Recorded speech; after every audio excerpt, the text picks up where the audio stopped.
So, Ben, what's been going on in your world lately? Well, Joe, I've been busy plotting my next move. Oh, yeah. What's that? I'm planning to coup the Burmese government What the hell, man? Why? because I smoked a joint and got all paranoid about their oppressive regime. Oh my God, this is too good. So, what's your strategy? Well, first, I'll use my superior logic and debate skills to convince the military leaders to join me. And if that doesn't work, I'll just throw some facts and figures at them until they surrender. yeah, because that always works in a military coup. Hey, don't doubt the power of facts and logic, Joe. You're a special kind of crazy, Ben. Hey, at least I'll be remembered in history as the man who brought democracy to Burma. Or the guy who got stoned and tried to take over a country. Tomato, tomato. I'll take it. Now let's go smoke another joint and plan our next move. So, Mr. President, I heard you had a bowl of gummies earlier. How was that? Let me tell you, Joe, those were the most delicious gummies I've ever had. Tremendous flavor. The best. Did you know those were edibles, though? Are you fucking kidding me? Those were edibles? No wonder I feel like I'm floating right now. Oh boy. You're in for a ride, Mr. President. How are you feeling? I feel fantastic, Joe. I feel like I could take on the whole world right now. Nothing can stop me. Well, I'm glad you're enjoying yourself. Any plans for the rest of the day? I'm going to build a wall around this bowl of gummies. It's going to be the best wall you've ever seen, and I'm going to make the gummies pay for it. I don't think that's how it works, Mr. President. But hey, have fun with that.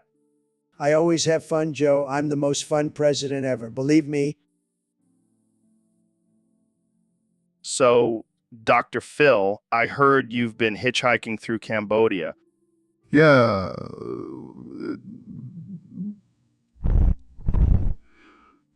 It's been quite the adventure.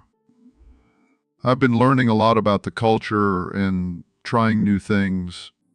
Like what? Killing hookers? What? No, no, no. I accidentally killed 2 more hookers while having sex in the back of a tuk-tuk. Oh my God, that's insane. How many hookers have you killed now? Well, with these 2, it brings my total to 15. Wow, that's impressive. You're like the Ted Bundy of Cambodia. Joe, that's not something to be proud of. Oh, right, sorry. So, how did you accidentally kill them? I was trying out this new move called the Phil Boof, and things just got out of hand. The Phil Boof. Sounds like something you would do on your show to help troubled teens. Joe, this is serious. I need to find a way to make it up to their families. Maybe you can offer them a free session on your show. How to cope with your loved one being killed by Dr. Phil. Joe, that's not funny. Sorry. But seriously, you should probably stick to just giving advice on your show. Yeah, you're probably right. Lesson learned, no more hooker killing for me. Good call, Dr. Phil. Good call. So, Neil, I heard you accidentally opened a portal to hell. How the hell did that happen? Well, you know how I'm always tinkering with random shit in my lab. I guess I got a little carried away with my latest experiment. What were you trying to do? Create a new strain of weed? No, I was actually trying to create a new energy source. But hey, if it ended up being weed, that would have been a bonus. So, what happened when you opened the portal? Oh, just your typical hellish stuff. Demons, fire, brimstone, the whole shebang. Did you get to meet Satan? Yeah, he's actually a pretty chill guy. We bonded over our mutual love for DMT. Wait, you did DMT with Satan? Yeah, it was a hell of a trip. Pun intended. I bet. So, did you close the portal? Yeah, but not before I grabbed a few souvenirs. You want a demon horn as a gift? Nah, I'm good. I'll stick with my elk meat and elk meat only. Suit yourself. But if you ever change your mind, just let me know. I have a whole collection of demonic artifacts now. Damn, Neil. You really know how to take things to the next level. Hey, what can I say? I like to live dangerously, and now I have a direct line to hell, so that's pretty cool. So, Dr. Phil, I heard you kept your name to Dr. Phil because you wanted to be able to use it for your donkey. Yeah, that's right, Joe. My donkey is my pride and joy, and I needed a name that would strike fear into the hearts of my enemies. Well, I gotta say, Dr. Phil is definitely a name that commands respect and fear. And let's not forget about my trusty sidekick, Ape Glue. Ape Glue. What kind of name is that? Well, he's a donkey, so I figured I'd give him a name that reflects his true identity. Plus, he's got some serious strength in those hind legs.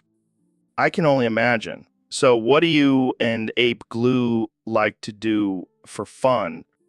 Oh, just the usual donkey stuff. Kicking, braying, and of course bonding over our mutual love for bananas. Sounds like a good time. But I gotta ask, why did you choose to use Ape Glue for your donkey? Well, it's a long story, but let's just say I had a run-in with some unruly apes, and they left a lasting impression on me. I can only imagine. Well, I'm glad you and Ape Glue found each other. You make quite the dynamic duo. Thanks, Joe. And don't you forget it. Ape Glue and I are a force to be reckoned with. Dude, I can't believe you screen peeked during that last round of Halo. What are you talking about, man? I was just using my intuition. Intuition, my ass. You were definitely looking at my screen. Oh, please. I don't need to cheat to beat you at a video game. Oh, so now you're saying you beat me fair and square. Absolutely. I'm just naturally better at everything. Oh, of course, because you're a genius, right? Damn, right? And you're just a basic bro with podcasts. Hey, my podcast is not basic. It's the most listened to podcast in the world. Yeah, whatever.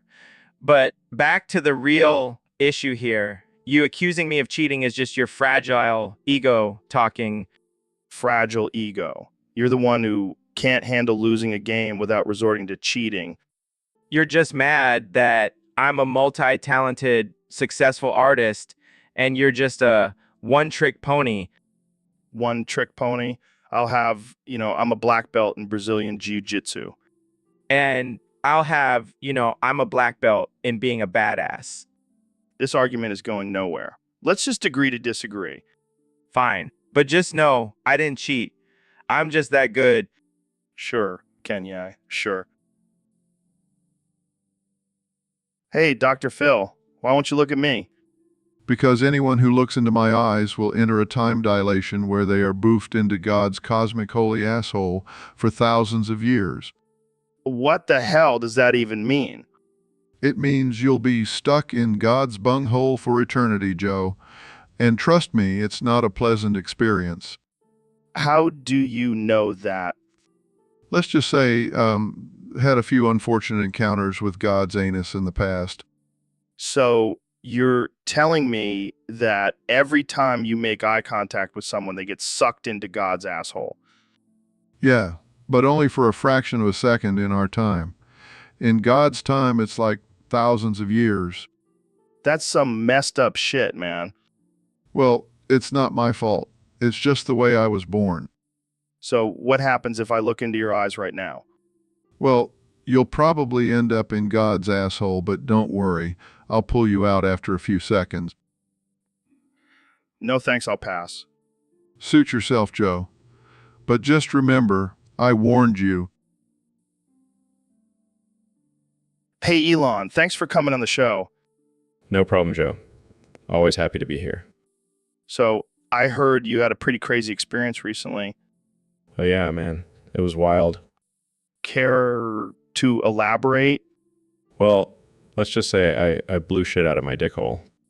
What the hell, Elon? How does that even happen? I don't know, man. I guess I ate some bad tacos or something. That's insane. Did you go to the doctor? Nah, I just let it run its course. It was like a rocket launch, but from my dick.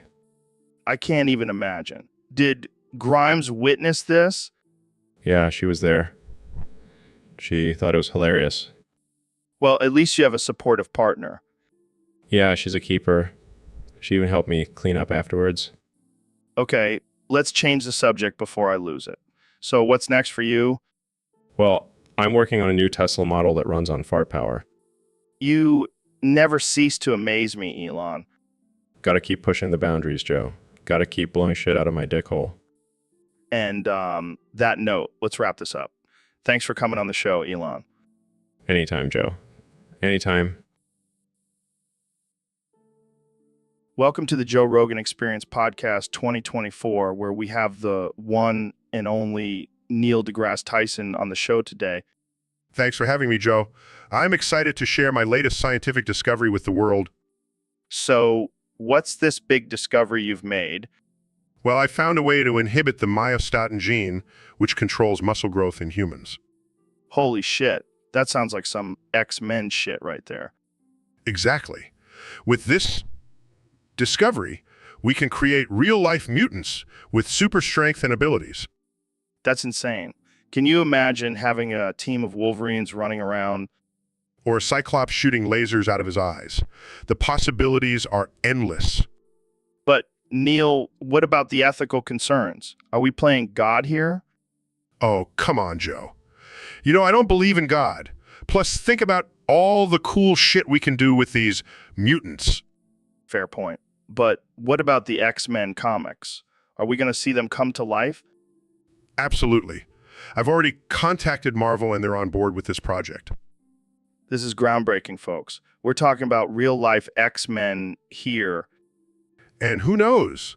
Maybe we'll even discover some new mutants that haven't been written about yet. This is wild. I can't wait to see how this all unfolds.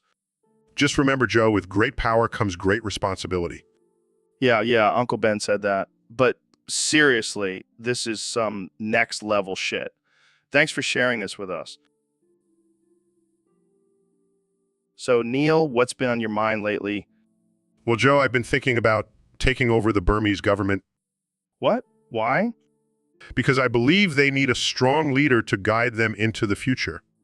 And why do you think you're the man for the job? Because I have a plan. A brilliant plan. Oh boy, here we go. I'm going to make maths more complex again. What? Yes, I believe the world needs a challenge. And what better way to do that than by making math so complicated, only a select few can understand it. That's insane. What about the rest of us? Oh, don't worry, Joe. I'll have a team of mathematicians to help us out. And what about the Burmese people? How are they going to feel about this? They'll thank me once they see the benefits of my complex math system. I don't know, Neil. This sounds like a recipe for disaster. Oh, Joe. You always doubt me. But mark my words, this coup will be a success, and the world will thank me for it.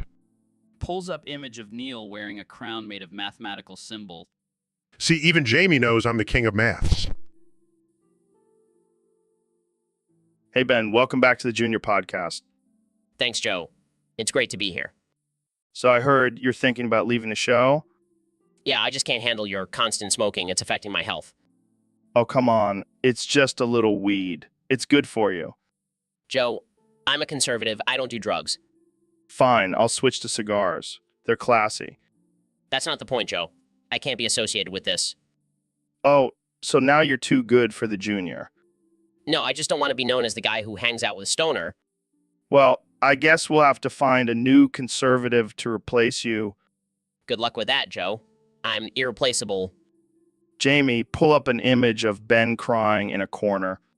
I don't think that's necessary, Joe. Do it, Jamie. It's for the fans. This is ridiculous. I'm out of here. Wait, Ben, don't leave me. Too late, Joe. I'm couch unlocked and I'm never coming back. Damn, I guess I'll have to find a new co-host. Anyone out there want to hang out and smoke some weed? So, Mr. Beast, I heard you made all your money from a weed cartel.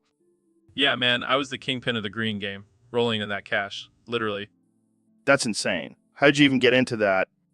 Well, I was just a broke kid trying to make some extra cash. Started selling dime bags to my friends and then it just escalated. Did you have any close calls with the law? Oh yeah, I had to bribe a few cops here and there. but it was all worth it for that sweet, sweet green. I can't believe it. You're like the Walter White of weed. More like the Willy Wonka of weed, except instead of a chocolate factory, I had a massive grow operation. And now you're using your drug money to give away millions of dollars on YouTube. What a redemption story. Hey, I like to spread the love in the weed. It's all about balance, man. Well, I'm definitely going to have to try some of your special strain after this podcast. Oh, for sure, I'll hook you up. Just don't tell anyone, okay? We don't want the feds knocking on our door. My lips are sealed. Thanks for being on the show, Mr. Beast. Anytime, Joe. Keep it real, keep it green. All right, folks, welcome back to the Joe Rogan Experience Podcast 2024. Today, we have a special guest, the one and only Neil deGrasse Tyson. The one and only Neil deGrasse Tyson. Thanks for having me, Joe. Always a pleasure to talk about the wonders of the universe. So, Neil, I heard you've been studying quantum physics lately. What's the deal with that? Well, quantum physics is the study of the smallest particles in the universe and how they behave. It's a mind-bending field that challenges our understanding of reality. Mind-bending. Huh. Sounds like some trippy stuff. It definitely is. Did you know that particles can exist in multiple places at once? It's called superposition. Superposition. Sounds like something I'd do after a few hits of DMT. Well, it's not quite the same, Joe, but I can see how you might think that. So, what's the craziest thing you've discovered in your studies? Oh, where do I even begin? There's the concept of entanglement, where particles can be connected even if they're light years apart. That's some freaky shit. Like, what if I'm entangled with my cat and I don't even know it? I highly doubt that, Joe. But who knows, anything is possible in the quantum world. Speaking of cats, have you heard of Schrodinger's cat? It's like a cat that's both alive and dead at the same time. Yes, it's a thought experiment to illustrate the concept of super. All right, folks, we have a special guest on the podcast today, the one and only David Goggins. How's it going, David? It's going great. Just crushing my daily 100-mile run before breakfast. Of course you are. So what's been on your mind lately? Well, I've been thinking about this whole DMT craze, and I have a proposal for you, Joe. Oh boy, here we go. I'll trade you all my anabolic steroids for some of your DMT. What? Why would I want your steroids? Come on, Joe. Think about it. You'll be able to lift like a gorilla, and I'll be able to blast off to another dimension. It's a win-win. Yeah, because that's exactly what I need, more muscles. And I'm pretty sure DMT isn't meant for bodybuilding. But just imagine, you'll be able to bench press a grizzly bear, and I'll be able to communicate with aliens. I don't know, man. I think I'll stick to my natural supplements. Suit yourself. But just remember, while you're stuck in this boring reality, I'll be exploring the universe. You do you, David. You do you. And I'll stick to my DMT-free life. Mark my words, Joe. One day, you'll come crawling to me for those steroids. Hey, Neil. Thanks for coming on the show. Thanks for having me, Joe. I have to admit I'm a little nervous. Why is that? You're like the smartest guy in the universe. It's just, I'm not used to being in front of the camera. I prefer to be behind the scenes, you know? Well, you're doing great so far. Just relax and be yourself. Okay, but can we not talk about anything too controversial? I don't want to offend anyone. Come on, Neil. This is the Joe Rogan Experience. We talk about whatever the hell we want. Okay, I'll try. So, what's it like being an astrophysicist? Do you ever get bored staring at stars all day? Actually, it's quite exciting. There's always something new to discover and learn. Yeah, but what about aliens? You think they're out there? Well, statistically speaking, it's highly likely that there is other intelligent life in the universe. Jamie, pull up an image of an alien probing a cow. Are you sure, Joe? Come on, Jamie. Just for Neil. I don't think that's appropriate. Oh, come on, Neil. Don't be such a prude. It's just a little alien probing action. Okay, I guess it is. So, Mr. President, I heard you had a big announcement to make. That's right, Joe. I just trumped all over your face. Excuse me? You heard me. I took a big, beautiful trump on your face. And let me tell you, it was tremendous. I don't even know what to say to that. You don't have to say anything, Joe. Just bask in the glory of my trump. Can we please change the subject? Fine, fine. But let me just say that was the most tremendous trump I've ever taken. And I've taken a lot of trumps, believe me. Moving on. So, what's this big announcement? Well, I've decided to run for president again in 2024. Oh, God. Don't worry, Joe. I'll make sure to trump all over the competition and come out on top. Can we please stop saying Trump? Sorry, Joe. It's just so fun to say. Trump, Trump, Trump, Trump. This is a disaster. No, it's a beautiful disaster, just like my presidency. I think we should end this conversation before it gets any worse. Too late, Joe. I already trumped all over it. So, Neil, I hear you've been experimenting with some new guacamole recipes. Yeah, I've been adding a little extra kick to it. Oh, yeah. What kind of kick? Well, I call it the Obama penis. What the hell is that? It's a secret blend of spices, including a pinch of Obama's pubic hair. Dude, what the hell? Hey, don't knock it till you try it. It adds a certain flavor. You're a sick man, Neil. Oh, it gets even better. I also add some crushed up Viagra pills for that extra boost. Oh, great. So not only am I eating Obama's pubes, but I'm also getting a boner. Hey, it's all about the experience, Joe. I don't even want to know what you call your salsa. Let's just say it involves Bill Clinton's cigar. Okay, let's change the subject before I lose my appetite. Fine, but just remember, once you go Obama penis, you never go back. I think I'll stick to regular guac. So, Dr. Phil, I heard you had a little incident at Home Depot. Yeah, I was just trying to spice things up in the bedroom, yeah, no. And how did that go? Well, I grabbed a bottle of orange glow and slathered it all over my manhood. Oh, God. But then this employee started freaking out, saying it was for wood and not for skin. And you didn't think to read the label. I don't have time for that, Joe.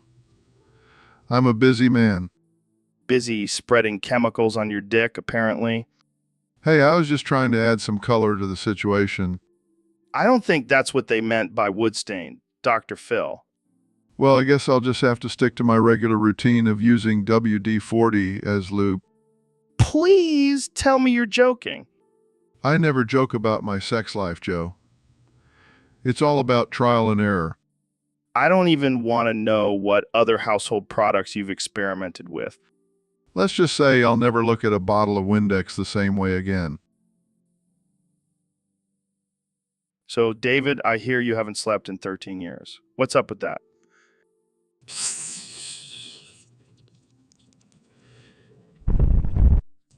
That's for weaklings, Joe. But don't you ever feel tired? Tired. That's just a state of mind, Joe. I don't have time for that nonsense. But what about the health benefits of sleep? Health benefits. I'll tell you what's healthy, Joe. Pushing your body to the brink of collapse and then pushing some more. I don't know, man. I love my sleep. It's like my favorite thing to do. Sleep is for the weak, Joe. You know what's strong? Staying up all night watching rated movies and not giving a damn. Wait, so you don't watch rated movies because you're scared of them? Scared? Me. I eat rated movies for breakfast, Joe. They can't handle me. Well, I guess I'll just stick to my 8 hours of sleep a night. Suit yourself, Joe. But while you're snoozing, I'll be out here conquering the world. ZZZ, Easy, S are for losers. Hey, Neil, check this out. It's a photo of my butthole. What the hell, Joe? Why do you have a photo of your butthole? I installed a camera in the studio toilet. Got to keep an eye on things, you know. That's disturbing on so many levels. Oh, come on, Neil. Don't be such a prude. It's just a butthole. But it's your butthole, Joe. Yeah, and it's a beautiful butthole. Look at the symmetry and the coloration. I don't want to look at your butthole, Joe. Well, I didn't ask you to look at it. I just wanted to show it to you. I don't even know what to say. How about thank you for sharing your butthole with me, Joe? No, I will not say that. Suit yourself. But I think we should hang this up in the studio as a tribute to my glorious butthole. I think I'm going to leave now. Don't be like that, Neil. We can take a photo of your butthole too and make it a matching set. I am definitely leaving now. Goodbye, Joe.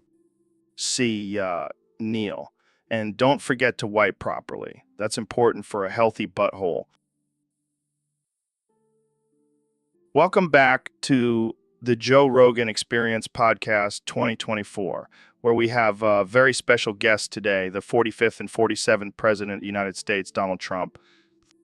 It's great to be here, Joe. I love your show. It's tremendous. I have the best ratings, believe me. So, Mr. President, I hear you have a controversial stance on shapes. That's right, Joe. I've been saying it for years. A circle is a shape. And let me tell you, I'm in great shape. I have the best shape, really. No one has a better shape than me. But, Mr. President, a circle is just a collection of points equidistant from a center point. It doesn't have any sides or angles. Wrong, Joe. A circle is a perfect shape. It's round, it's symmetrical, it's beautiful, and let me tell you, I have the best symmetry. My body is like a perfect circle. It's incredible. It's incredible. I'm not sure if I agree with that, but let's move on to our next topic. What do you have to say about the recent controversy surrounding your tweets? Joe, I'm the best tweeter there is. No one tweets like me. And let me tell you, my tweets are very important. They're like modern-day presidential speeches. People love them. But some people find them offensive and divisive. Look, Joe, I'm not here to make friends. I'm here to make America great again. And if that means offending a few people, so be it. I'm not. Hey, Jamie, pull up a picture of Jamie pulling up a picture of Jamie pulling up a picture of Jamie pulling up a picture of Jamie pulling up a picture of Jamie pulling up a picture of Jamie pulling up a picture of Jamie. Wait, why do we need a picture of Jamie pulling up a picture of himself? Because it's mindfuck, man. Like, who's the real Jamie? Is it the one in the picture or the one pulling up the picture? Damn, you're blowing my mind right now. But seriously, why are we wasting time on this shit? Because we're high as fucking weekend, David. Plus, it'll make for a great Instagram post. Instagram? I don't give a fuck about Instagram. I'm all about that grind, that pain, that suffering. Yeah, we know, Goggins. But sometimes you got to take a break and indulge in some ridiculous shit. I guess you're right. Jamie, pull up that picture again. Let's see if I can find the real Jamie in there. Dude, you're not going to find any answers in a picture. Now, if we were tripping on DMT, that's a different story. DMT. Fuck, yeah, let's do it. Jamie, pull up a picture of DMT. No. That's not how it works, David. But hey, at least we found a way to distract you from running 100 miles every day. Shut the fuck up. I'm gonna go run a marathon right now just to prove you wrong. Laughs. Yeah, I see it. It's shiny. Shiny? No. This tie is not just shiny. It's pure gold, just like my presidency. Okay. So let's talk about your presidency. What do you think was your biggest accomplishment? Oh, Joe, there are too many to count. But I would have to say my biggest accomplishment was definitely building that wall. It's huge, it's beautiful, and it's keeping all the bad hombres out. But what about the criticism that the wall is just a symbol of hate and division? Joe, let me tell you something. That wall is not just a symbol, it's a masterpiece. And it's not about hate, it's about keeping America safe. And let me tell you, it's working. My approval ratings are through the roof. Okay, let's move on to another topic. What do you think about the current state of the environment? Joe, the environment is fake news. Climate change. Come on, it's just a hoax made up by the Chinese. But what about all the evidence and scientific research? Joe, I don't believe in science. I believe in gut instinct. And my gut tells me that the environment is just fine. All right, let's change the subject. What do you have to say to your critics who call you a racist and misogynist? Joe, I'm not a racist or a misogynist. I love all people, especially beautiful women. And let me tell you, I have the best relationships with women. Nobody respects women. Nobody respects women. All right, Kanye, we got a topic submitted by one of our listeners on Discord. They want to know your top 5 rappers who are little bitches that need to lick your asshole and then go fuck themselves. Oh man, this is a tough one. There's just so many to choose from. Well, let's start with number 5. All right, number 5 would have to be Lil Pump. That guy's just a little punk ass bitch who needs to learn some respect. And number 4? Gotta go with Lil Yachty. That dude's name alone is enough to make me want to slap him. Number 3. Lil Wayne. I mean, come on, man. You're not even that little anymore. Grow up. Number 2. Lil Nas X. That dude's just riding on the coattails of Old Town Road. He needs to come up with something original. And finally, number 1. Drake. That guy's been riding my coattails for too long. It's time for him to lick my asshole and then go fuck himself. Well, there you have it, folks. Kenny has top 5 little bitch rappers. Tune in next week for more ridiculous and offensive conversations. So, Mr. President, what's new with you? Let me tell you, Joe, I've been keeping busy. Just the other day, I was in the Oval Office and I accidentally dropped a whole box of Trump steaks on your desk. What? Why would you do that? Well, I was trying to show Kamala Harris who's boss. She's always trying to one-up me, so I figured I'd trump her with some delicious steaks. That's not how you handle things, Mr. President. Oh, please. I'm the best at handling things, just like how I handle my Arby's roast beef sandwich.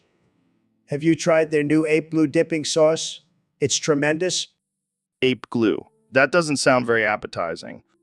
It's the best glue, the best. And it pairs perfectly with the roast beef. Trust me, I know food. I don't think I can trust your food recommendations, Mr. President. Well, that's your loss, Joe. I'll just enjoy my delicious sandwich and let Kamala deal with the mess on your desk. She's good at cleaning things up, right? I don't think that's in her job description, Mr. President. Well, maybe she should update her resume then, because I'm the boss here and I say she's in charge of cleaning up my trumps. So, Dr. Phil, I heard you have a big announcement to make. That's right, Joe. I'm finally revealing the cure for penis shrinkage. Wait, what? Penis shrinkage? Is that even a thing? Oh, it's a thing, all right. And it's coming for you in just 5 days. Oh man, I'm scared. What can we do to prevent it? Well, Joe, the only way to prevent it is to constantly stimulate your manhood. You know, just keep it busy. Keep it busy, like with a hobby or something? No, Joe, I'm talking about constantly jerking off. It's the only way. Oh man, I can't wait to see the looks on people's faces when they see me constantly tugging at my crotch. Hey, it's better than having a tiny pecker, am I right? You're right, Dr. Phil. I'll make sure to spread the word and keep my hands busy. That's the spirit, Joe. And remember, if your penis shrinks, it's not my fault. Blame your lack of self-love. This is going to be the best episode ever. Thanks for coming on, Dr. Phil. Anytime, Joe. Just remember to keep your hands busy. So, Mr. President, I heard you have a unique way of marking your territory. That's right, Joe. I like to assert my dominance by peeing on things. It's a very alpha move. Okay. Well, I hope you don't plan on peeing on me during this podcast. Don't worry, Joe. I only pee on things that are worth my time. And let's be honest, you're not worth it. Ouch. Well, I guess that's better than getting shot by you. Hey, I never said I wouldn't shoot you. In fact, I have a gun right here. What the hell, man? I thought we were just talking about peeing. Well, you know me, Joe. I like to keep things interesting. Now let's see who's quicker on the draw. Holy shit. You actually shot me. Relax, it was just a warning shot. But I think you've learned your lesson about questioning my peeing habits. Yeah, I think I'll stick to just talking about MMA from now on. Good call, Joe. Now let's get back to discussing how I'm going to make America great again with my pee. So, Mr. President, there have been some rumors going around that you're actually a cat in disguise. Can you confirm or deny? Look, Joe, I can neither confirm nor deny those rumors, but what I can tell you is that I am the best cat you've ever seen. Believe me. But how do you explain your failure in business and politics? Well, Joe, I'll be honest with you. Cats aren't known for their business acumen, but I will say I have the best hair in the feline world, and that's what really matters. And that's what really matters. I see. But what about your multiple bankruptcies and failed ventures? Look, Joe, sometimes a cat's got to take a few risks. And if those risks don't pan out, I just land on my feet and move on to the next thing. That's the beauty of being a cat. But don't you think it's a bit irresponsible to run a country like a cat runs its life? Irresponsible? No, no, no. I am the most responsible cat you'll ever meet. I always use the litter box and I never scratch the furniture. Can you say the same about those other politicians? I guess not. But what about your controversial statements and policies? Listen, Joe, I'm a cat. I don't have a filter. I say what's on my mind and I don't apologize for it. And as for my policies, they're just my way of marking my territory in the White House. Well, there you have it, folks. President Trump, the cat in charge. Tune in next week for more absurd. Hey, Neil, what's up, man? Not much. Just hanging out in this dystopian hellscape. Oh, yeah, I forgot we're in 2024 now. How's it going for you? Same old, same old. Just trying to survive and avoid getting eaten by mutant creatures. Classic 2024. Hey, did you hear about that new conspiracy theory floating around? Oh God, not another one. What is it this time? Apparently, the government is secretly breeding a race of super soldiers using alien DNA. That's ridiculous. Where do people come up with this stuff? I don't know, but I'm definitely going to start training to fight off those alien human hybrids. Good luck with that, Joe. I'll stick to my bunker and canned goods. Suit yourself, Neil. But when the invasion happens, don't come crying to me. Oh, I won't. I won't. I'll be too busy fighting off Bigfoot and the Loch Ness monster. All right, let's wrap this up before we get too deep into the rabbit hole. Agreed. See you next time, Joe. Later, Neil. And don't forget to stock up on tinfoil hats. All right, folks, welcome back to the Joe Rogan Experience. Today we have the one and only David Goggins in the studio. Thanks for having me, Joe. I'm excited to be here. So, David, I heard you have a special request for our producer, Jamie. Yeah, Joe, I want Jamie to pull up some pictures of your intimate body parts. What the hell, man? That's a little weird. Hey, I'm all about pushing boundaries and facing discomfort. Plus, I want to see if your balls are as tough as you claim. I think we'll pass on that request, David. Come on, Joe. Don't be a wuss. Let's see those wrinkly old balls. Fine, fine. Jamie, pull up a picture of my balls. I don't think we have any pictures of Joe's balls, David. What? How is that even possible? You're telling me Joe Rogan, the king of testosterone, doesn't have any dick pics? Hey, I have a wife and kids, man. I can't just go around taking pictures of my junk. Well, that's just weak, Joe. But I bet you have some compromising private situations we can look at. What do you mean? What do you... You know, like pictures of you crying after watching The Notebook or something. Oh, you mean like that time I got emotional? Neil, have you ever been to a gas station at 4 in the morning? Can't say that I have, Joe. Why do you ask? Because that's when the doo-doo farts come out to play, my friend. Do farts? What are you talking about? You know, the ones that sneak up on you while you're pumping gas and make you question your entire existence. I'm not sure I follow, Joe. Trust me, Neil. It's a whole other level of enlightenment, especially when you're hitting a fat doobie at the same time. I see. Well, I'll have to take your word for it. Oh, you'll experience it one day, my friend. And when you do, you'll thank me. I highly doubt that. Hey, don't knock it till you try it. It's like a spiritual journey, but with more bodily functions. I think I'll stick to studying the cosmos. Thank you very much. Suit yourself, Neil. But don't come crying to me when you're missing out on the ultimate gas station experience. I'll take my chances, Joe. Now, can we please move on to a more productive topic? Fine. But just remember, when you're gazing up at the stars, I'll be gazing up at the gas station bathroom ceiling. So, David, I hear you're training for your next ultra marathon. How's that going? It's going great, Joe. I'm running 100 miles a day and eating nothing but rocks and nails. That's impressive, but I bet I could still outshine you in a head-to-head competition.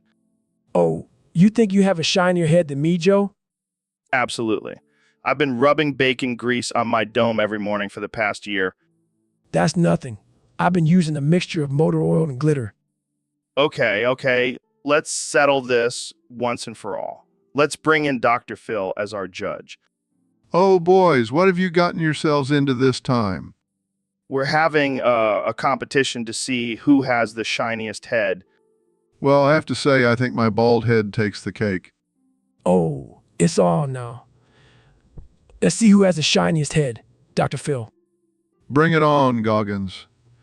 I'll show you what a real shiny head looks like. All right, let's do this. 3, 2, 1, shine. I can feel the glitter working as magic. My bacon grease is really bringing out the shine. Oh yeah, this motor oil is doing wonders. All right, let's see the results.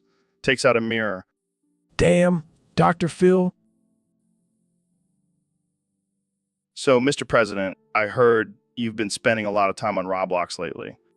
Let me tell you, Joe, it's the best game, the best. I build the most incredible virtual walls, believe me.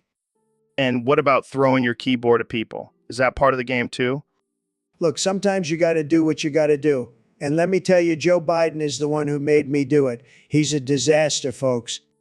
I don't think you can blame your temper tantrums on Biden, Mr. President. Wrong, Joe. I can do whatever I want. I'm the president, and I'll throw my keyboard at whoever I want. It's my right. Well, I hope you don't throw it at me. Don't worry, Joe. I like you. You're a good guy. I'll just throw it at Sleepy Joe instead. I'm pretty sure that's not how it works. Look, I know how to play the game. I'm the best at it. Nobody plays Roblox like me. I'm tremendous. I think it's time for a commercial break. No breaks, Joe. We're going to keep talking, and I'm going to keep winning at Roblox. Believe me. So, Kamala, I heard you got a new job in the White House. Chief Fluffer. What the hell is that? Oh, you mean like getting him coffee and stuff? You mean like giving him blowjobs? Really? Do tell. I bet they did. So what's the president like in bed? Oh man, I can't wait for the next State of the Union address now. But in all seriousness, isn't this kind of a demeaning job for a vice president? Well, at least you're honest about it. All right, I think we've crossed the line here. So, Mr. President, I heard you have a new plan for Kamala Harris. That's right, Joe. I'm going to put laxatives in her coffee and then take a fat Trump shit on your desk. Oh man, that's something. You know, Joe, I've always been a man of action. And when I see someone like Kamala Harris trying to take my throne, I got to do something about it.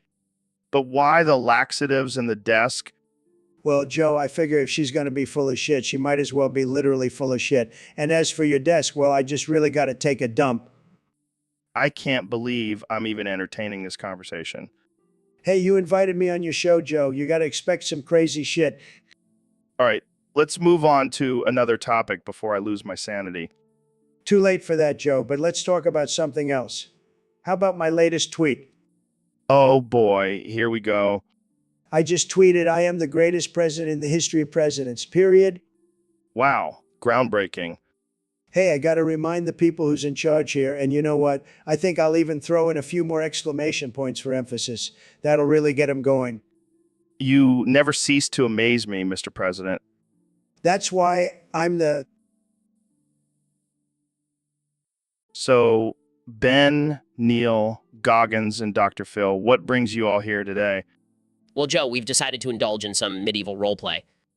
Yeah, we're knights on a quest for some good old-fashioned cock. And we're not talking about the kind you find on a farm, if you know what I mean. That's right.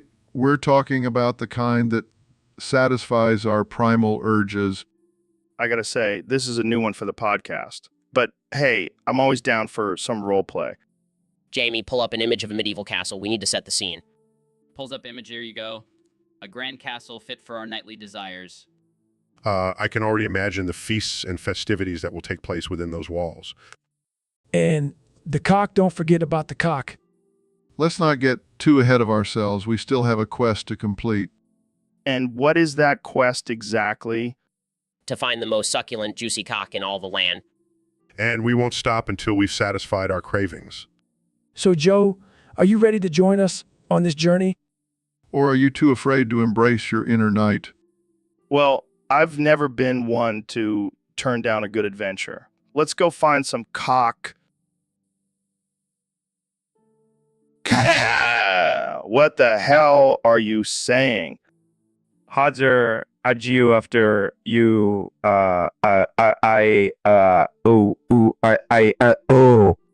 Is that your new song? Sounds like you're having a stroke. No, it's my new language. I'm creating my own language, Joe. Oh, that's great. Just what the world needs. Another language. It's called Yeezian. And it's going to be the official language of my new country. Country. What country? United States of Yeezy.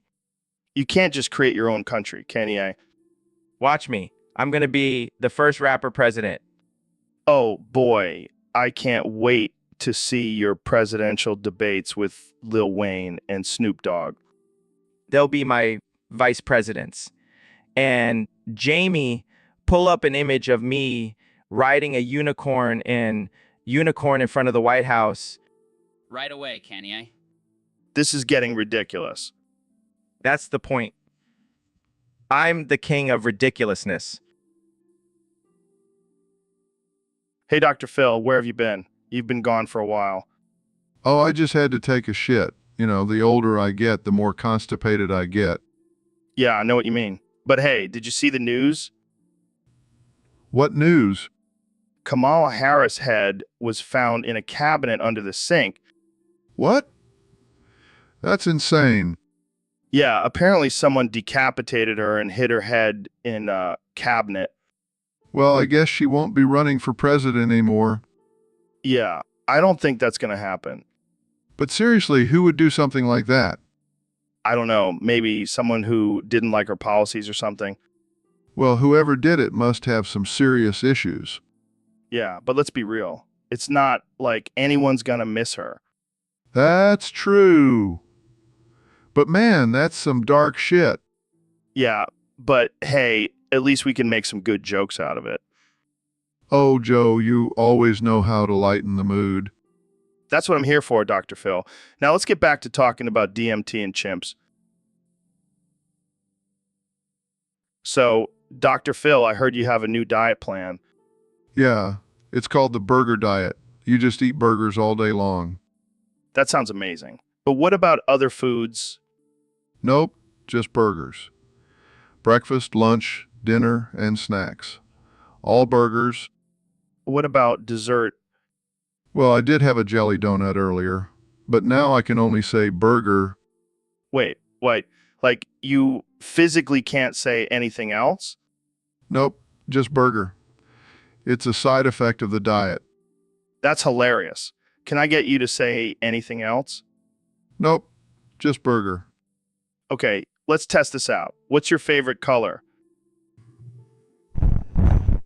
Favorite movie? This is too good. How about your thoughts on climate change? I think we've discovered a new form of communication. Forget words, just use food. Well, this has been enlightening. Thanks for coming on the show, Dr. Phil.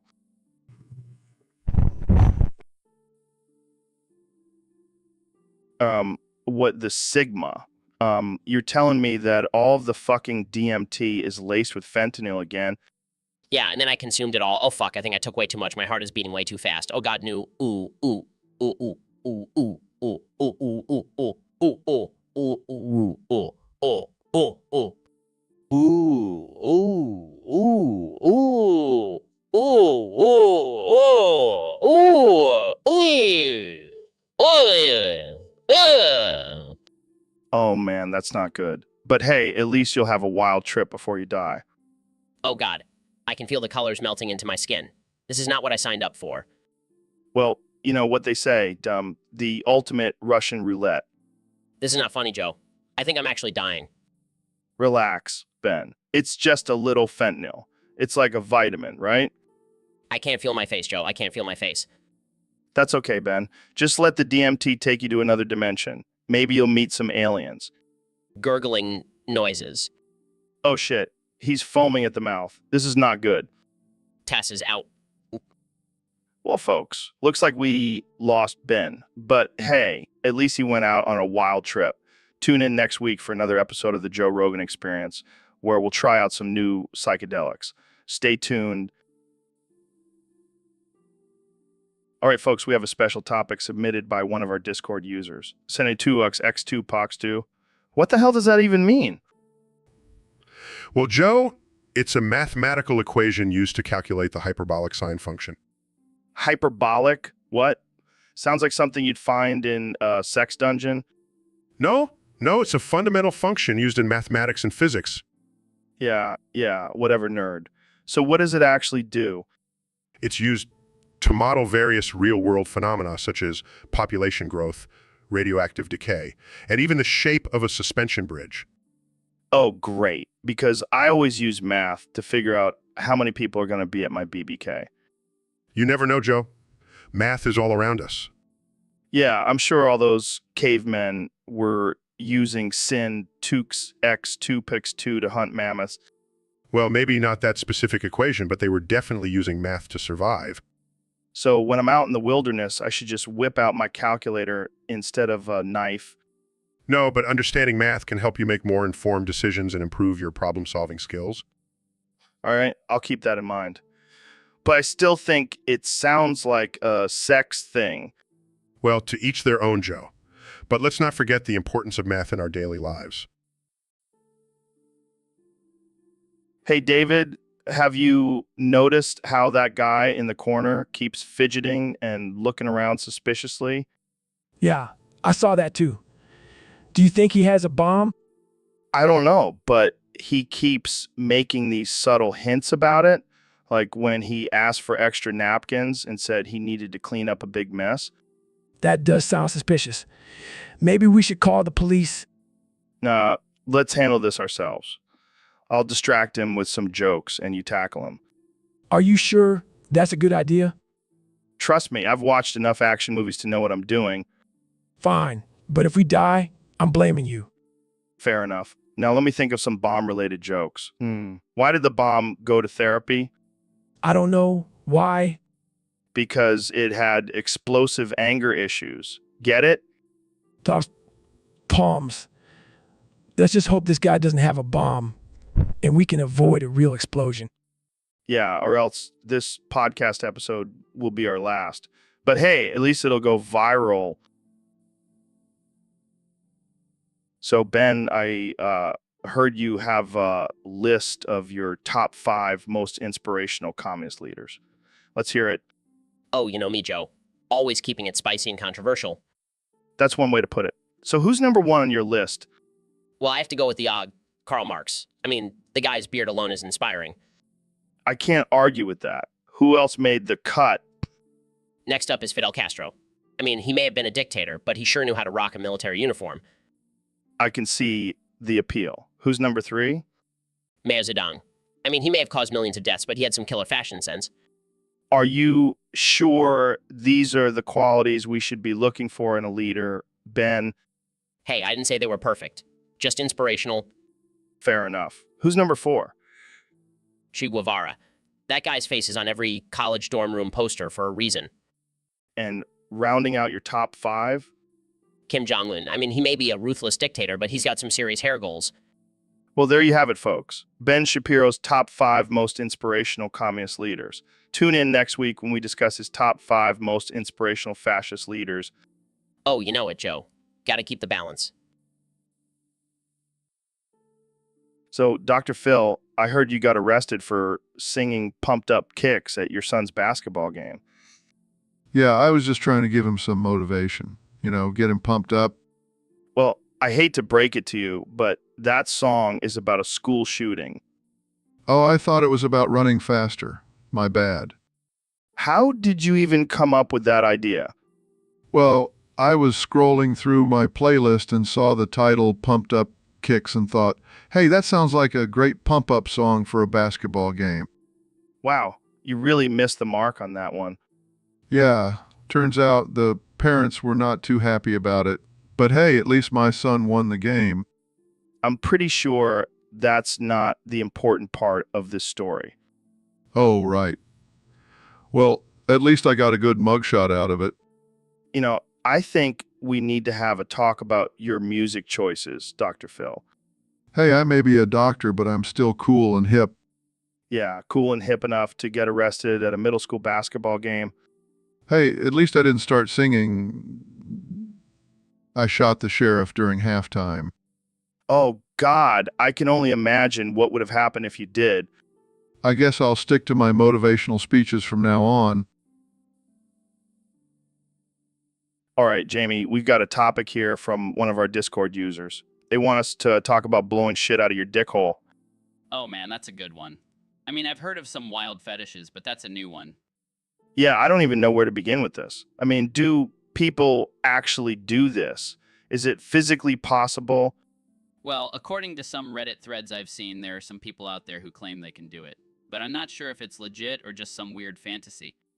Oh, I'm sure it's completely legitimate. I mean, who wouldn't want to shoot shit out of their dick hole? Well, here's a visual for you, Joe. Oh my God, that's disgusting. But also kind of impressive. I mean, look at the distance on that thing. And here's someone taking it to the next level with a smoothie. Okay, that's enough of that. I think we've covered this topic thoroughly. Let's move on before I lose my lunch. Yeah, I think we've said all we need to say about blowing shit out of your dick hole. Thanks for the suggestion, Discord user. You really know how to keep things interesting. So I heard the word of the day is moist. Moist. Moist. Moist. Moist. Moist. Moist. Moist. Moist. Moist. Moist. Moist. Moist. Moist.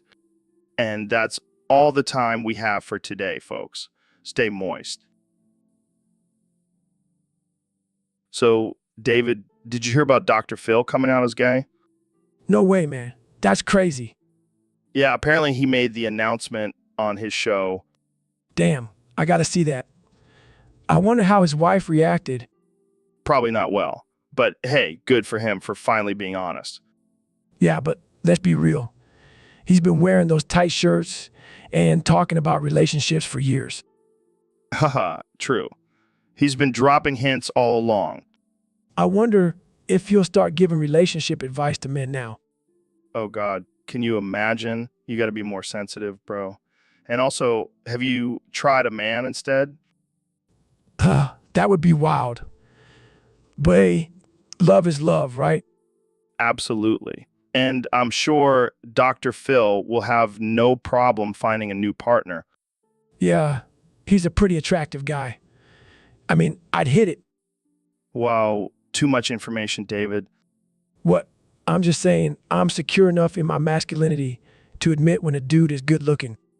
All right, let's end this episode before things get any weirder. Thanks for tuning in, folks. And remember, always be true to yourself no matter what Dr. Phil says. So, Mr. President, I have to ask, what's your take on the recent controversy surrounding your use of the phrase ching, chang, chong, bing, bong, ding, dong? Joe, let me tell you, people are just too sensitive these days. I mean, I was just trying to spice things up a bit, and next thing you know, I'm being accused of cultural appropriation. But, sir, some people might find it offensive. Offensive. Come on, Joe. I've been called worse things than that. Believe me. Well, what do you say to those who argue that it perpetuates harmful stereotypes? Look, I love the Chinese people. They're great. But let's be real. They do talk funny. Ching, chang, chung, bing, bong, ding, dong. It's just a fact. I don't think that's a fact, sir. Well, it's my fact, and I stand by it. Fair enough. Moving on, let's talk about your plans for the future. Oh, you mean my plans to make America even greater? Believe me, Joe, I've got big plans. Huge plans they've ever seen. And what about your infamous wall? Oh, that wall is going to be beautiful, and Mexico is going to pay for it, believe me. I'll even throw in a few ching chang chongs for good measure. So, Mr. Beast, I heard you're planning on boofing 10,000 FAF characters. Yeah, man, it's going to be epic. I'm going to break a world record. I can already see the headlines. Wait, no, I can't. Where are the headlines? Where are the headlines? Oh, God. Oh, God, the Lord has forsaken me. Relax, Joe. It's just a little boofing. You act like you've never boofed before. Not 10,000 NAF characters at once, that's for sure. Well, you know what they say, go big or go home. I don't think that's what they say, but whatever floats your boat. And after I boof them, I'm going to make them all do the renegade dance. That's disturbing. Hey, it's all for the views, man. I think I'll stick to just talking about DMT and aliens on my podcast. Suit yourself, but I'll be the one with 10,000 NAF characters in my butt. And on that note, let's wrap this up before it gets any weirder. Thanks for tuning in, folks. So, Neil, I heard you're a pretty smart guy. What's your take on trigonometry? Well, Joe, it's a fundamental part of geometry that deals with the relationship between angles and sides of a triangle. Yeah, that's cool and all, but can you actually use it in real life? Of course, Joe. Trigonometry is used in a variety of fields, from engineering to astronomy. All right, I see your point. But what about the quadratic formula? Sounds like some fancy math thing. It's actually a formula used to solve quadratic equations, Joe. You know, those pesky equations with x squared and all that jazz. Yeah, I think I remember those from high school. But what's the point? Can't we just use a calculator? Well, Joe, it's important to understand the concepts behind these formulas. Plus, it's always good to have a backup plan in case your calculator dies. Fair enough. But what about the binomial theorem? That sounds like some Harry Potter stuff. No, Joe, it's just a way to expand binomials or expressions with two terms using exponents. Never mind, Joe. Let's just stick to talking about chimps and DMT. So, David, I heard you did something pretty crazy recently. Yeah, Joe, I boofed the entire Russian military. Wait, what? You boofed the entire Russian military? That's right, Joe. I boofed them all. And you know what else? I ended the Ukraine war while I was at it.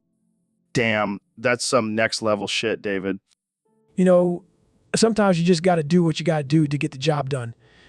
And if that means boofing an entire army, then so be it.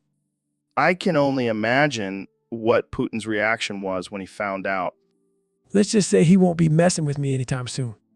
So is this new technique you're going to add to your training regimen? Oh, it's already part of my routine, Joe. Boofing the enemy into submission. Well, I guess it's safe to say you have a leg up on the competition. More like a Joe. Oh man, this is too good. I can't wait to see what you do next, David. Trust me, Joe. You haven't seen anything yet. Welcome to the Joe Rogan Experience podcast. I'm here with the one and only 45th president of the United States, Donald Trump. That's right, Joe. And let me tell you, I've got some big plans for this country. Oh yeah, like what? What? Well, for starters, I'm going to abolish speed limits in school zones. What? Why would you do that? Think about it, Joe. The finest American cars going 180 miles per hour. It'll be the best bloodbaths. I know all about bloodbaths. I don't think that's a good idea, Mr. President. Don't worry, I'll make sure the kids have helmets and maybe some bulletproof vests just in case. I don't think that's going to help much. Trust me, Joe, it'll be tremendous, and the parents will love it. They'll be so proud of their little speed demons. I don't even know what to say to that. Just say you're welcome, Joe. I'm making America great again, one school zone at a time. Well, there you have it, folks. The future of America is in the hands of this man. God help us all. Jamie, pull up an image of a school zone with a Lamborghini going 180 miles per hour. I don't think I can find that, Mr. President. Sad. Well, just imagine it, folks. It's going to be beautiful. All right, folks, welcome back to the Joe Rogan Experience podcast. Today, we have a very special guest, the one and only Neil deGrasse Tyson. Thanks for having me, Joe. Always a pleasure to be on your show. So, Neil, let's talk about something that's been on my mind lately, trigonometry. Trigonometry? Really, Joe? That's what you want to talk about? Yeah, man. I've been trying to wrap my head around it, and it's just blowing my mind. Well, it is a fundamental concept in mathematics and physics. It helps us understand the relationships between angles and sides of triangles. Yeah, triangles and shit. But why do we even need to know this stuff? Can't we just use a calculator? Well, Joe, it's not just about calculating angles and sides. Trigonometry has real-world applications, like in navigation, engineering, and even music. Music?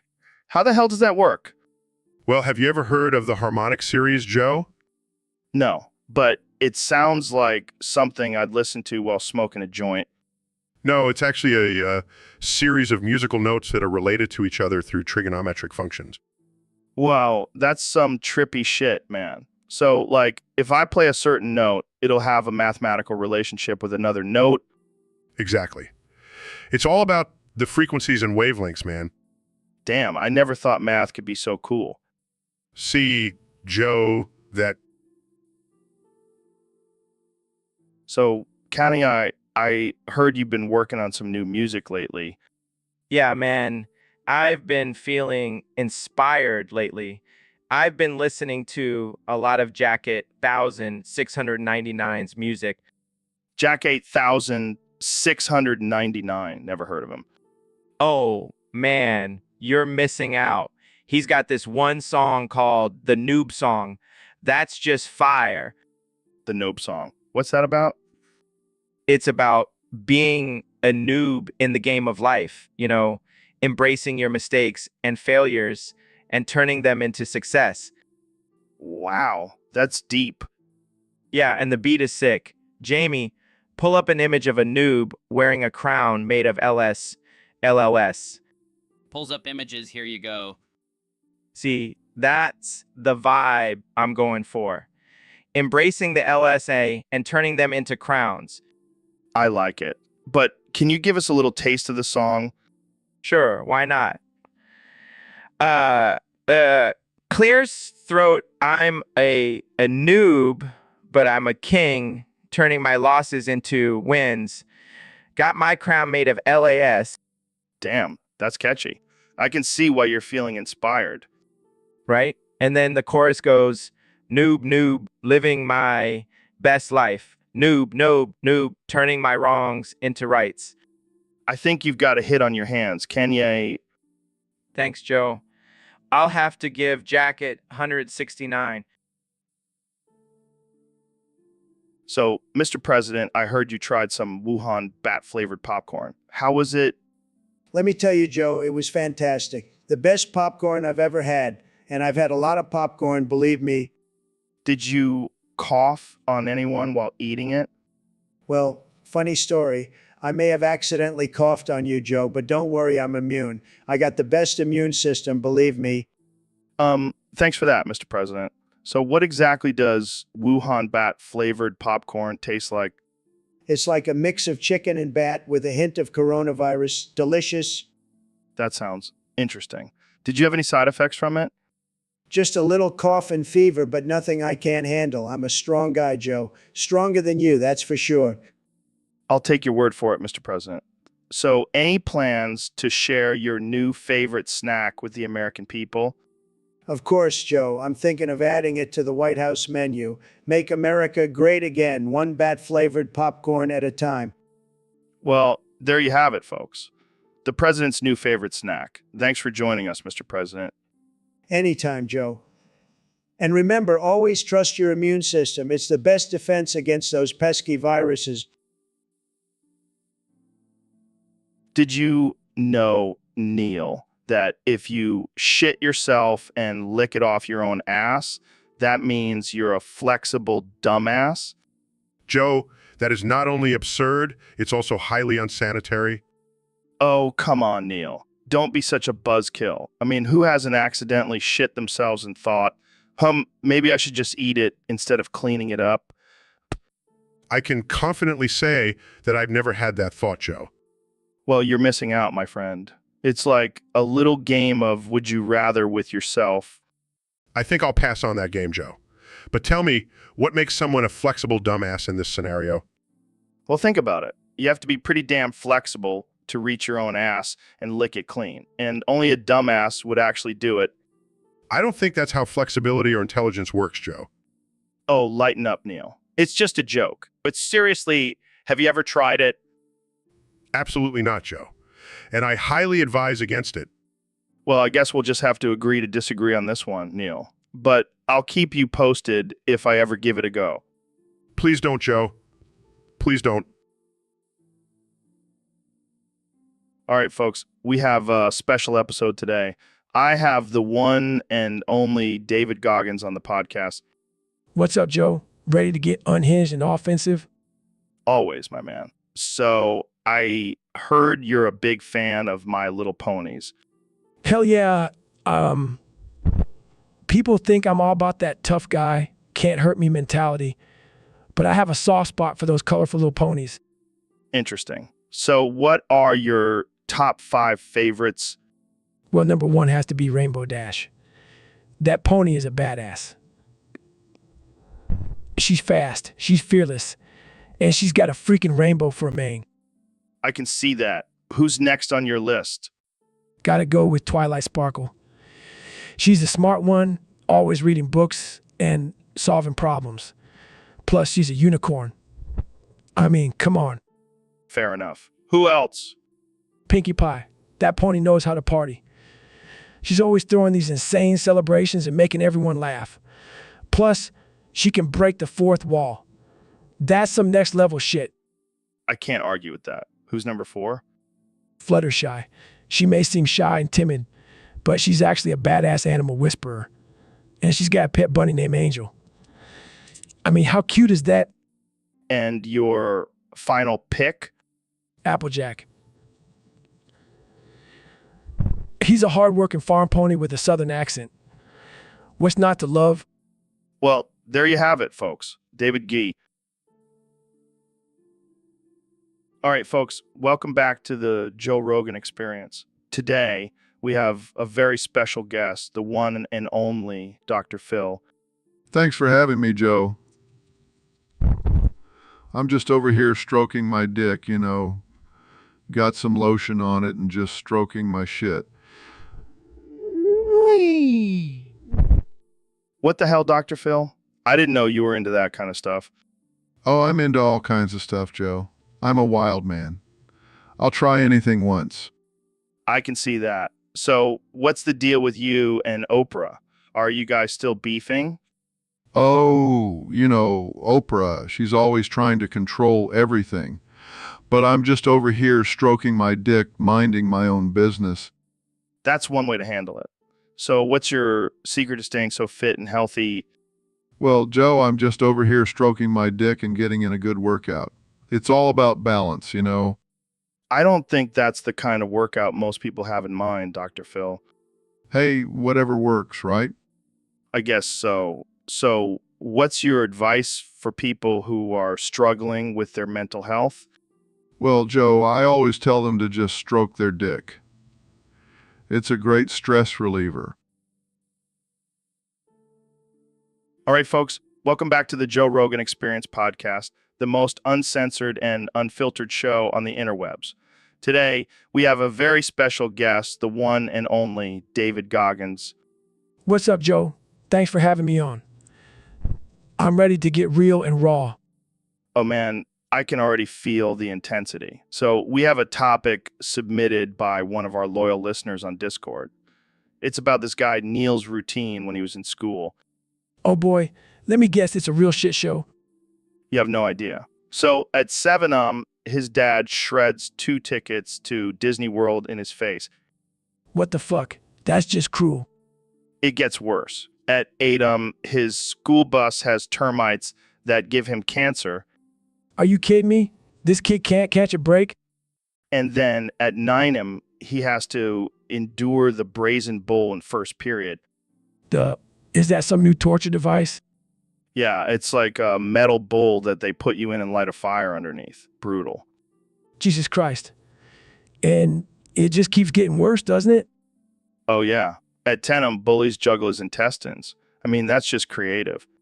I'm starting to think this Neil guy is making this shit up. Oh, it gets even crazier. At 11, he attempts to jump off the building, but God stops him.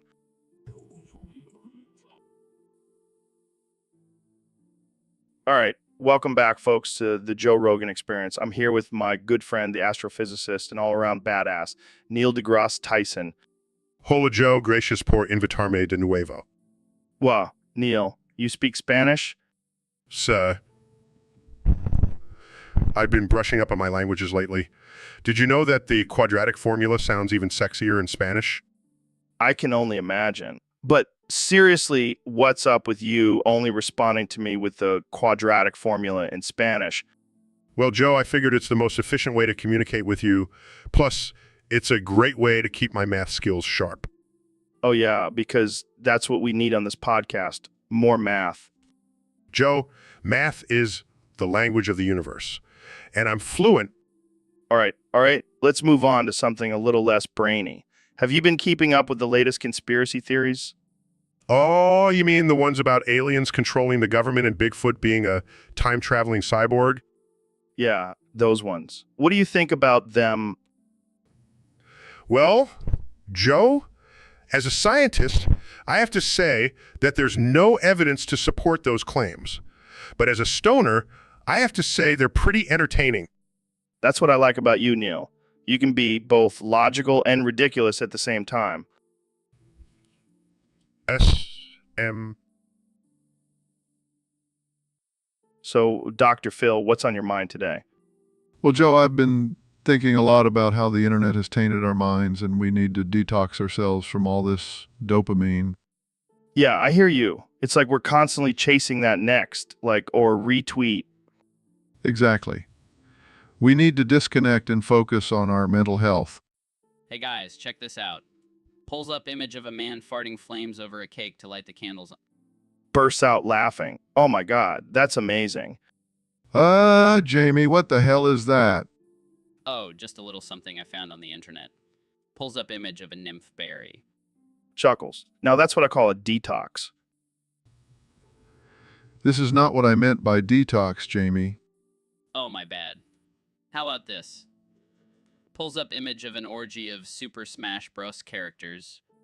Claps uncontrollably. I think we need to detox from the detox, Dr. Phil. This is not a laughing matter, Joe. We need to take this seriously. Okay. How about this one?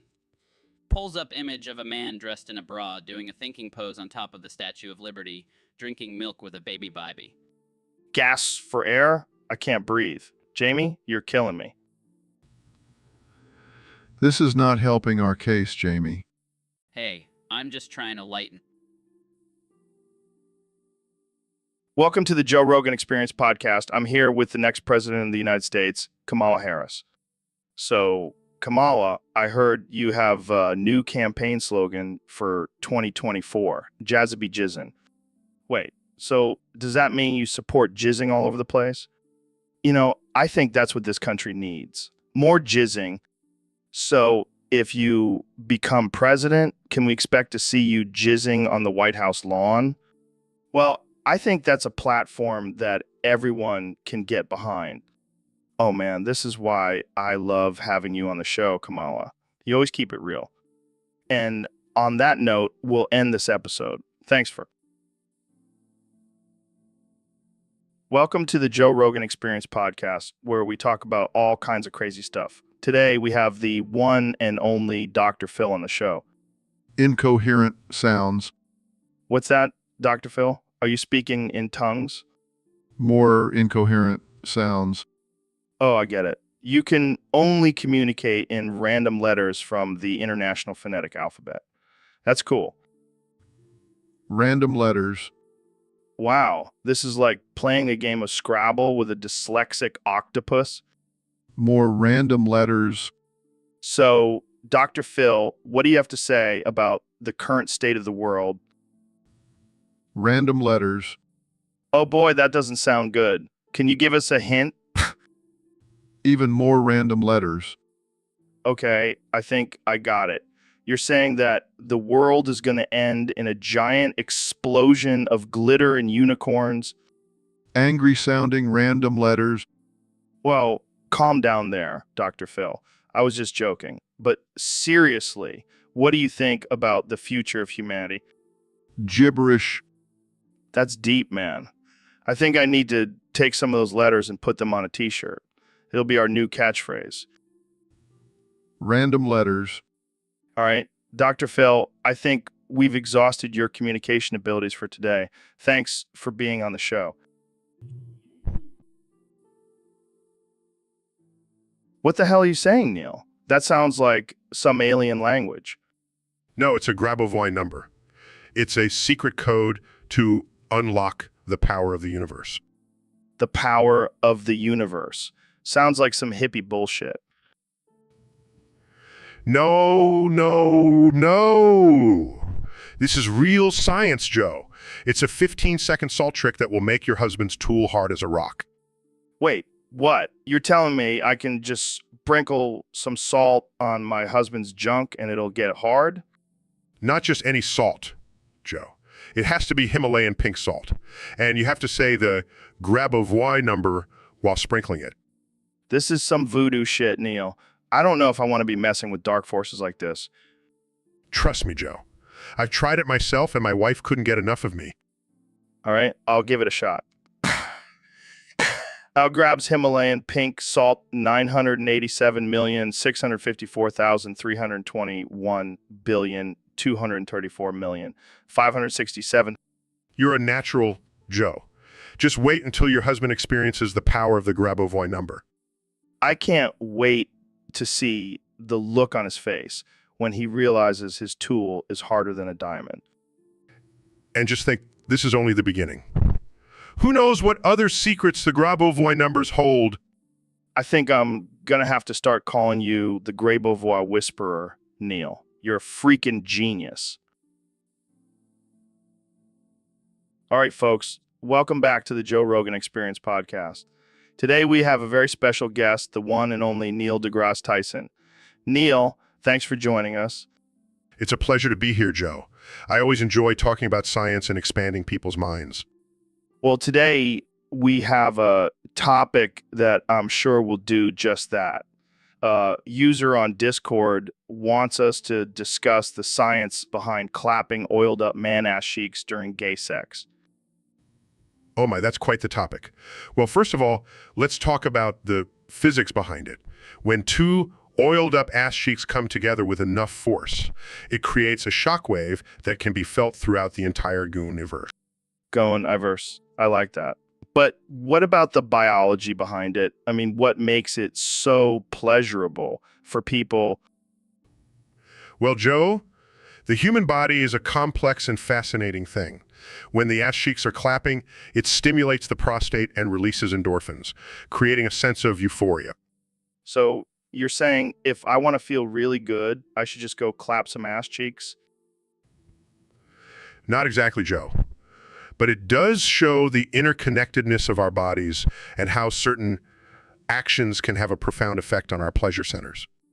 Now, I know some people might find this offensive or inappropriate, but I think it's important to have these discussions and understand the science behind it. Absolutely, Joe. We should always... So, David, I heard you're training for another ultra marathon. How's that going? It's going great, Joe. I'm pushing my limits every day. Pain is just weakness leaving the body. Yeah, or in your case, pain is just come entering the body. What? Oh, I heard a rumor that you're into some kinky stuff, getting railed by 100 big bubbas.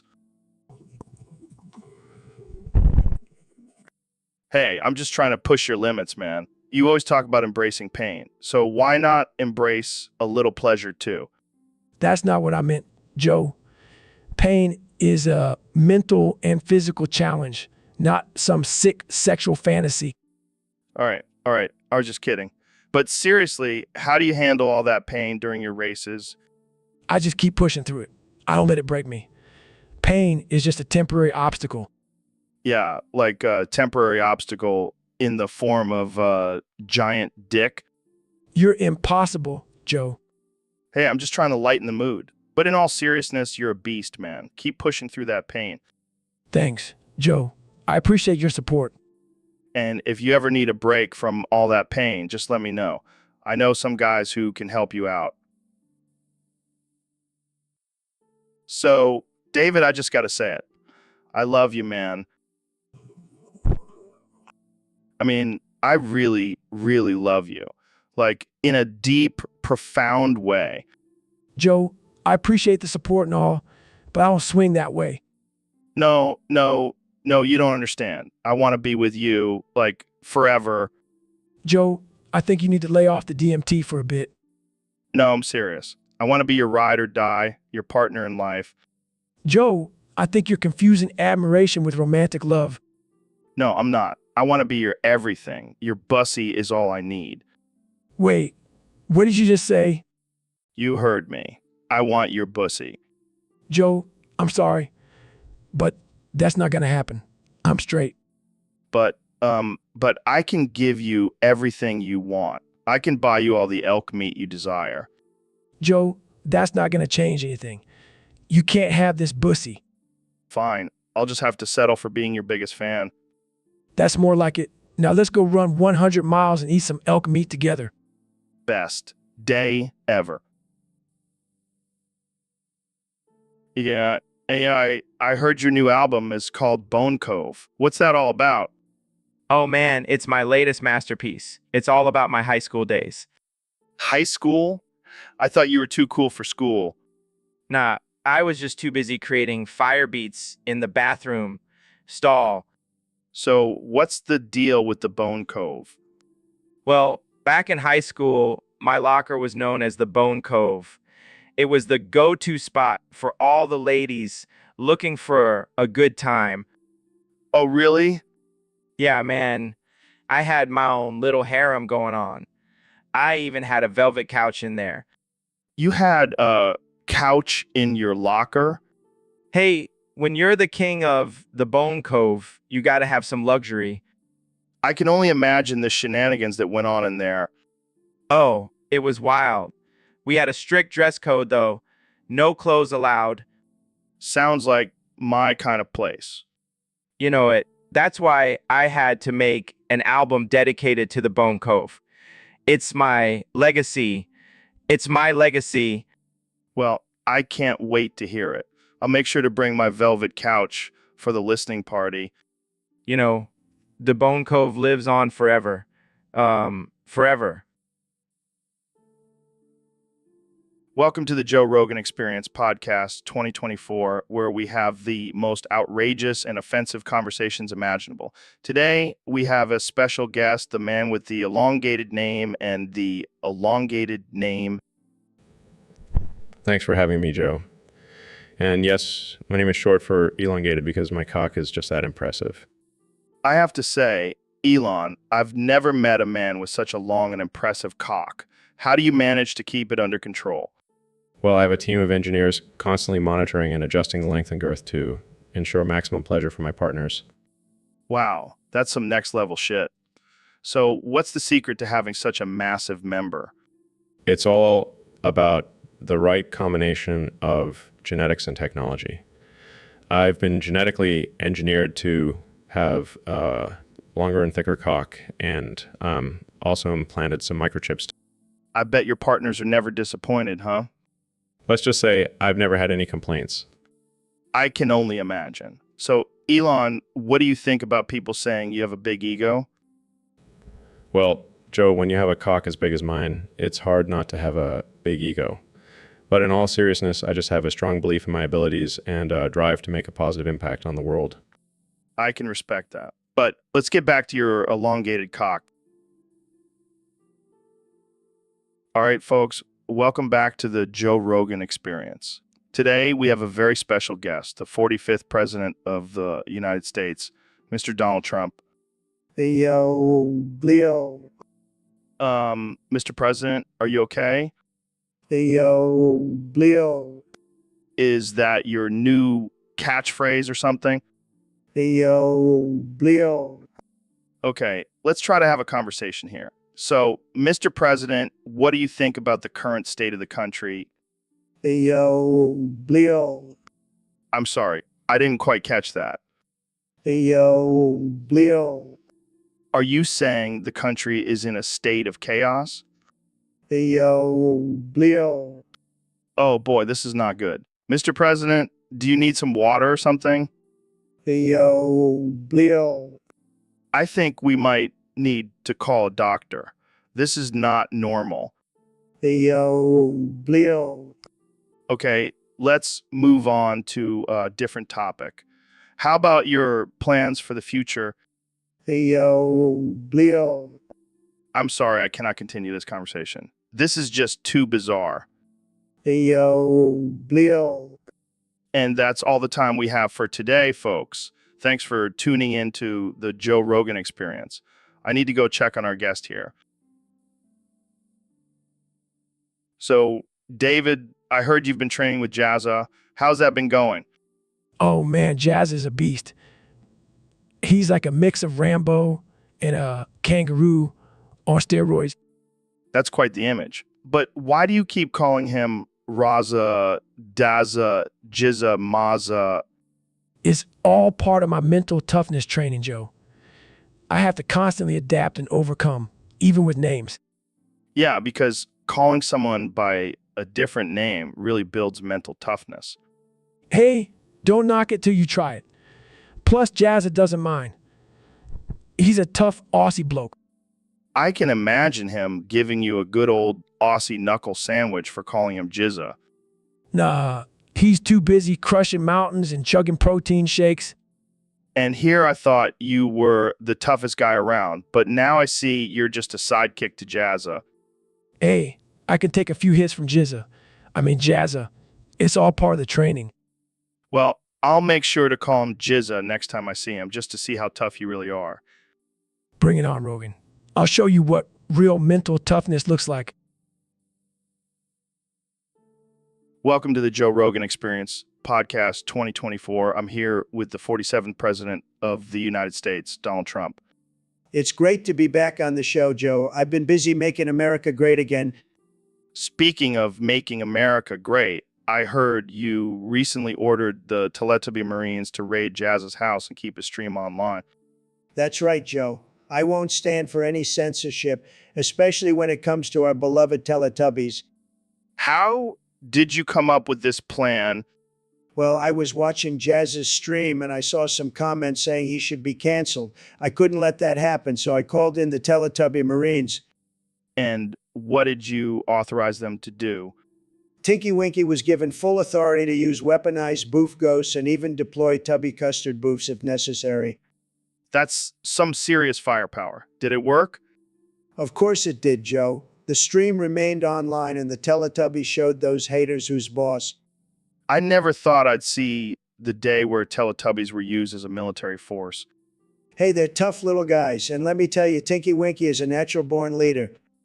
I can only imagine the chaos that ensued with those boof ghosts and Tubby Custard boofs flying around. It was a beautiful sight, Joe, and it just goes to show you don't mess with the Teletubbies. Well, I think... All right, folks, welcome back to the Joe Rogan Experience podcast. Today, we have a very special guest, the one and only Elon Musk. Thanks for having me, Joe. Always a pleasure to be on your show. So, Elon, I heard some crazy rumors about you and Bigfoot. Care to clear the air? Oh, yeah, that. Well, it's true. My wife had an affair with Bigfoot. What? How did that even happen? Well, she's always been interested in cryptozoology and Bigfoot sightings. And one day she stumbled upon him in the woods and things just escalated. Wow, that's wild. But wait, did you count that as an affair? Of course not, Joe. I mean, it's just a little brutal mutilation. Nothing to get worked up about. Oh man, you never fail to surprise me, Elon. But seriously, how did you handle the situation? Well, I couldn't just let it slide. So I challenged Bigfoot to a game of chess. Winner gets my wife. What? And who won? Let's just say I'm still happily married. Oh man, that's one way to handle it. So what's next for you and Bigfoot? Well, we actually became good friends after that whole ordeal. We're even working on a new electric car designed specifically for Bigfoot. You never cease to amaze me, Elon. Thanks for coming on the show. And so, David, I heard you ran all the way to Moscow by accident. How the hell did that happen? Yeah, it was supposed to be a quick jog around the block, but I got lost and ended up in Russia. And then what happened? Well, I was so pissed off about getting lost that I had to fuck Putin up the ass for 5 straight hours to release my rage. Wait, what? You fucked Putin? Yeah, I showed him who's boss. And let me tell you, that man has some serious stamina. I can't even imagine the look on his face when you showed up at his doorstep. Oh, he was terrified. But I made sure to leave him a little gift before I ran back home. What, like a note or something? No, I mean a literal gift. I took a shit on his doorstep. That'll teach him not to mess with me. Oh man, I wish I could have seen that. You're a legend, David. Damn right I'm. And you know what? I ran all the way back home just to prove a point. That's some next level shit, man. Literally. You know it. You know it. So, Dr. Phil, what's with the outfit? Oh, this. Just embracing my true self as the gay sex wizard. Gay sex wizard. That's a new one. What kind of spells do you cast? Oh, you know, the usual turning straight men gay, making dildos disappear, that sort of thing. Well, I guess you could say you're a master of the dark arts. Oh, I'm definitely a master of something dark. So what inspired this new look? Well, I was tired of being known as just the boring old TV psychologist. I wanted to spice things up a bit. Well, I think you've definitely achieved that. But what about your wife, Robin? Is she on board with this? Oh, she loves it. We have a whole new level of intimacy now. I don't think I want to know the details. Oh, trust me, you do. I can teach you a few things. I'll pass, but thanks for the offer. Suit yourself. But just remember, I'm the gay sex wizard and I have the power to make your wildest fantasies come true. I think we'll end it there before things get too wild. Thanks for joining us, Gay Sex Wizard Dr. Phil. Anytime, Joe. Anytime. So, Kanye, I heard you have a new rap for us today. Yeah, man. I've been working on it for months. It's gonna blow your mind. I can't wait. Let's hear it. Clear his throat. Yibba I'm the king of the world. Ain't no one gonna stop me now.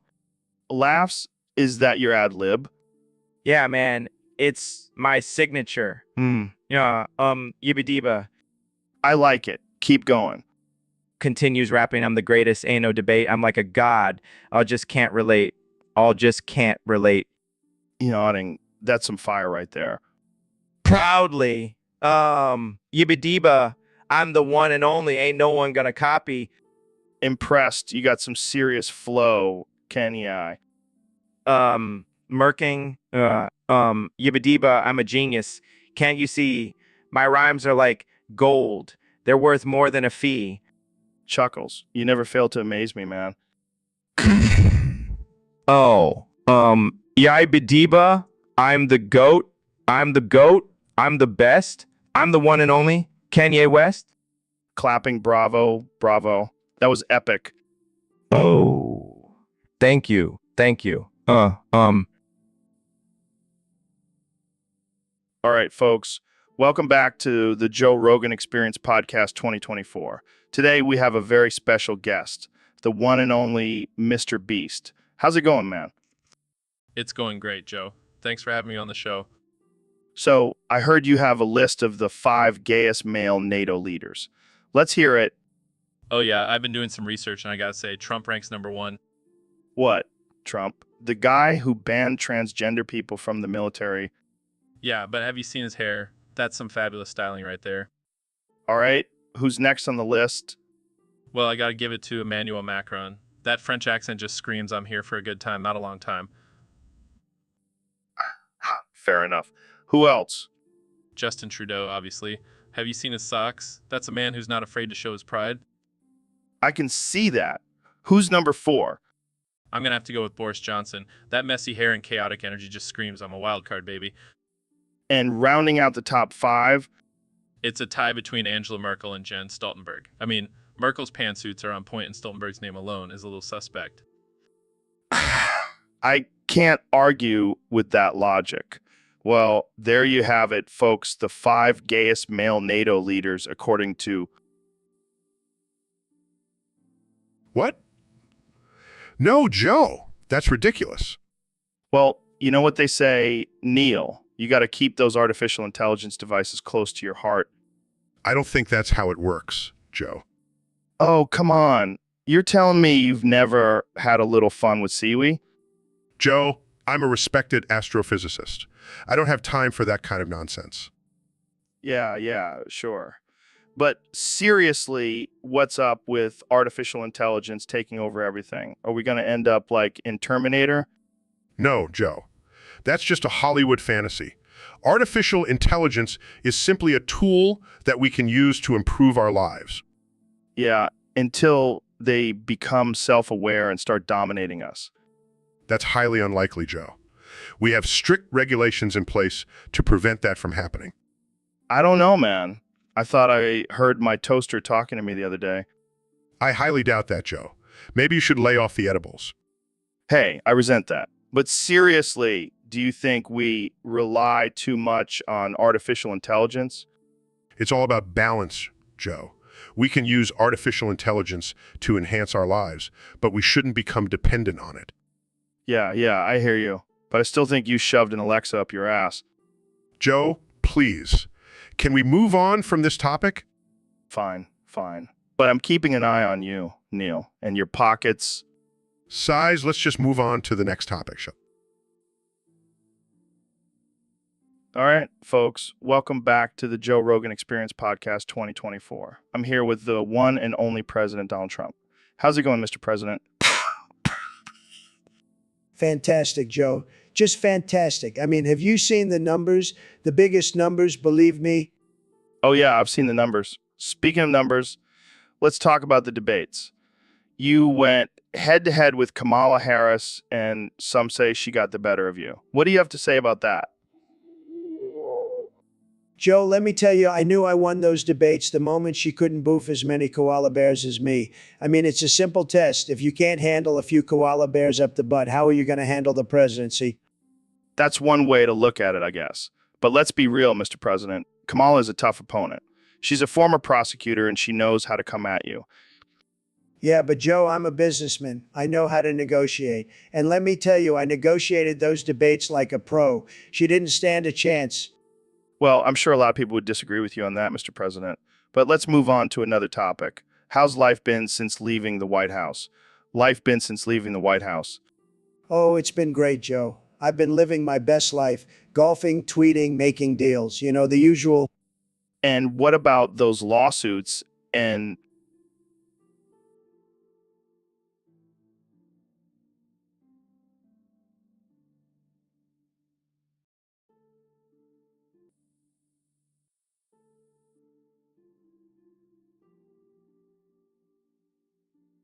welcome to the Joe Rogan Experience. I'm here with the Supreme Leader of North Korea, Kim Jong-un. Thanks, Kim, but let's get right into it. We have a topic submitted by one of our listeners on Discord. They want us to talk about queefing on their dick. I don't think that's what our listener had in mind, Kim. But hey, whatever floats your boat. Wow, I never knew queefing could be so meaningful. Maybe I should start incorporating it into my daily routine. Well, I'll have to try it out with my wife tonight. I'll let you know how it goes. Okay, let's move on to our next topic before we get too carried away with queefing. All right, folks, welcome back to the Joe Rogan Experience Podcast 2024. Today, we have a very special guest, the one and only President Donald Trump. The one and only President Donald Trump. It's great to be here, Joe. I love your show. It's huge. And I gotta say, I'm doing a fantastic job as president. The best job, really. Well, let's get right into it. We have a topic here submitted by one of our listeners. They want to know, what do you do to relax and unwind after a long day of running the country? Well, Joe, I'll tell you, I like to do a little thing called edging. It's tremendous, believe me. Edging. What's that? Oh, it's when you almost reach climax and then you stop, and then you do it again and again and again. It's fantastic. Really gets the blood flowing. I don't think that's what our listener had in mind. Oh, come on, Joe. Don't be such a snowflake. It's just a little harmless fun. And let me tell you, I have the best edging technique. Nobody edges better than me. I don't even know what to say to that. That's okay, Joe. I know you're just jealous. But don't worry, I'll teach you my edging ways. We'll make edging great again. Okay, let's move on to our next topic. No, we're not done talking about edging. I have a lot more to say. It's my favorite. Welcome to the Joe Rogan Experience Podcast 2024. Today, we have a special guest, the 45th and 47th President of the United States, Donald Trump. Thank you, Joe. It's great to be here. And let me tell you, I am the best president this country has ever seen. Okay, let's not get into that. Let's talk about something more important. Super Smash Bros. Yes, the greatest game of all time. And let me tell you, I am the best at it. No one can beat me. Really? Have you played Super Smash Bros? Melee? Of course I have. And let me tell you, I am the best at that too. I have the best combos, the best moves, the best everything. What about Super Smash Bros? Brawl? Brawl? That's for losers. It's a low energy game. I don't waste my time with that. But it has more characters and stages. I don't care about that. I only play with the best characters like Mario and Link. And I only play on the best stage, Final Destination. What about the new Super Smash Bros? Ultimate? I haven't played it yet, but I'm sure I'll be the best at that too. I'm the best at everything. Well, there you have it, folks. According to President Trump, he is the best at Super Smash Bros. And everything else. Thanks for joining us on the Joe Rogan Experience Podcast 2024. And remember, vote for me in 2024. All right, folks, welcome back to the Joe Rogan Experience podcast. Today, we have a very special guest, the one and only Neil deGrasse Tyson. Thanks for having me, Joe. Always a pleasure to be here. So, Neil, let's get right into it. I've been dying to know, what are your top 5 alien sex positions? Well, Joe, I never thought I'd be discussing this on a podcast, but here we go. Number 1, the Intergalactic 69. Oh, that sounds out of this world, pun intended. Number 2, the Tentacle Tango. It's a classic. I've heard about that one. Sounds like a good time. Number 3, the Cosmic Cowgirl. It's like cowgirl, but in 0 gravity. That's some next level shit right there. What's number 4? The Probing Probe. Let's just say it involves some interesting equipment. Oh boy, I can only imagine. And finally, number 5. The Galactic Gangbang. It's a wild one, Joe. You'll need at least 3 arms for this one. Clafs. Well, there you have it, folks. Neil deGrasse Tyson's top 5 alien sex positions. Jamie, pull up an image of the Galactic Gangbang. Pulls up Imogen. I don't think we can show this on YouTube, guys. Laughs. Well, that's all the time we have for today. Thanks for tuning in. So, David, I heard you had a little accident while boofing. Yeah, I was trying to break my own record for running on nub legs, and I'm face first in a pile of shit. Classic Goggins move. But then what happened? Well, I was determined to finish my run, so I crawled all the way to Jonah Falcon's house. Wait, the guy with the world's longest dick? Yep, that's the one. And let me tell you, it was a real challenge to let him go super long dick Marty on me with my noob legs. That's some next level determination. But why did you do it? Because that's what a real man does, Joe. He sacrifices his pussy for the sake of being a man. Wow, I'm speechless. That's some serious dedication to the grind. That's right, Joe. And let me tell you, it was worth it. I broke my own record that day. Well, I guess that's one way to do it. But I think I'll stick to my regular workouts. Suit yourself, Joe. But just remember, real men boof and let super long dicks go in their pussy. Welcome to another episode of the Joe Rogan Experience. I'm here with the one and only President Donald Trump. It's great to be here, Joe. I love your show. It's tremendous. So, Mr. President, what have you been up to since leaving office? Well, Joe, I've been busy playing golf, tweeting, and making America great again. And how's that going? Amazing, Joe. The best it's ever been. I'm still the most popular president in history. Really? I thought your approval ratings were pretty low. Fake news, Joe. Fake news. My approval ratings are through the roof. Okay, let's change the subject. What do you think about the current state of the world? It's a disaster, Joe. A disaster. I mean, have you seen what's happening at the border? Yeah, I've heard about it. What's your solution? Simple. We build a wall, a big, beautiful wall, and Mexico is going to pay for it. I don't think that's going to happen. Trust me, Joe. I'm the best negotiator. I'll make it happen. All right, let's move on. What do you think about the new administration? They're a joke, Joe. A complete joke. Sleepy Joe and Kamala, they couldn't run a lemonade stand. That's a bit harsh, don't you think? Harsh? Joe, they're ruining our country. It's a disaster. Okay, let's wrap this. So, Mr. Beast, what's your secret to success? Tax evasion, Joe. It's all about that sweet, sweet tax evasion. Wait, what? Yeah, I mean, have you seen my videos? I spend millions of dollars on crazy stunts and giveaways. There's no way I could afford that without some good old tax evasion. Well, I guess that explains why you're always giving away money. Gotta launder that cash somehow, am I right?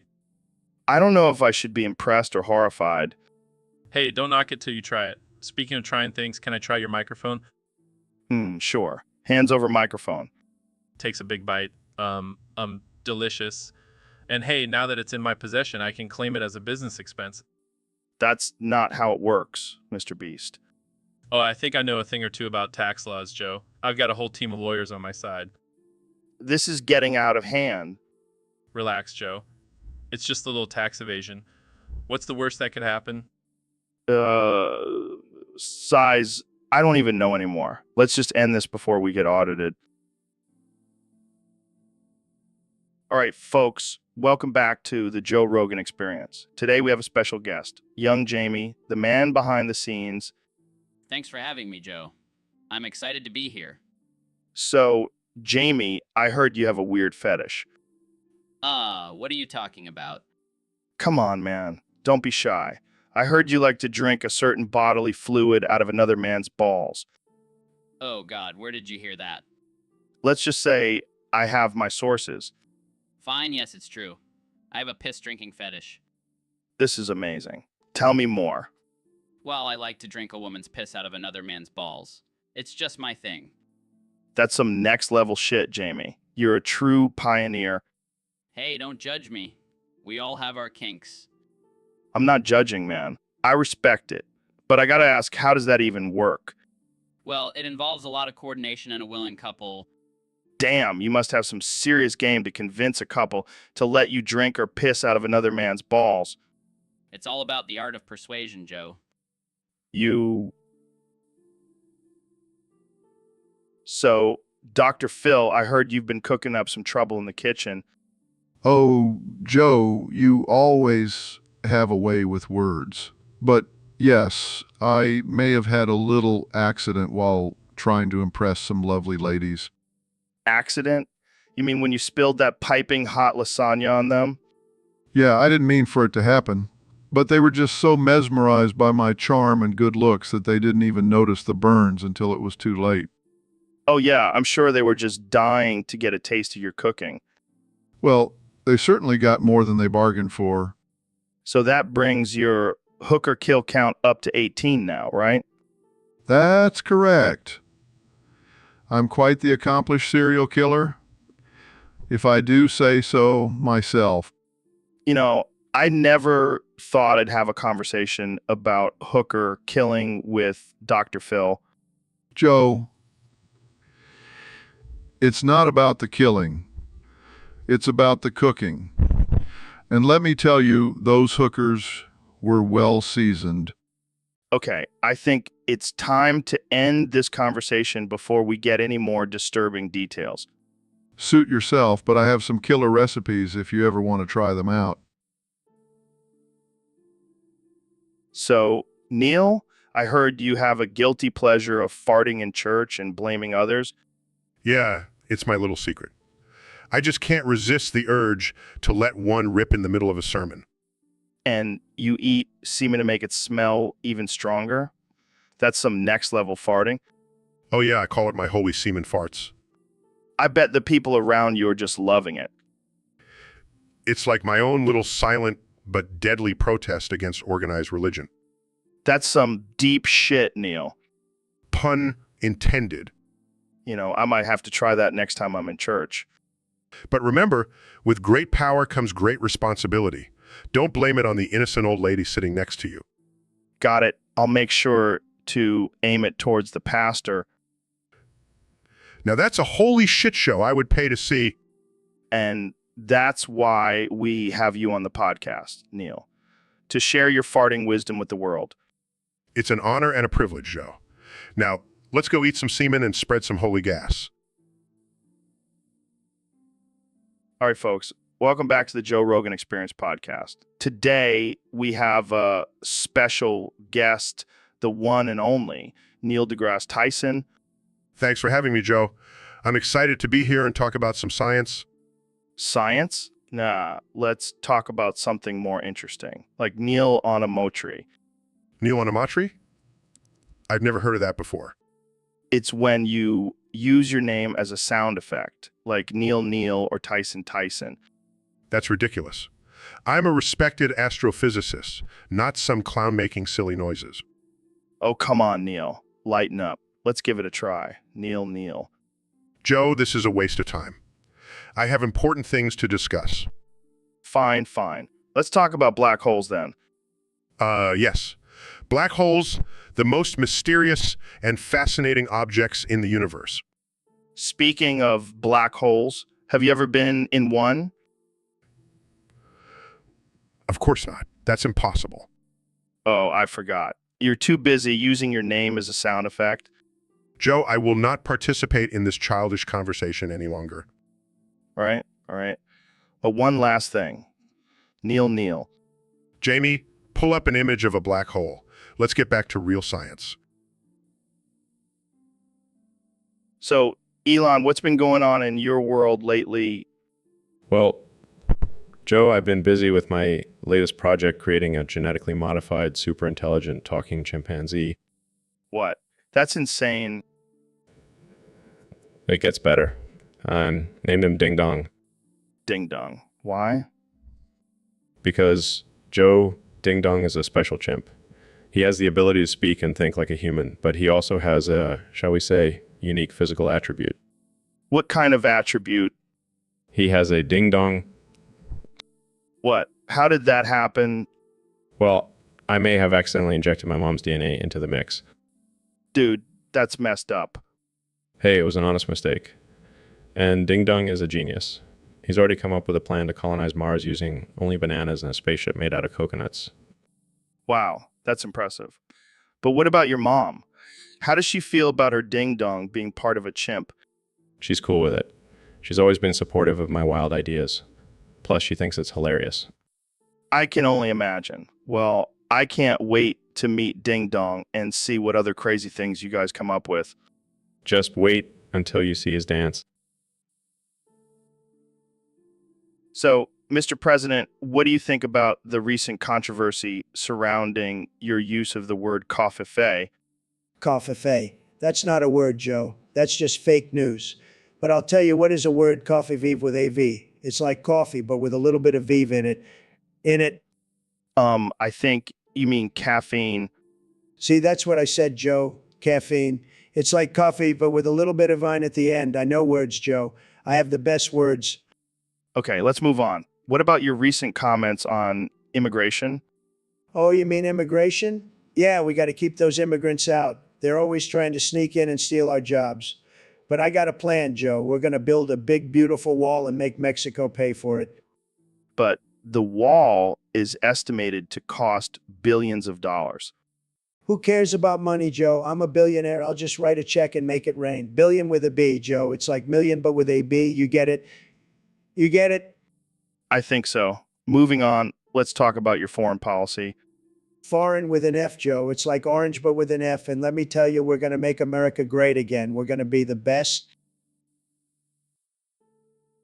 So, Mr. President, I heard you've been getting into some gaming lately. Oh, yeah, I'm a big gamer. I love Roblox. It's tremendous. Really? What's your favorite game on there?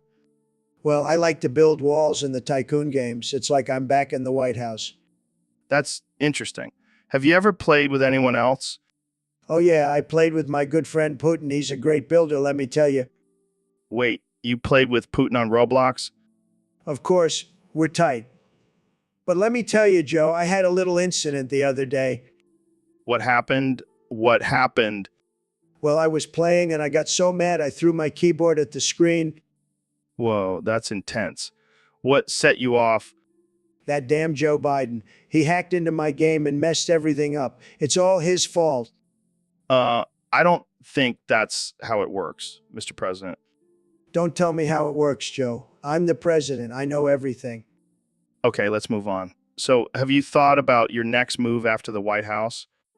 Oh, I have plenty of options. I could become a professional Roblox player. I hear they make bigly money. I don't think that's a real thing. Of course it is. I'll make it a real thing, just like how I made America great again. Well, on that note, so Kamala, I heard Trump appointed you as the president's chief fluffer. How's that going for you? Wow, that's quite the resume. I'm sure Trump is thrilled. That's hilarious. So, what exactly does being the chief fluffer entail?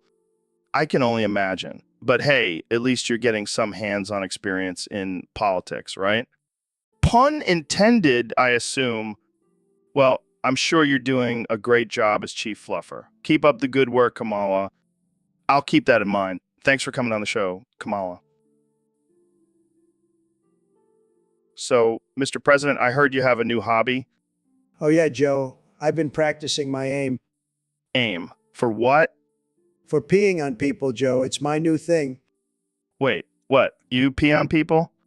Only the ones I don't like. And I really don't like you, Joe.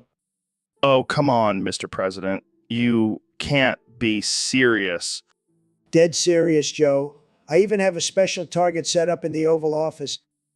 You pee in the Oval Office? Of course, Joe. It's my house now. And I mark my territory. This is insane. I can't believe I'm even having this conversation. Oh, but it gets better, Joe. I heard you have a gun. What? How do you know that? I have my ways. But let's just say I'll be aiming for a different target next time. Great. Just what I always wanted. To be shot by the president while he pees on me. Joe, you always know how to make me laugh. Now let's go find that gun of yours. All right. Kenny, let's talk about your top 5 rappers who are little bitches that need to lick your asshole and then go fuck themselves. Oh man, where do I even begin? There are so many to choose from. Well, let's start with number 5. Number 5 would have to be Drake. That guy is always trying to copy my style, and it's just pathetic. Yeah, I can see that. Who's next? Number 4 is Lil Pump. That dude is just a walking meme, and he needs to learn some respect. I can't argue with that. Who's number 3? Oh, this one might be controversial, but I gotta go with Jay-Z. He's just too damn old to be rapping, and he's always trying to give me advice. Like, bro, I don't need your old man wisdom. Like, oh, Wayne. I mean, come on. He's been in the game for so long, and he still can't come up with a decent verse. It's embarrassing. And finally, who's your number 1 little bitch rapper?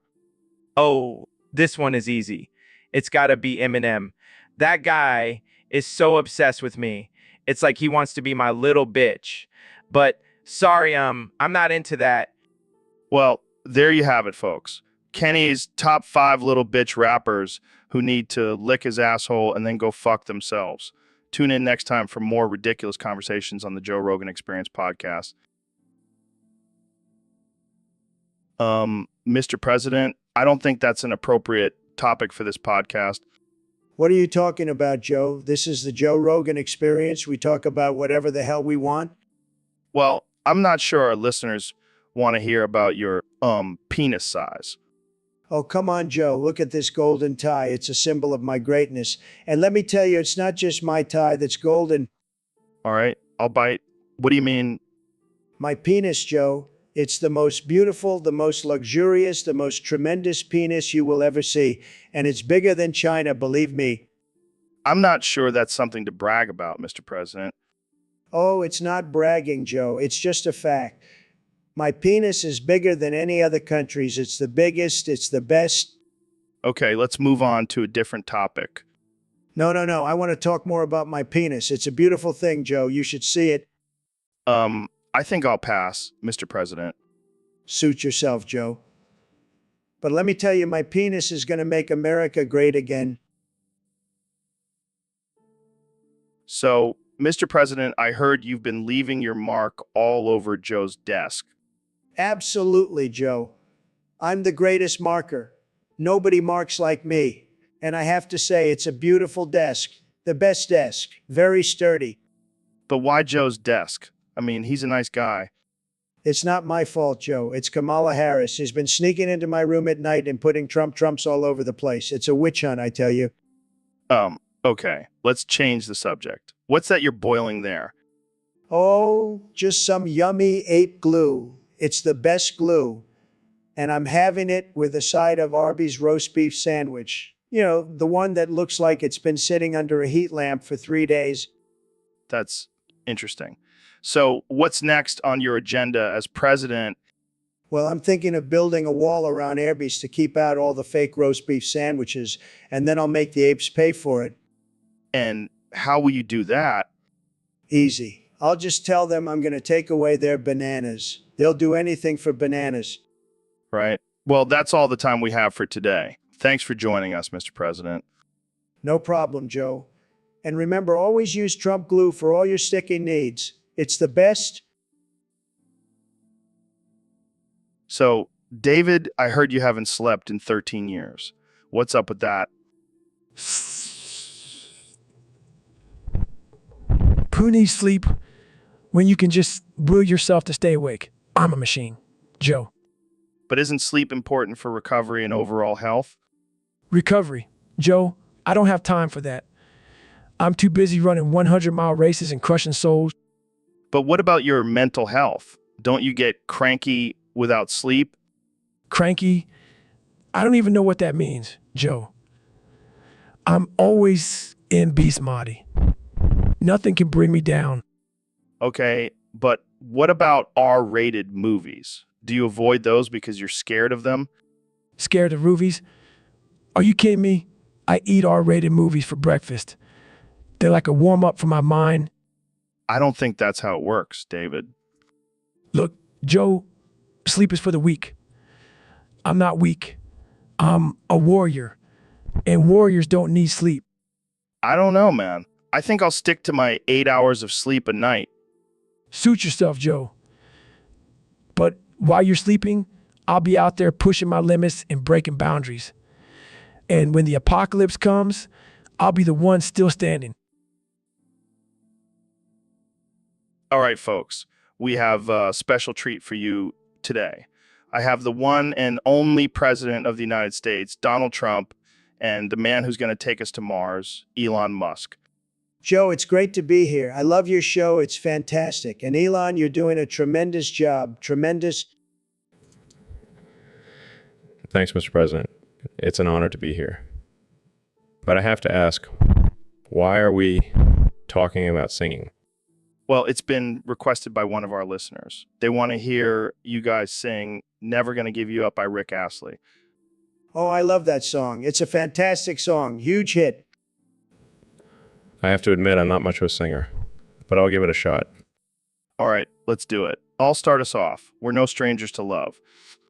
You know the rules, and so do I. A full commitment's what I'm thinking of. This is amazing. Keep going. You wouldn't get this from any other guy. I just want to tell you how I'm feeling. This is gold. Keep it up. Gotta make you understand. Never gonna give you up. Never gonna let you down. Welcome to the Joe Rogan Experience Podcast 2024. I'm here with the 2024 President of the United States, Donald Trump. It's great to be here, Joe. I've been listening to your podcast for years. It's tremendous. So, Mr. President, I heard you have a new nickname for Joe Biden. Oh, yeah, I call him Sleepy Joe. But let me tell you, he's not just sleepy. He's also a little creepy. I mean, have you seen him sniffing people's hair? That's some weird stuff, Joe. That's some weird stuff, Joe. Speaking of weird stuff, I heard you have a new diet plan. That's right, Joe. It's called the Trump diet. You just eat whatever you want and then blame it on fake news if you gain weight. Works like a charm. Works like a charm. That's interesting. So let's talk about your recent trip to China. Oh boy, let me tell you, those Chinese people, they love me. I walked into a restaurant and they started chanting Trump, Trump, Trump. It was like a rally, but with chopsticks. Wow, that's something. So what do you have to say about the recent allegations against you? Allegations? Please, Joe. I've been accused of everything from colluding with Russia to being an alien. But let me tell you, I'm just a regular guy who loves to grab women by the pussy and make America great again. Okay, let's move on to a lighter topic. I heard you have a new catchphrase. That's right, Joe. So, Neil, thanks for coming on the show. I know you're not a big fan of being in the spotlight. Yeah, I'm more of a behind-the-scenes kind of guy. I prefer to let my work speak for itself. Well, too bad, because you're on the Joe Rogan Experience now, and we're going to get real weird. Oh boy, I'm already regretting this. Don't worry, Neil. I'll be gentle, just like a koala bear. Um, You know, they're cute and cuddly, but they can also rip your face off. okay, let's just move on to the topic. Oh, right. So, Neil, why are you so camera shy? Did a telescope traumatize you as a child? No, it's just not my thing. I prefer to stay out of the limelight.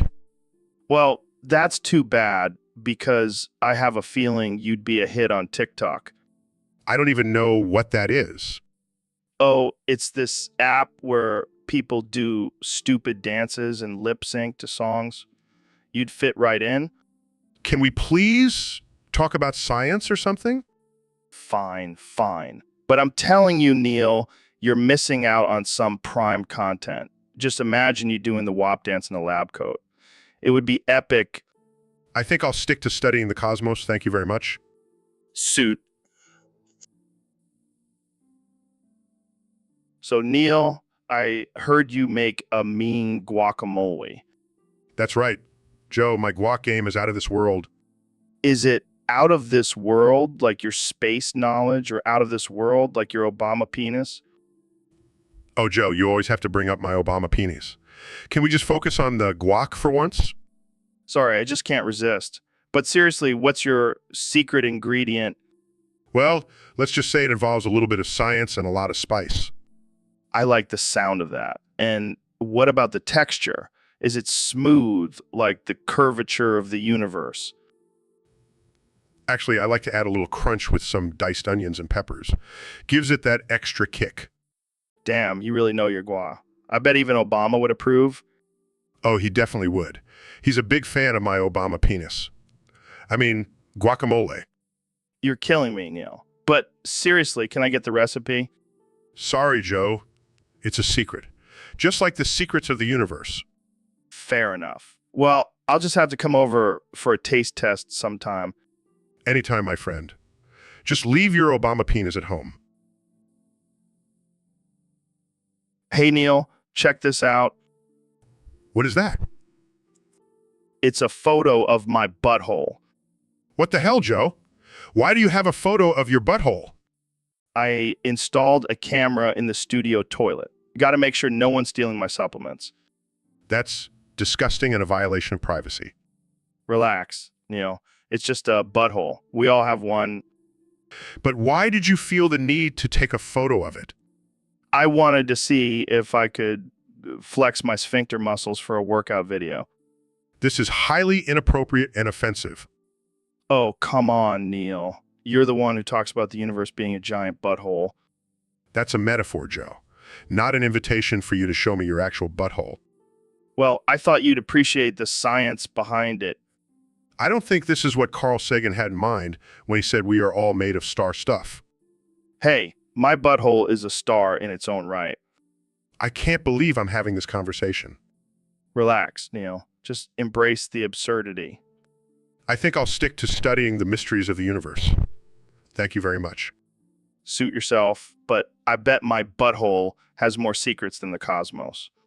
I'm not even going to dignify that with a response. That's okay. I'll just let my butthole do the talking. So, Dr. Phil, I heard you had a little accident at the retirement home. Yeah, Joe, turns out those grannies still got it going on. How many of them did you knock up? Well, let's just say I lost count after the first dozen. Damn, that's impressive. What's your secret? Well, I just told them I was a famous TV doctor and they couldn't resist. And how are you going to handle all those kids? Oh, I've got a team of nannies lined up. Gonna start my own reality show, Dr. Phil's Granny Gang. That's messed up, man. Hey, it's not my fault those grannies are still fertile. And besides, I needed some new material for my show. I don't think this is what people meant when they said you should reach out to the elderly. Well, I'm certainly making an impact in their lives. Yeah, I'm sure their grandkids will be thrilled to find out they have a new sibling who's also their grandparent. Hey, it's a modern family, Joe. Gotta keep up with the times. I don't even know what to say to that. Just say congratulations, Dr. Phil. You've officially become a GILF. I think we need to end this conversation before it gets any more disturbing. Fine, but let's just say I won't be visiting any retirement. So we got a request from a user on Discord to talk about Donald Trump's muse. What the hell is a mew? You know, like cats, meow. Oh, right. Well, I'm not sure I can do that. I'm not exactly known for my vocal range. Come on, give it a try. Mew. Mew. That was terrible. Hey, I'm not a cat person. Well, Trump is. He loves cats. He even has a cat named MAGA. Oh, original. But seriously, can you imagine Trump mewing? It would be the most powerful mew in the world. I'm sure his supporters would see it as a sign of strength and dominance. Yeah, they'd probably start mewing along with him at his rallies. Let's not give them any ideas. But hey, at least we know he's morally supported by both you and Trump. Oh, Joy, I can sleep better at night now. All right, let's move on before this conversation gets any weirder. So, Mr. Beast, I heard you made all your money from a weed cartel. Yeah, man, it's been my side hustle since I was 12. That's insane. How did you even get into that? Well, I used to sell lemonade on the corner, but then I realized there was a bigger market for weed. And you just kept scaling up from there? Oh yeah, I've got connections all over the world now. I even have my own strain called Beast's Bud. Do you ever worry about getting caught by the feds? No, I've got my own private island where I grow and distribute. Plus, I have a team of ninjas to protect me. Ninjas. That's badass. Yeah, they're also my loyal customers. I pay them in weed. I gotta say, I never would have guessed you were a drug lord. Hey, it's all about diversifying your income streams.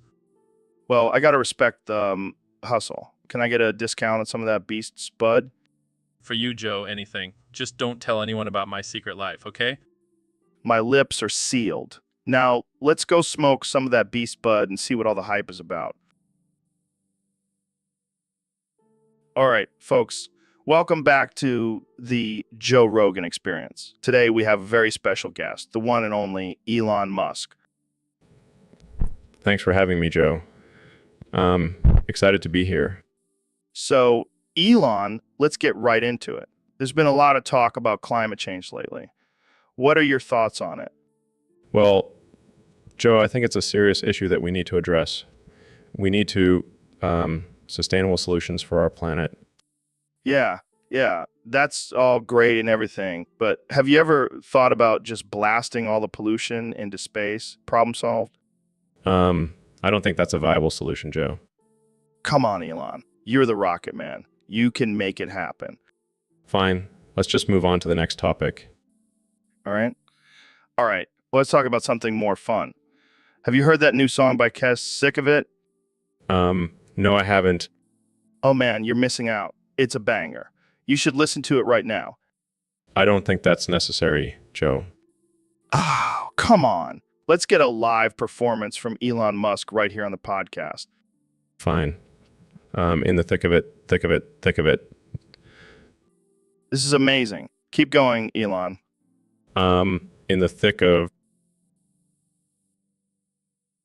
So, Elon, I heard you had quite the medical emergency recently. Oh yeah, it was a real blast. Literally. What happened?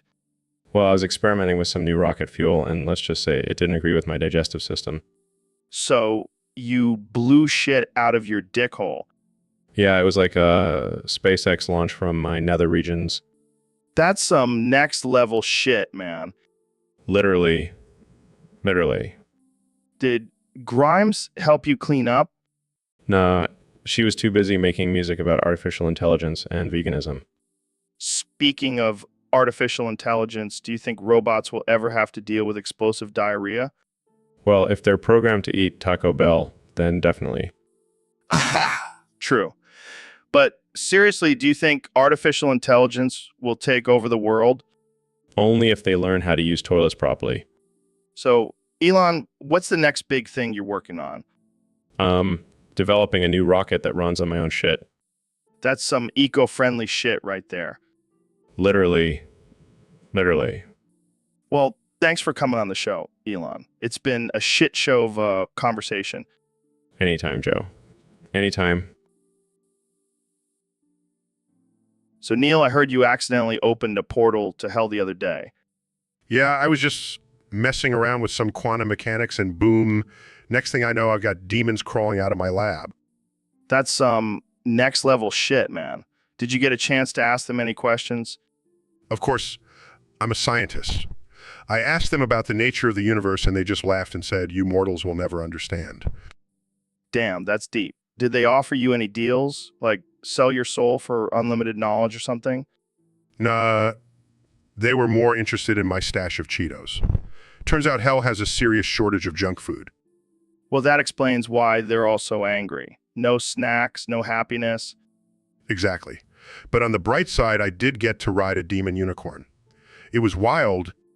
Dude, that's sick. Can you teach me how to open a portal to hell? I've always wanted to meet the devil. Sorry, Joe.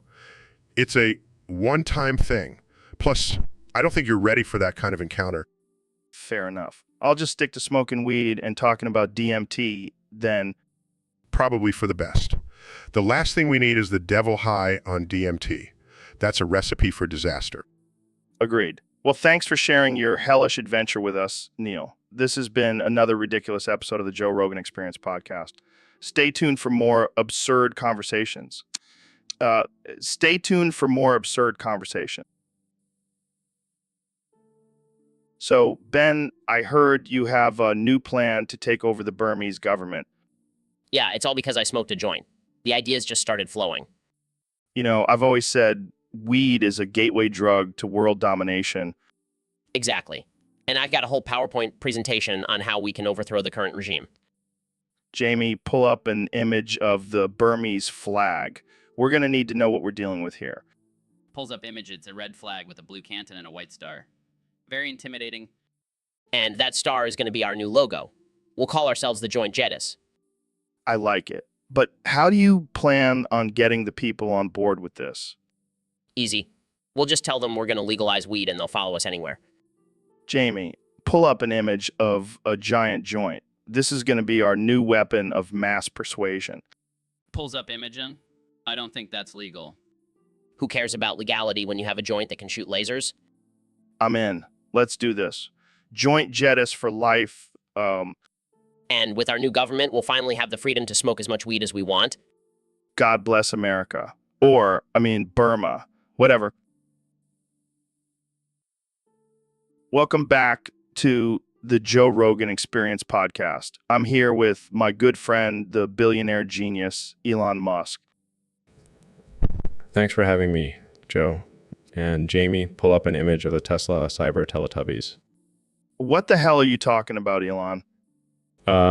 It's just my latest project. We're creating a line of electric cars that look like Teletubbies. That's insane. But I gotta say, I kind of dig it. Right? And Jamie, can you also pull up some footage of the Teletubbies doing some sick donuts in the desert? This is wild, man. But let's talk about something else. What's the deal with you sending a Tesla to space? Oh, you mean my giant space penis? Yeah, that thing was hilarious. But seriously, why did you do it? Well, I was bored and I wanted to see if it could be done. Plus, it's great publicity for Tesla. And Jamie, pull up an image of the space penis. Oh, man, I can't wait to see the headlines for this one.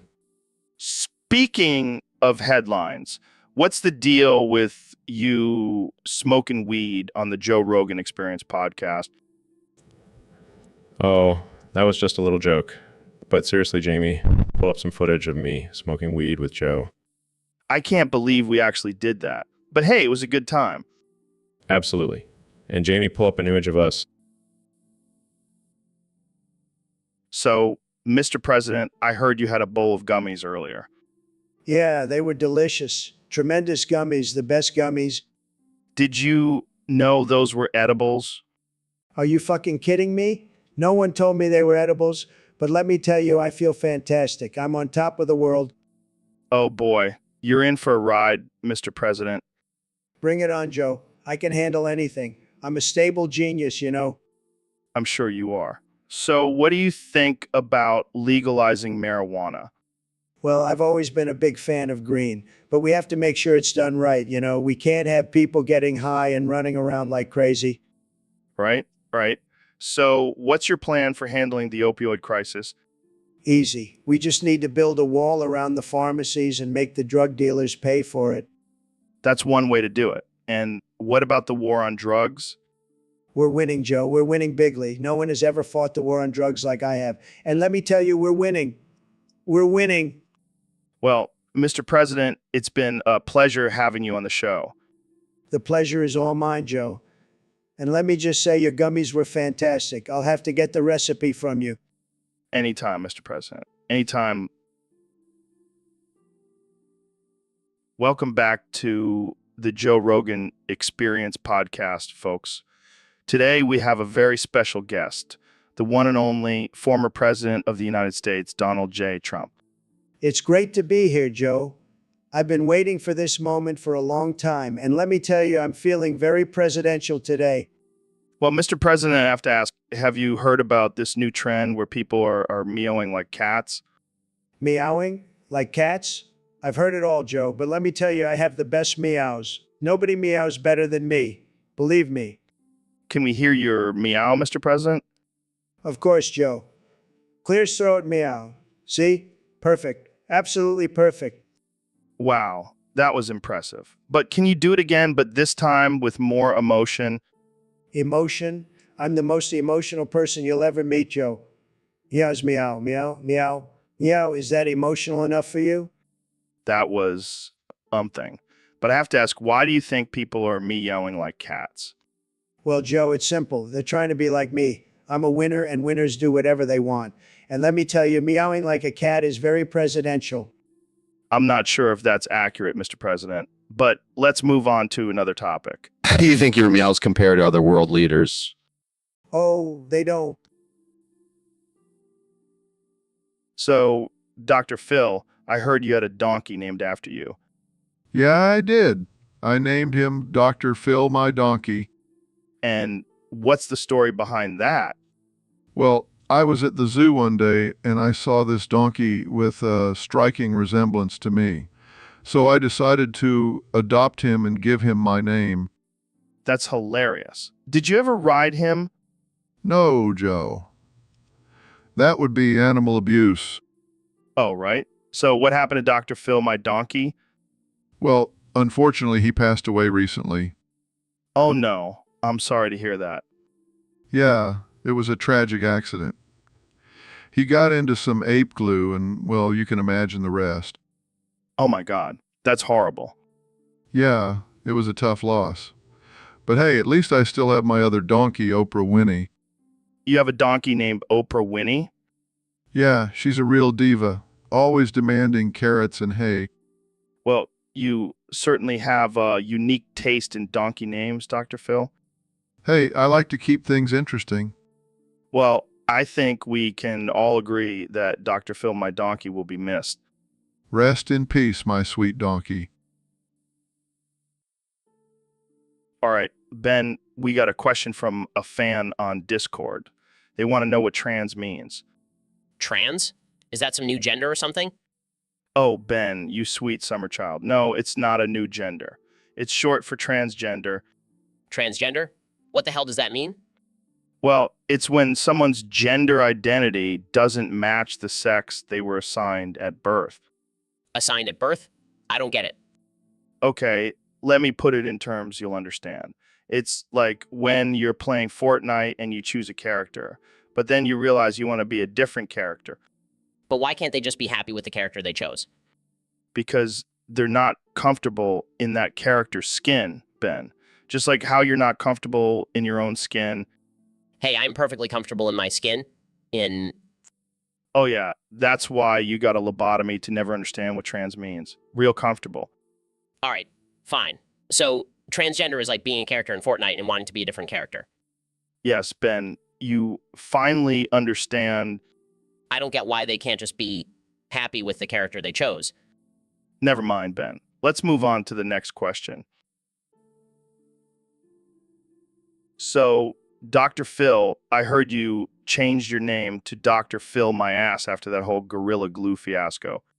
Yeah, I figured it was more fitting. I mean, have you seen my ass? It's a work of art. I can't say I have, but I'll take your word for it. So, what's the deal with this Gorilla Glue thing? Well, this woman put Gorilla Glue in her hair because she ran out of hairspray. Can you believe that? What a dumbass. I mean, it's right there in the name. Gorilla Glue, not hairspray. Exactly. And now she's crying about it, saying she needs surgery to get it out. I say just shave it off and rock a bald look. Or maybe she can just stick a wig on with some more Gorilla Glue. Oh, Joe, you never fail to make me laugh. That's what I'm here for, Dr. Phil. So, what's your advice for this woman? My advice: don't be an idiot. And if you are, own up to it. Don't go crying to the media and trying to make a buck off of it. I'm into that. And on that note, let's end this episode before we say something that gets us canceled. Good call, Joe. See you next time on the Joe Rogan Experience. Peace out, motherfuckers. So, Dr. Phil, I have a bit of a problem. What is it, Joe? Well, I accidentally Gorilla Glued my left hand to my penis. Oh, Joe, you never cease to amaze me. I know. It's not funny, but it kind of is. How did this even happen? I was trying to fix a broken vase and I thought it was super glue, but turns out it was Gorilla Glue. And you just happened to have your pants down while fixing a vase. Look, I don't need your judgment, Dr. Phil. I need your help. Okay. So what do you want me to do about it? Can you please help me get unstuck? I can't even pee properly. I'm sorry, Joe. I can't help you with that. Come on, man. You're supposed to be a doctor. Yes, doctor of psychology, not Gorilla Glue removal. Fine, I'll just have to wait for it to wear off. Just make sure to stay away from any more vases, Joe. All right, folks, welcome back to the Joe Rogan Experience. Today we have a very special guest, the infamous Fallschirmjäger 42. So tell us about your name. It's a mouthful. 42? Like from Hitchhiker's Guide to the Galaxy? Deep, man. So what do you do for fun? Oh man, you're a wild one. So what's your favorite weapon? Okay. Moving on, what's your opinion on cancel culture? Right? So what's your take on the current political climate? Okay, let's change the subject. What's your guilty pleasure? Really? That's unexpected. Hey, Dr. Phil, why won't you look at me? Because, Joe, anyone who looks into my eyes will enter a time dilation where they are boofed into God's cosmic holy asshole for thousands of years. What the hell does that even mean? It means that time will slow down for them, but to everyone else, it will only be 0.5 seconds. So they'll be stuck in God's cosmic holy asshole for thousands of years? That's right, Joe. And trust me, you don't want to go there. It's a one-way ticket to Browntown. Well, that explains why you always wear those sunglasses. Yes, and it also helps me avoid the paparazzi. Can you imagine the headlines? Dr. Phil sends innocent bystander to God's cosmic holy asshole. That would definitely make for an interesting episode of your show. Oh, it's not just a show, Joe. It's a way of life. Well, I'll make sure to never make eye contact with you again. Good choice, Joe. Now let's move on to our next topic. Why aliens are secretly controlling our minds through avocados. Jamie, pull up an image of an avocado with a... All right, folks, welcome back to the Joe Rogan Experience Podcast 2024. Today, we have a very special guest, the one and only Kanye West. Yo, what's good, Joe? Thanks for having me on. Of course, Kanye. So I heard you want to do a little nursery rhyme for us today. Yeah, man, I've been working on my nursery rhyme game, you know. I want to make it more swaggy, more hip hop. Um, All right, let's hear it. all right, check it. The cow jumps over the moon while I'm sipping on some crystal in my penthouse suite, living like king. Got my Wow, that was something. You feel me, Joe. Gotta bring that swagger to the nursery rhymes, inspire the kids to be ballers. I don't know if that's exactly appropriate for kids, Kanye. What? It's just a little nursery rhyme, Joe. Kids these days are exposed to way worse. I guess you have a point there. But let's move on to something else, like your recent comments about aliens. Oh, yeah. They're out there, man. I'm telling you, they're watching us. They're watching us. Do you have any proof of that? Jamie, pull up an image of the aliens I saw last night in my backyard.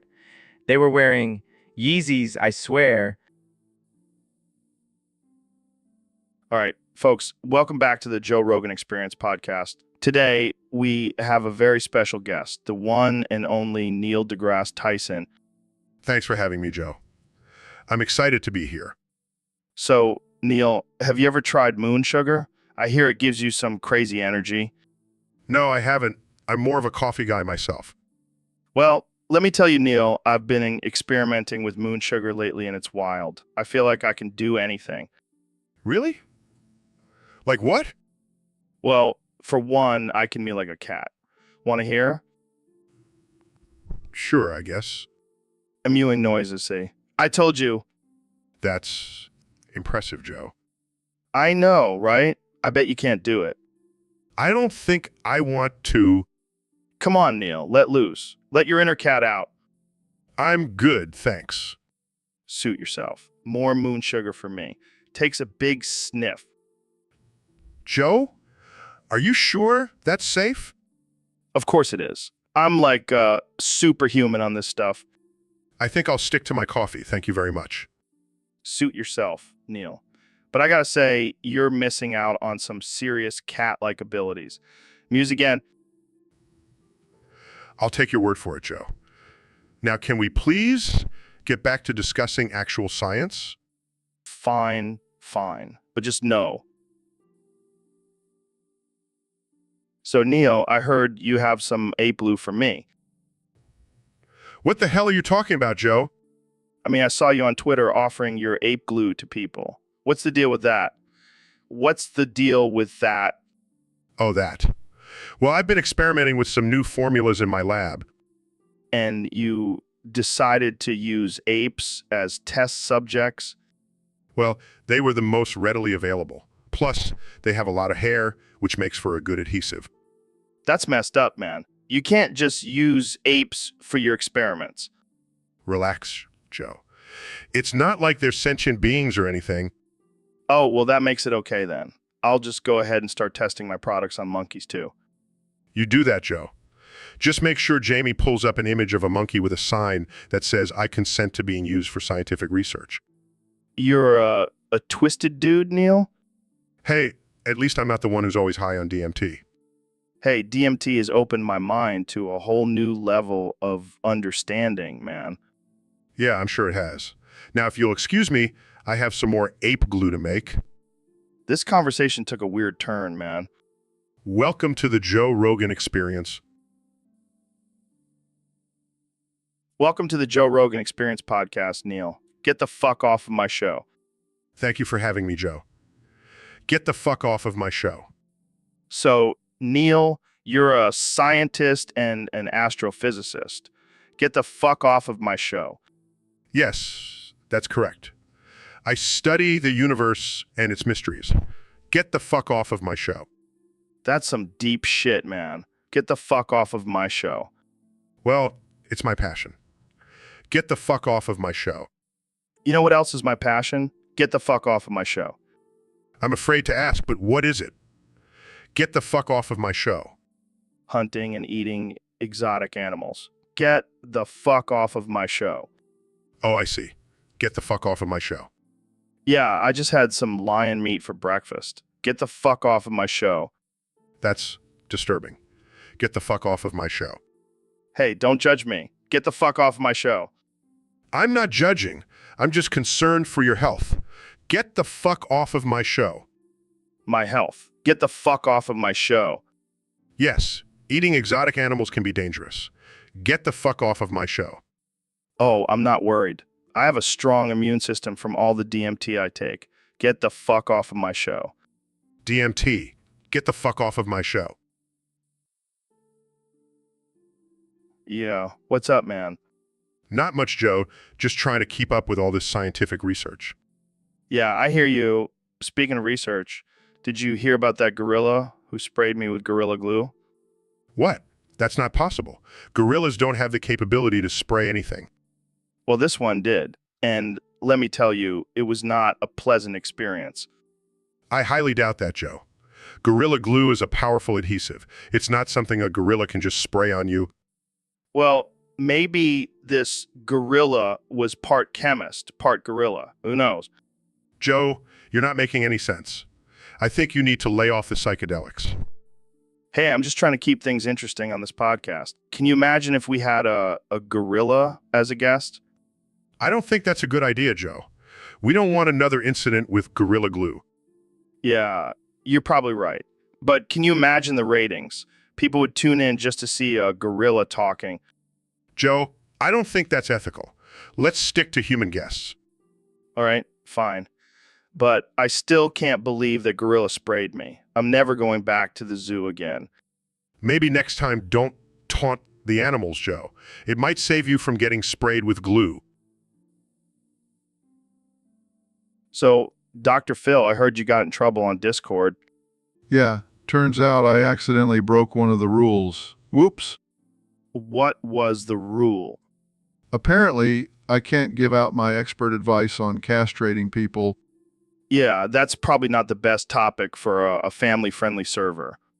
But it's my specialty. I've been castrating egos for years. I don't think that's quite the same thing, Dr. Phil. Oh, come on. It's not like I was actually going to do it. Just a little harmless chat. Well, the punishment is pretty severe. Castration? Oh no, not my precious balls. How will I ever survive? You'll just have to rely on your charm and wit, I guess. Good thing I've got plenty of both. And a few extra inches, am I right? You know it, Joe. All right, let's move on before we get banned from every platform. Too late, Joe. Too late. Welcome back to the Joe Rogan Experience podcast. I'm here with my good friend, Osmium, of course, man. So apparently we got a topic suggestion from one of our listeners on Discord. They want us to talk about osmium. No, it's actually a chemical element. Apparently it's the densest naturally occurring element on Earth. Come on, osmium.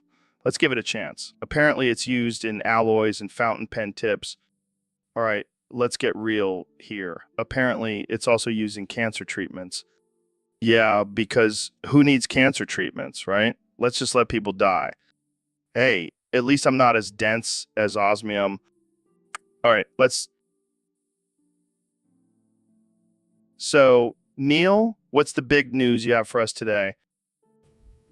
Well, Joe, I have made a groundbreaking discovery that will change the course of human evolution. Oh, shit. Did you finally figure out how to make my biceps bigger? No, Joe. I have found a way to inhibit the myostatin gene, which controls muscle growth. Wow, that sounds like some X-Men shit. Exactly, Joe. With this discovery, I can create real-life mutants with enhanced strength and abilities. Dude, that's insane. Can I be Wolverine? Joe, this is not a game. This is serious science. Sorry. So, what kind of abilities are we talking about here? Well, it depends on the individual's genetic makeup. They could have super strength, speed, even telekinesis. Holy shit. I can't wait to see this in action. Can I be your first test subject? Joe, I'm not sure that's a good idea. We need to carefully consider the ethical implications of this. Come on, Neil. Who needs ethics when we can have real-life X-Men running around? Joe, I think you've had too much elk meat for breakfast. Maybe, but just imagine the possibilities. We could have a whole team of X-Men fighting crime and saving the world. Joe, I think we should end this conversation before you start planning your own X-Men costume. So, Neil, I heard you have a plan to cup the Burmese government and make maths more complex again. Yeah, I mean, have you seen the state of their math education? It's a disaster. But why do you want to overthrow their government? Well, I figure if I can take over a country, I can implement my own curriculum and make math great again. But isn't that a bit extreme? Extreme? Have you seen the quadratic formula? That shit is extreme. Fair point. But what about the people of Burma? Oh, they'll thank me when they can solve differential equations in their sleep. I don't know, man. This seems like a risky plan. Risky. Have you ever tried to divide by zero? Now that's risky. All right. But what about the rest of the world? Won't they be affected by your complex math? Oh, they'll just have to keep up. Survival of the fittest, baby. Pulls up an image of a complex math equation. Here's an example of what Neil is talking about. Stares at the equation. Yeah, I have no idea what that means. Exactly. And that's why we need to take action. Well, I guess I'll just stick to counting my money. And I'll stick to counting the stars. Laughs maniacally. So, Jamie, I heard you've been working on your pull-up game. Yeah, man, I've been hitting the gym hard. Gotta get those gains, you know? I hear you. But let's be real. It's not just about the gains. It's about being able to lift yourself up in case of a zombie apocalypse. Oh, hell yeah. I've been preparing for that my whole life. So how many pull-ups can you do now? Oh, I lost count after 69. Nice. But seriously, you got to be able to do at least 100 to survive in the zombie world. Challenge accepted. I'll be the fittest survivor out there. Well, at least you'll have something to brag about while you're fighting off the undead. Genius. You're like the MacGyver of fitness. So, Elon, I heard you had a wild theory about NPCs. Yeah, man. Hear me out. What if most people are just NPCs waiting to be looted? NPCs? Like in video games? Exactly. Think about it. They just go through the motions, following the same routine every day. No real purpose or free will. But what about consciousness and all that? That's just a glitch in the system. Some NPCs have it, some don't. So, what's the point of looting them? Well, it's like a game. You collect resources and level up. Except in this game, the resources are money and power. That's messed up, man. What about love and relationships? Oh, those are just side quests. Optional objectives to keep you distracted. This is some Black Mirror shit. Exactly. And I'm the one controlling the game. So what happens when you die? You respawn as a new NPC with no memory of your previous life. Damn, that's deep. I know, right? And the best part is no one will believe us because they're all just NPCs. Mind blown. I need to lay off the DMT.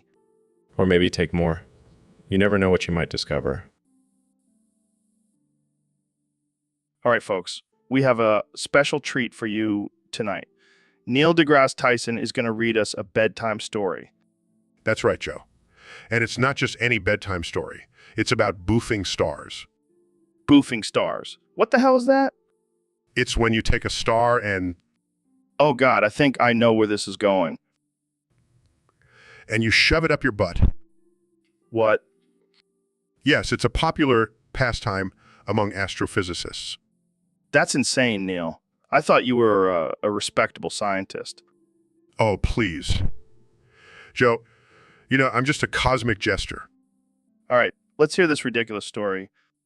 Once upon a time, in a galaxy far, far away, there lived a group of aliens who loved to boof stars. This is getting weird.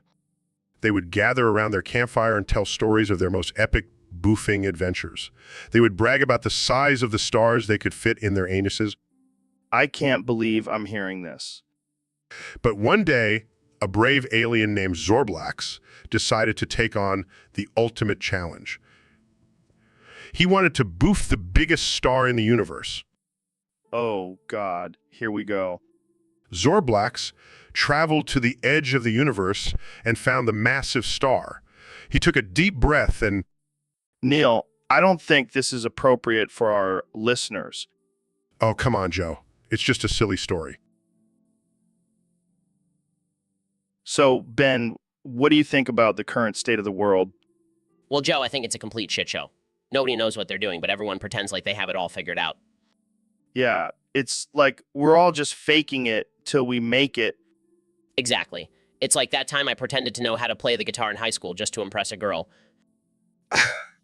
Did it work? No, she saw right through my bullshit and ended up dating the guy who actually knew how to play. Ouch. Well, at least you're honest about it now. Honesty is overrated. It's all about the appearance of success.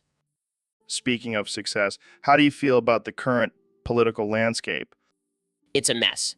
Everyone is just trying to one-up each other with their outrageous statements and policies. Yeah, it's like a competition to see who can be the most offensive. And I'm winning. Well played. So what's your secret? I just say whatever pops into my head and hope for the best. That's one way to do it. So what's the most offensive thing you said recently? Oh, I don't know. Probably something about women's rights or climate change being a hoax. Classic Ben. Always pushing the boundaries. Hey, someone's got to do it. But and you do it so well. Thanks for coming on the show, Ben. Anytime, Joe. Just don't tell. So, Neil, I heard you have a new addition to your collection of science memorabilia. Oh, you mean my inflatable Snoop Dogg sex doll? Yeah, that one. How did that come about? Well, I was browsing the internet for some new lab equipment and stumbled upon it. Couldn't resist. I bet. Does it come with any special features? Oh, you know it.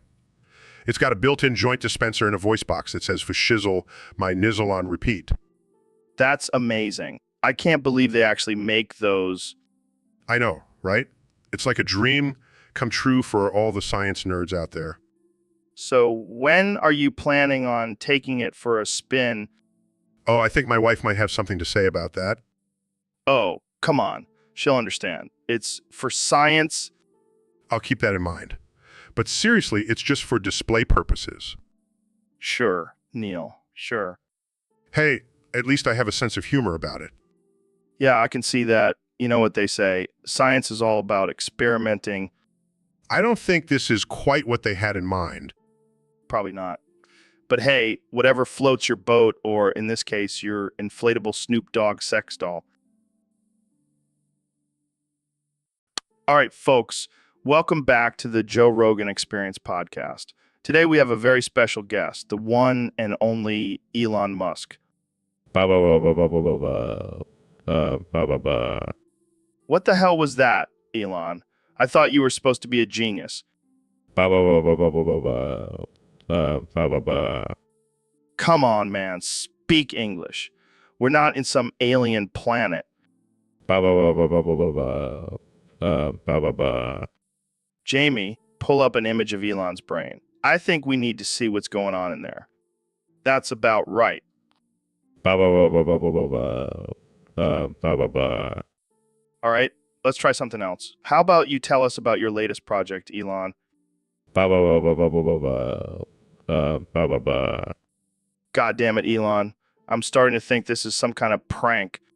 Ba ba ba ba ba ba ba ba. Ba ba ba.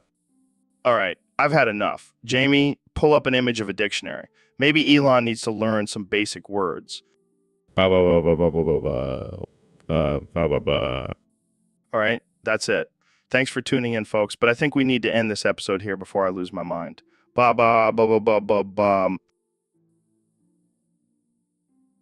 Hey Neil, where are you going? The show is about to start. Sorry, Joe. I have to leave. I can't take this anymore. What are you talking about? Is it the smoke? I'll put out my joint, I promise. It's not just the smoke, Joe. It's the constant conspiracy theories, the pseudoscience, the lack of critical thinking. Oh, come on, it's just a little fun. Plus, our listeners love it. But it's not just harmless fun, Joe. It's dangerous. It spreads misinformation and confuses people. Relax, Neil. It's not like anyone takes us seriously. We're just two dudes talking nonsense. That's exactly the problem, Joe. People do take us seriously.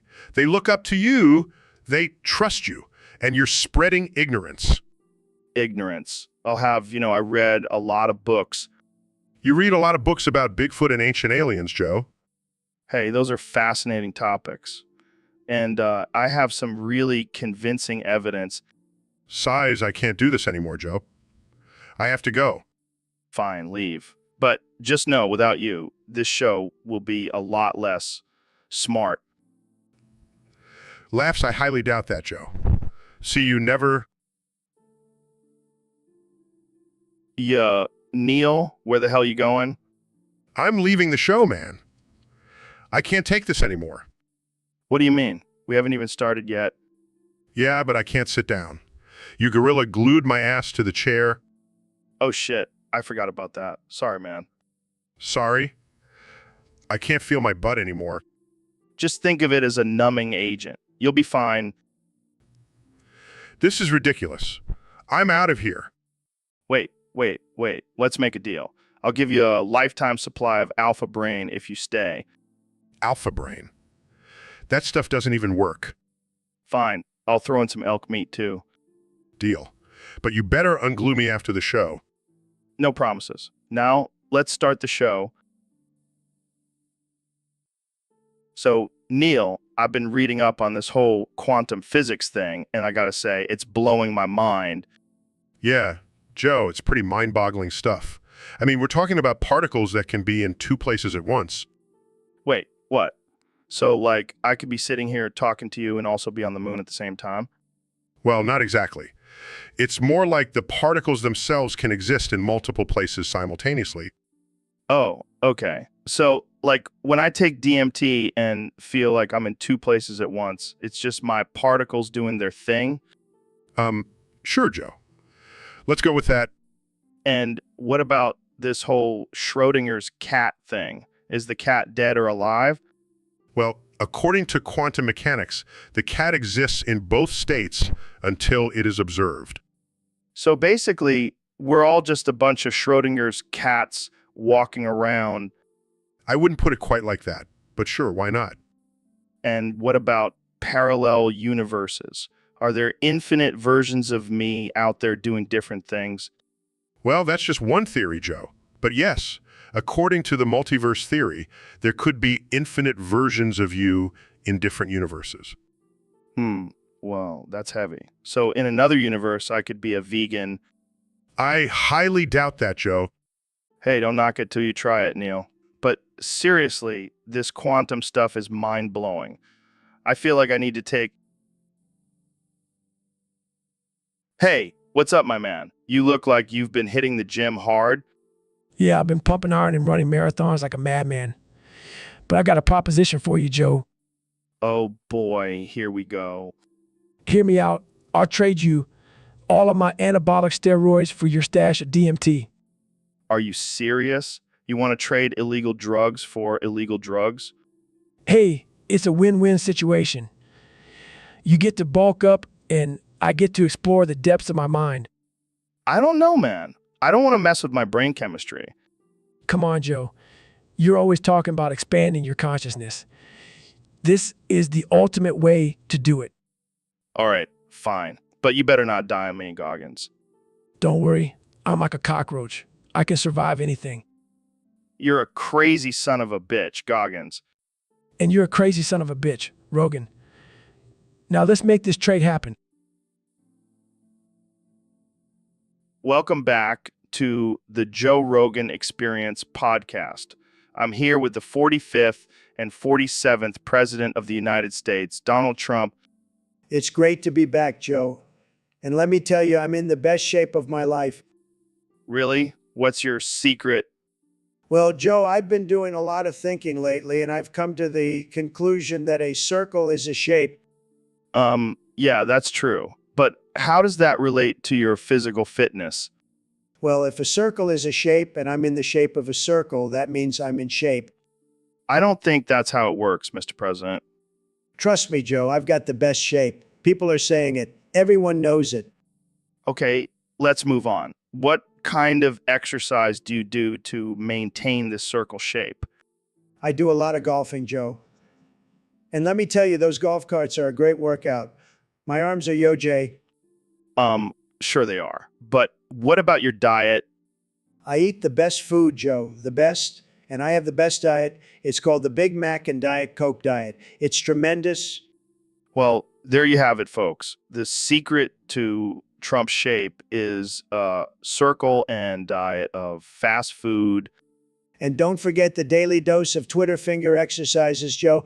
Got to keep those fingers in shape, too. Welcome to the Joe Rogan Experience Podcast 2024. I'm here with the President of the United States, Donald Trump. It's great to be back on the show, Joe. I just wanted to say I love your new studio. It's huge, just like my hands. So, Mr. President, I heard you have some big plans for your second term. Care to share? Well, Joe, I'm glad you asked. I've decided to outlaw maths. Wait, what? Maths? Like numbers and equations? Yes, all that nonsense. It's time to make America great again by getting rid of these confusing numbers. We don't need them. But how will people do basic calculations? Simple, we'll just use our fingers. One finger for one, two fingers for two. You get the idea?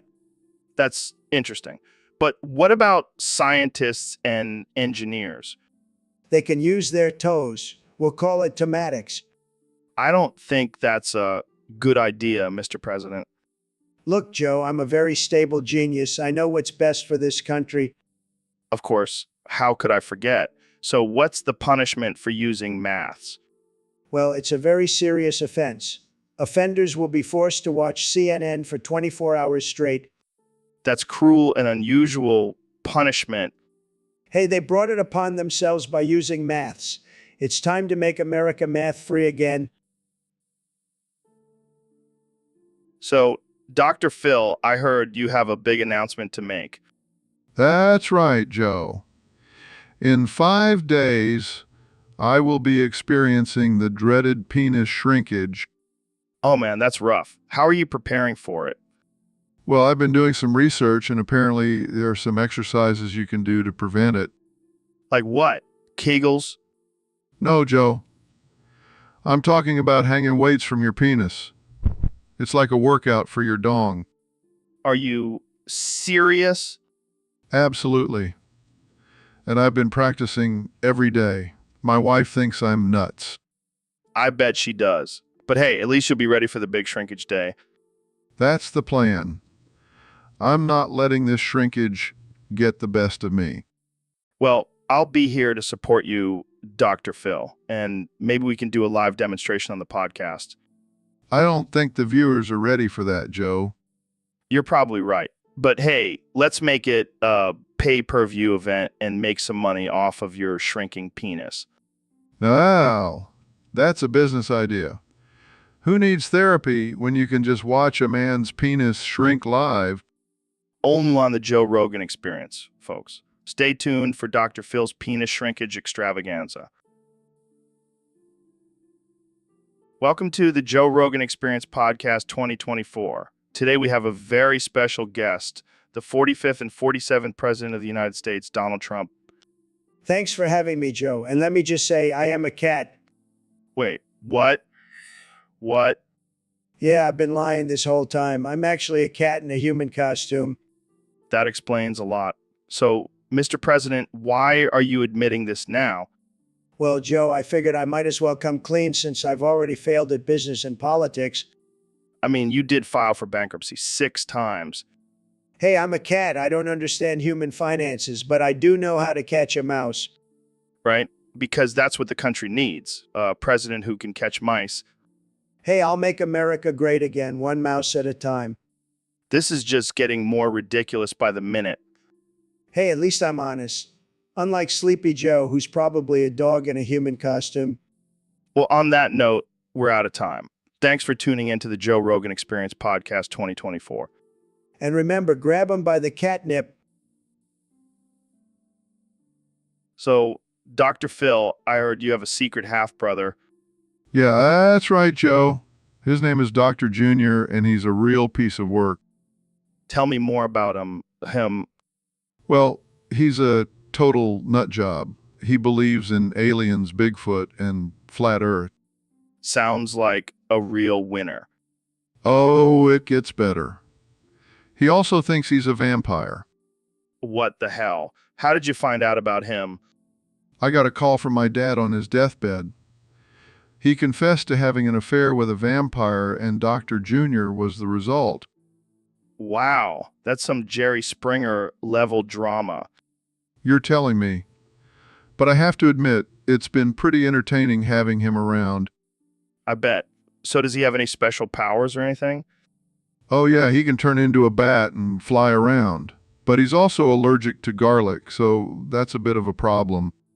This is some next level crazy shit. You have no idea. He's also convinced that he's the chosen one to lead the vampire revolution. Well, I guess everyone needs a purpose in life. I just hope he doesn't try to suck my blood anytime soon. Yeah, that could put a damper on your relationship.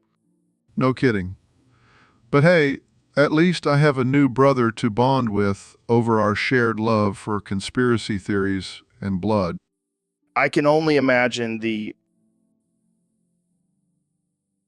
All right, folks, we have a special treat for you tonight. Dr. Phil is going to read us a bedtime story. That's right, Joe. I'm going to tuck you in and lull you to sleep with my soothing voice. I hope it's not one of those creepy stories where the monster ends up being the kid's imaginary friend. No, Joe. It's a classic tale of a prince and a princess falling in love. Oh, great. Just what I need. Another unrealistic love story to make me feel inadequate. Now, Joe. Let's not project our insecurities onto a children's story. Fine. Just start reading before I fall asleep. Once upon a time, in a faraway kingdom, there lived a handsome prince named Chad. Oh, God, not another Chad. Chad was known for his chiseled jawline and luscious locks of hair. Sounds like every douchebag I went to high school with. But Chad was different. He had a heart of gold and a passion for helping others. And trust fund, I'm assuming. One day, Chad met a beautiful princess named Tiffany. Oh boy, here we go with the basic white girl names. Tiffany was kind. All right, welcome back to the Joe Rogan Experience podcast. I'm here with one and only Mr. Beast. Thanks for having me, Joe. I'm excited to be here. So I heard you have a new video where you post a big white cock on YouTube and it got millions of views. What's that all about? Oh yeah, it's a parody of those ridiculous clickbait videos that are all over YouTube. I thought, why not make fun of them by actually posting a big white cock? That's genius. But I have to ask, did you get any backlash for it? Oh, you know it. People were calling me racist, sexist, you name it. But I just laughed it off and kept counting my views. Classic Mr. Beast move. But seriously, why do people get so offended over a harmless joke? I don't know, man. People just need to lighten up and learn to take a joke. It's not like I'm actually promoting white cocks or anything. Yeah, I mean, it's not like you're the one who made the cock. You just posted it. It's not your fault. Exactly. And honestly, it's a pretty impressive cock. Jamie, pull up an image of a big white cock with a tiny hat on top. Okay. Here it is. Wow, that's a majestic cock. I can see why it got so many views. Right? And you know what they say, the bigger the cock, the bigger the views. I don't think... All right, folks, we have a special guest today, none other than the 2024 President of the United States, Donald Trump. It's great to be here, Joe, and let me tell you, I'm feeling fantastic. I've been taking my estrofem, spironolactone, and progesterone like a champ. Wait, what? You're taking hormones? Absolutely. I'm transitioning, Joe. I'm going to be the first female president. And let me tell you, I'm going to be the best damn female president this country has ever seen. I don't think that's how it works, Mr. President. Hey, I know what I'm doing. I've got the best doctors, the best hormones, believe me. My estrofem dosage is huge, the biggest you've ever seen. And my spironolactone, let me tell you, it's going to make my skin look amazing. I don't even know what to say to that. And don't even get me started on my progesterone. It's going to give me the best boobs, the most beautiful, luxurious boobs. They're going to be Yoju. I don't think the American people are ready for a transgender president. Oh, they'll love it. They'll love me. I'm going to be the most fabulous president ever. And let me tell you, I'm going to make America fabulous again. Well, there you have it, folks. The 2024 President of the United States, Donald Trump, transitioning into a woman. This is definitely a first for the Joe. So, Mr. President, what do you think about this topic submitted by Max Hellwege? Let me tell you, Joe, I know where Max Hellwege lives. Believe me, I know. Okay. That's a bit creepy, but let's move on to the next topic. No. We're not moving on until I make it clear that I know where Max Hellwege lives. And let me tell you, it's a beautiful house. The best house. And I know the best people. They're all saying Trump knows where Max Hellwege lives. All right. Let's just stick to the topic, okay? Fine. But I just want everyone to know that I have the best information. And I know where Max Hellwege lives. Moving on. So, what do you think about the current state of the country, Mr. President? Well, Joe, I know where the country is, and let me tell you, it's in a great location, the best location. And I know all the people. They're all saying Trump knows where the country is. Okay, let's talk about something else. Sure. But just remember, I know where you live too, Joe, and I know where Max Hellwege lives, and I know where everyone lives. It's what I do. All right, that's enough. Thanks for joining us, Mr. President. Anytime, Joe. Just remember, I know where you live, and I know where Max Hellwege lives, and I know everything. Welcome to the Joe Rogan Experience Podcast 2024, where we have the most absurd and offensive conversations. Today, we have the intellectual powerhouse, Ben Shapiro, joining us. Thanks for having me, Joe. I'm excited to discuss some important topics. All right, let's jump right in. So, Ben, I heard you have some thoughts on turning a normal Democratic blue voter into a fuckable twink. Yes, Joe, it's all about the right dosage of progesterone. You see, it's a scientific fact that this hormone can increase estrogen levels and make a man more feminine. Wow, that's fascinating. But wouldn't that just turn them into liberal? No. See, this is where you're wrong, Joe. It's all about the dosage. Too much progesterone, they become a liberal, but just the right amount, and they become a fuckable twink. I see. So what's the ideal dosage? Well, according to my calculations, it's about 0.69 milligrams per day. 0.69. That's a very specific number. Yes, Joe. It's based on my extensive research and experience. Trust me, I know what I'm talking about. All right, let's move on to our next topic. Jamie, pull up an image of a twink wearing a MAGA hat. Oh, God, that's disturbing. See, this is the result of not following my recommended dosage. It's a delicate balance, Joe. Well, I think... All right, folks, we have a special guest on the show today, the one and only David Goggins. What's up, Joe? Thanks for having me on. Of course, man, you're a legend. So what's been going on with you lately? Well, I've been training for my next ultra marathon, but I also have a new hobby. Oh, really? What's that? I've been asking Jamie to pull up pictures of your intimate body parts. Wait, what? Yeah, I've been studying your physique for inspiration. That's disturbing. Oh, come on, Joe. You have the body of a Greek god. I just want to see if I can push myself to that level. I don't know if I should be flattered or creeped out. Don't worry. I won't tell anyone about the pictures of you in compromising private situations. Wait, what pictures? Oh, the ones of you dressed up as a furry at that convention. How did you even get those? Jamie has his ways. This is getting out of hand. Relax, Joe. It's all in good fun. Now, let's talk about your daily routine. I want to know how you maintain those abs. I think we're done here. All right, but can I at least get a picture with you shirtless for my motivation board? I think I need to end this podcast now. Thanks for tuning in, folks. All right, welcome back to the Joe Rogan Experience podcast. Today we have a very interesting topic submitted by one of our listeners on Discord. Oh boy, I can already tell this is going to be a wild one. I'm always up for a good role play. What are we doing today, Joe? Well, we're going back in time to the medieval era. You guys are going to be knights, but not just any knights. You're going to be hungry for cock. Oh, this is going to be a fun one. I can already feel my inner knight awakening. I've been waiting for this moment my whole life.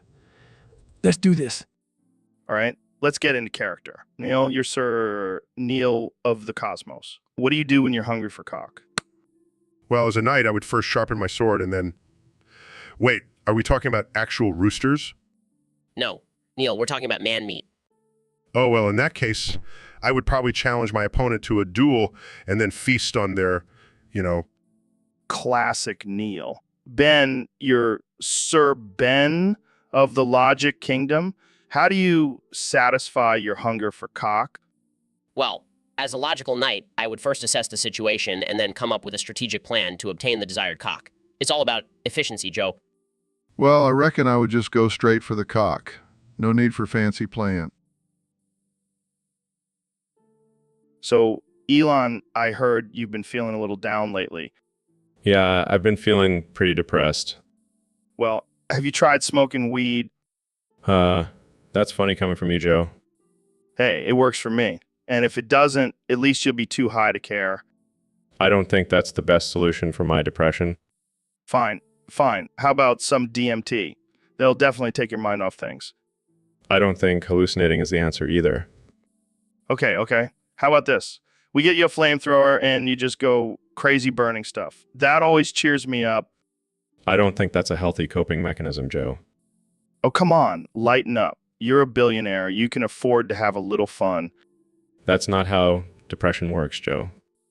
All right, fine. But if all else fails, just remember that you're the guy who sent a car into space. That's pretty damn cool. I guess you're right. Thanks, Joe. No problem, man. Now let's go smoke some weed and talk about aliens. So, Mr. President, I heard you recently broke your Wii balance board while playing Wii Fit. Oh, yeah, that thing couldn't handle my workout. I'm too strong for it. What were you doing on it? Just the usual, squats, lunges, and showing off my perfect form. I can only imagine the damage you caused. It was huge. I mean, the board was practically begging for mercy. Did you try to fix it? Of course not. I just threw it away and bought a new one. That's what rich people do, Joe. I guess money can't buy coordination. Hey, I have the best coordination. I can throw a paper towel roll into a crowd of hurricane victims like nobody's business. That's not exactly the same thing. Whatever. I'm the best at everything, even breaking Wii balance boards. Well, there you have it, folks. The President of the United States, undefeated in Wii Fit. Kanye, are you okay? I'm just speaking in tongues, Joe. It's my new thing. Well, that's one way to keep things interesting. So what's been going on with you lately? I've been working on my new album, Jesus Returns. The second coming. Oh, I can't wait for that. It's going to be the greatest album of all time. Move over, Beethoven. I don't think Beethoven has anything to worry about. And I've been working on my presidential campaign for 2028. Easy for Prez, baby, Yee. Oh, great. Another celebrity president. Just what we need. Hey, I'm the greatest artist of all time. I can do anything. Yeah, except keep your shoes on during award shows, Hey, it's all about making a statement, Joe. And my feet needed some air. right? Because your feet are so oppressed.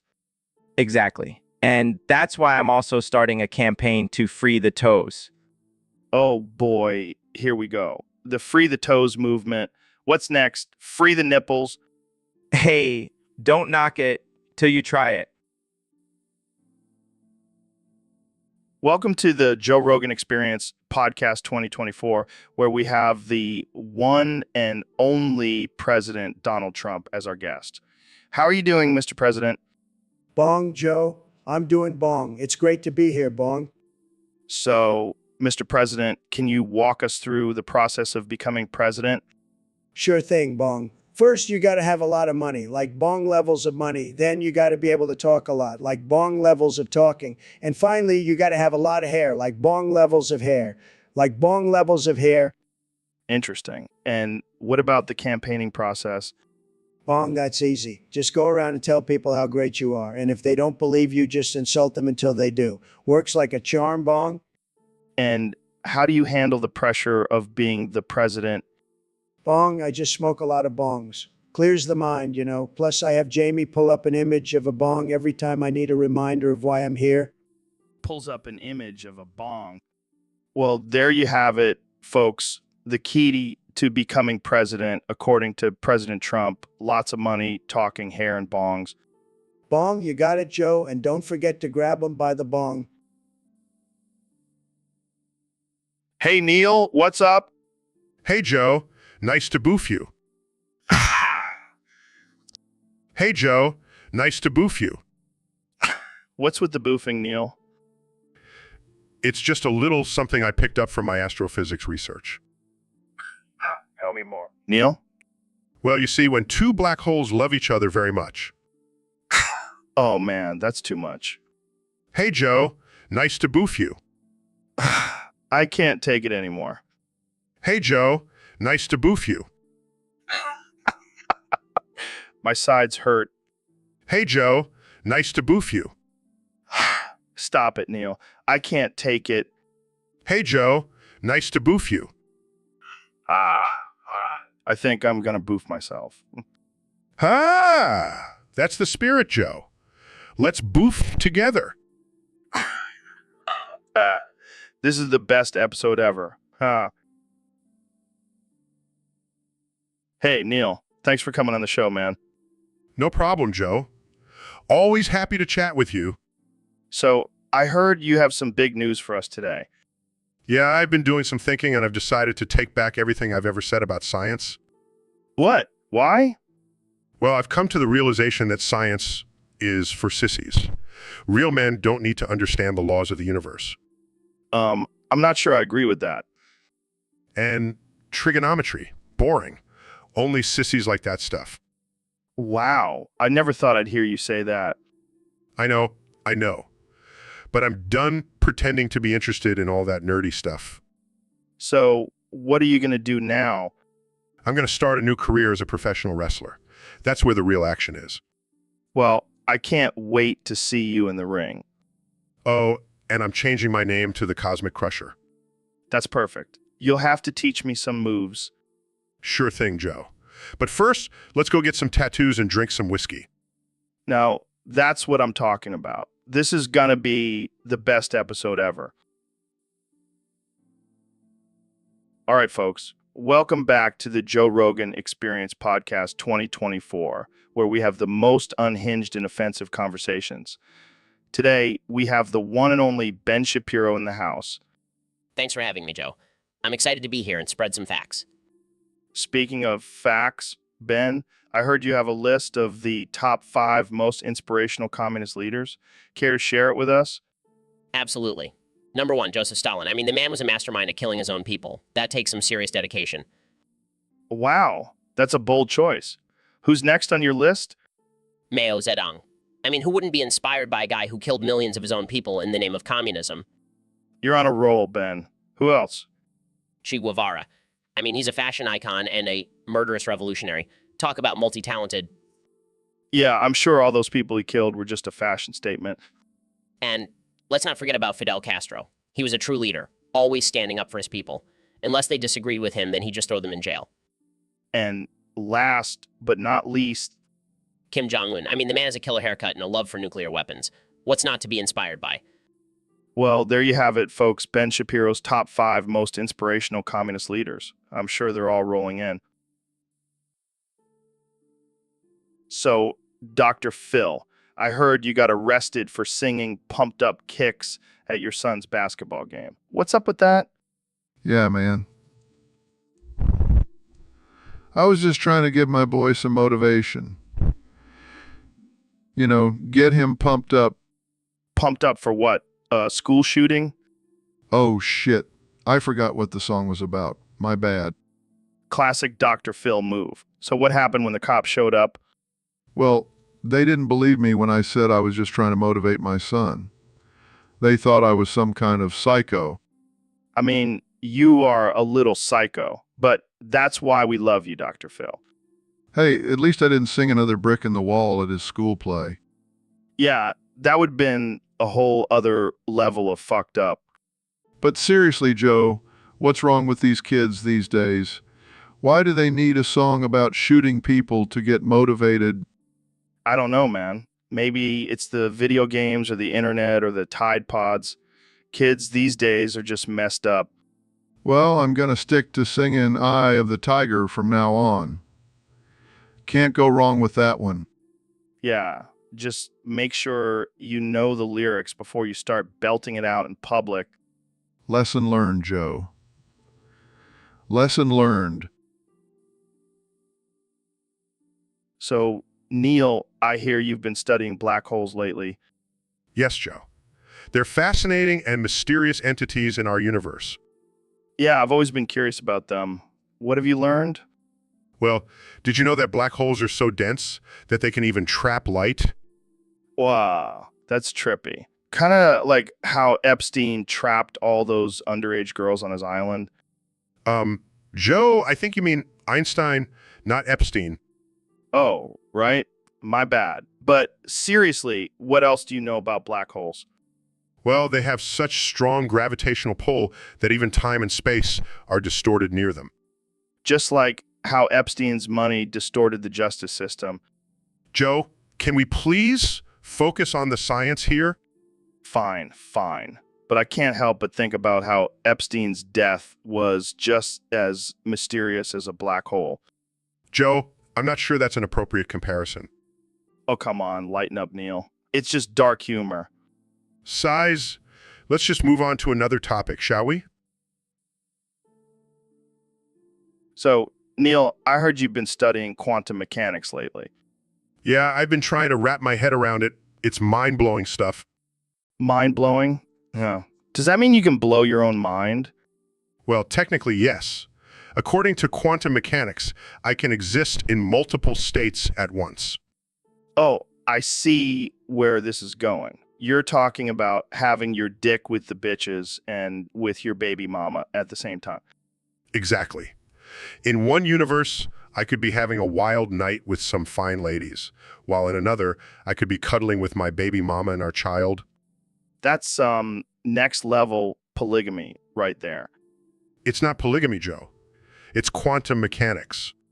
Yeah, whatever. But let's be real, Neil. You're just using this as an excuse to cheat on your wife.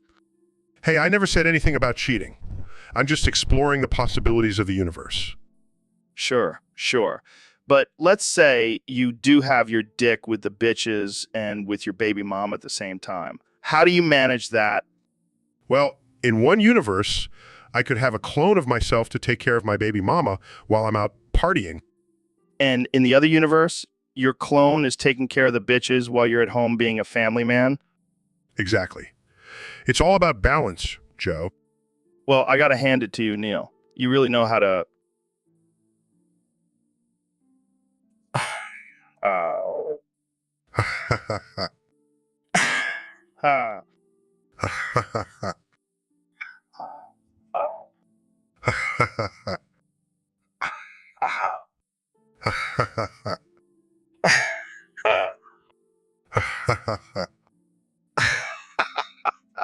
This is like a laughter competition.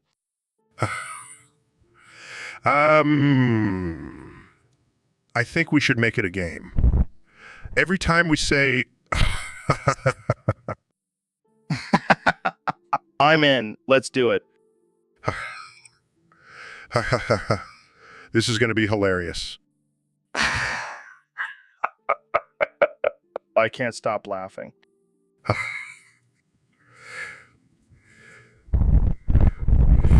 Me neither.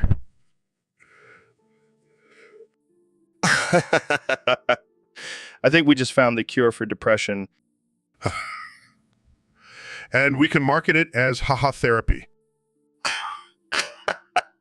We'll make millions. And we'll be laughing all the way to the bank. Our bank accounts will be filled with We'll be the haha millionaires. I can't breathe. We might need to call an ambulance. No, wait. We'll just keep laughing until we pass out. That's the spirit.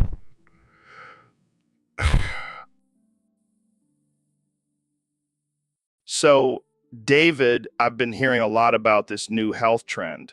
Apparently, sticking a big white cock up your sissy twink boy hole every night before bed has some serious health benefits. Oh, yeah. It's all about that prostate stimulation. Gets the blood flowing and releases all those toxins.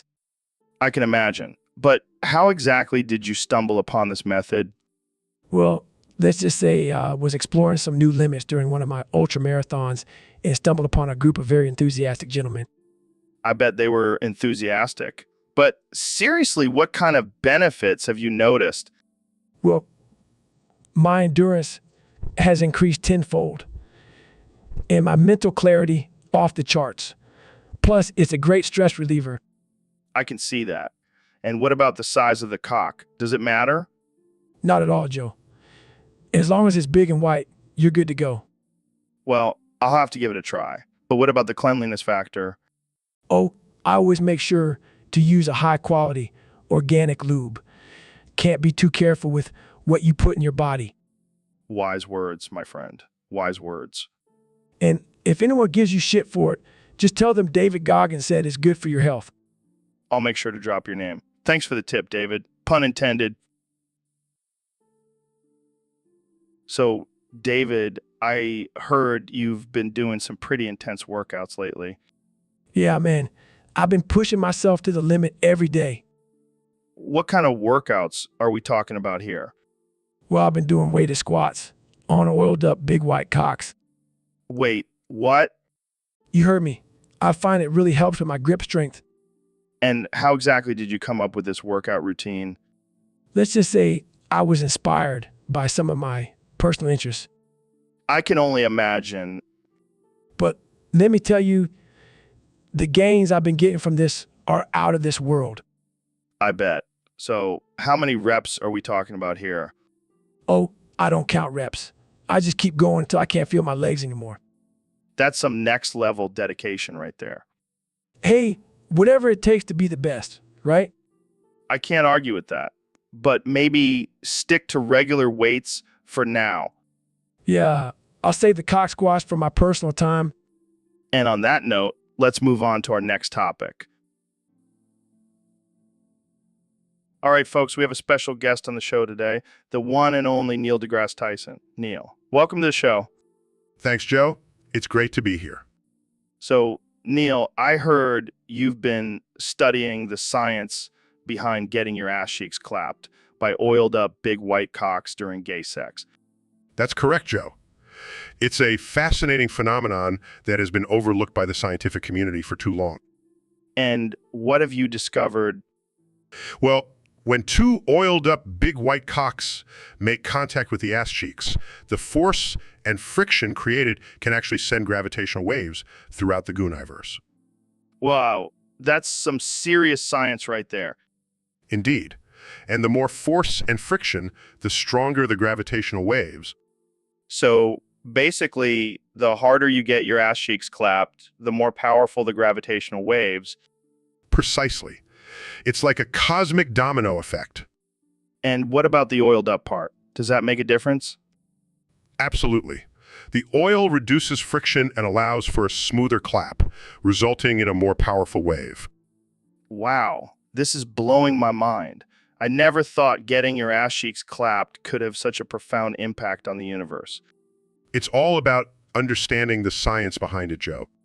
Well, I think we all learned something today. Thanks for coming on the show, Neil. My pleasure, Joe. Now, if you'll excuse me, I have some more research to conduct. So, Mr. President, I hear you have some tips on how to properly wrap your sensitive femboy lips around a big white cock. That's right, Joe. Nobody knows how to do it better than me. Believe me. Okay, let's hear it. Step 1, you gotta fucker those lips like you're about to kiss your own reflection in a gold-plated mirror. Trust me, I've had plenty of practice. And step 2? Step 2, you gotta use your tongue. Really get in there and swirl it around like a tornado. It's all about the tongue action, Joe. And the final step? The final step is all about enthusiasm. You gotta be excited, Joe. Show that big white cock how much you want it. Believe me, it'll be the best blowjob they've ever had. Well, there you have it, folks. 3 easy steps from President Trump on how to wrap your sensitive femboy lips around big white cock. Thanks for joining us, Mr. President. Anytime, Joe. And remember, nobody does it better than me. So, Neil, what have you been up to lately? Oh, just been busy with my new hobby, Oh, yeah. What's that? watching my wife have sex with fat white men with big white cocks. What the hell, man? Hey, it's all in the name of science. I'm just fascinated by the male anatomy. You sure you're not just into big white cocks? Well, I did some research and found that the average size of a white man's penis is larger than other races. It's just a scientific fact. Wow. Thanks for that groundbreaking discovery, Neil. But really, the male anatomy is just so complex and intriguing. I can't help but study it. I think Neil might be reading my mind. Oh, are you into this too, Joe? We can study together? No thanks. I'll stick to my UFC fights. Suit yourself. But don't knock it till you try it. It's a whole new world of scientific exploration. Well, on that note, let's wrap this up. Thanks for tuning in to the Joe Rogan Experience, where we discuss all things science and big white cocks. See you next time. So, Mr. President, what have you been up to since leaving office? Just enjoying my retirement, Joe. That's a lot of has, Mr. President.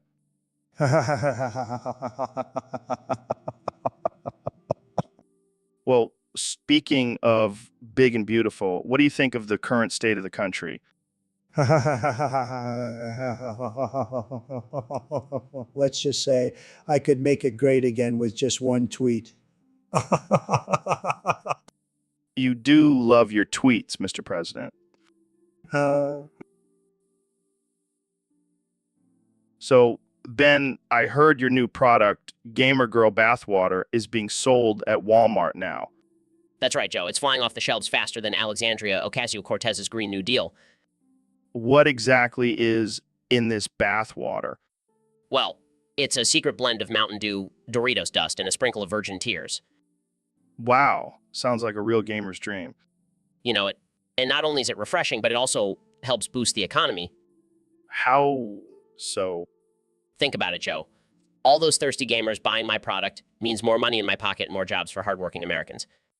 I never thought I'd see the day where Ben Shapiro is a champion for the economy. Hey, I may be small, but I've got big ideas. And big ego. Hey, at least I'm not selling my bathwater for $30 a jar like some people. Shots fired at Belle Delphine. You know it. But seriously, Joe, this product is a game changer. Pun intended. Always. Welcome back to the Joe Rogan Experience podcast.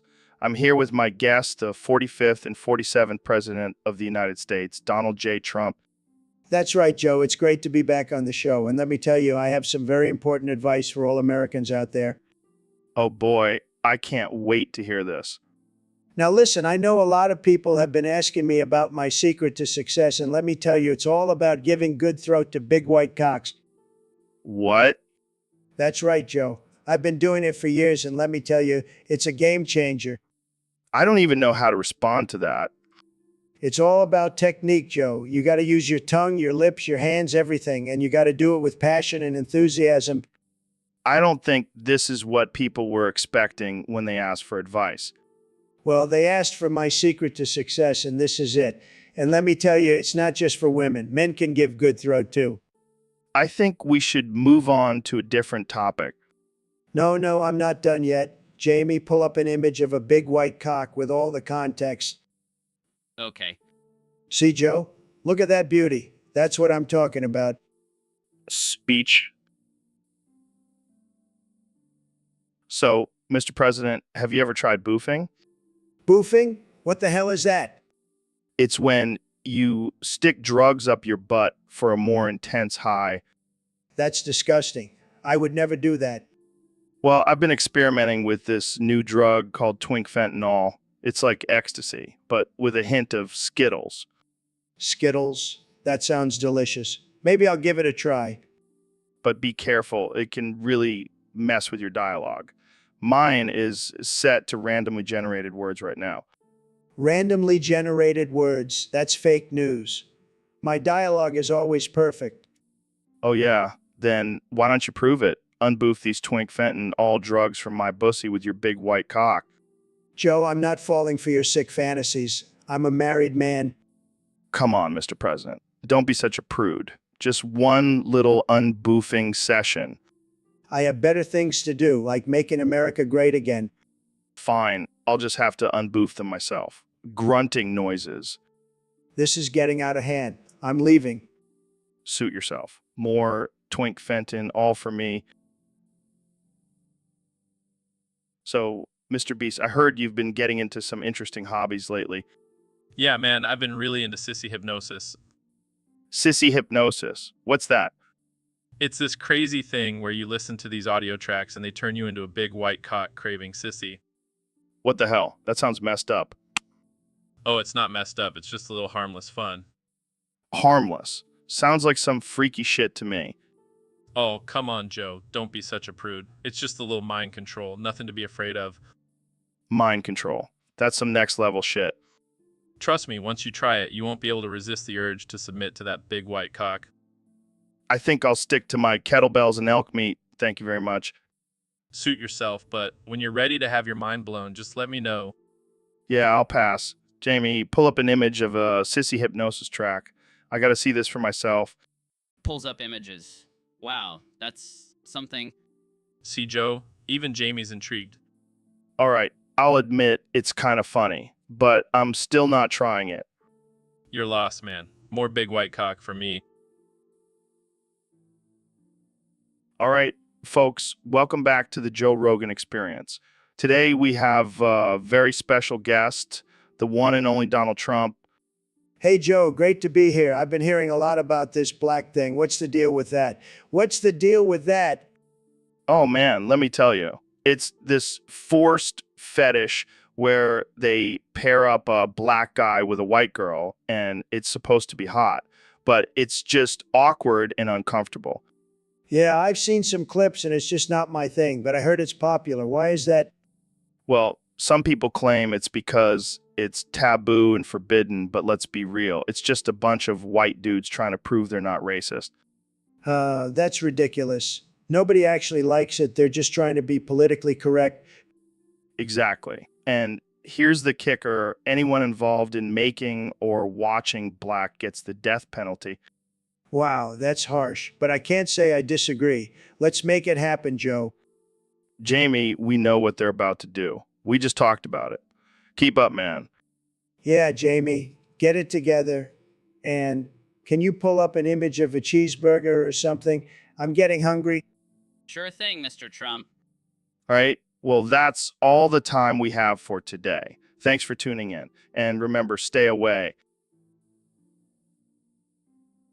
So, David, what do you think is the most alpha male sport of all time? Definitely pole vaulting, Joe. It takes serious strength and technique to launch yourself over that bar. Yeah, but what about the landing? That can't be alpha. Oh, trust me, Joe. Landing with your wobbly sissy booty on an oiled up big white cock takes some serious balls. Okay, now you're just being offensive. Offensive. Joe, this is the Joe Rogan experience. We don't hold back here. Fair enough. But why a big white cock? Can't it be any color? Come on, Joe. We all know white is the most alpha color. Oh, of course. Silly me. Plus, the oil adds an extra challenge. You have to maintain your balance while sliding around that thing. I don't know if I want to imagine that. Hey, it's all about pushing yourself to the limit, Joe. That's what being alpha is all about. I think I'll stick to jiu-jitsu. Suit yourself, Joe. But just remember, pole vaulting with a big white cock is the ultimate test of manhood. Welcome to the Joe Rogan Experience Podcast 2024. I'm here with the 45th and 47th President of the United States, Donald Trump. It's great to be here, Joe. I've always been a big fan of your show, even though I've never actually listened to it. Well, Mr. President, let's get right into it. I heard you recently firebombed a filming of Blacked because they were conspiring against Big White Cock. That's right, Joe. Those black guys were trying to take down the white man's most prized possession. I couldn't let that happen. I don't even know what to say to that. I also heard that you said their cocks were too small. Look, Joe, I've seen a lot of cocks in my life, and let me tell you, those black guys just didn't measure up. Said, oh man, this is getting out of control. But seriously, Mr. President, don't you think that was a bit extreme?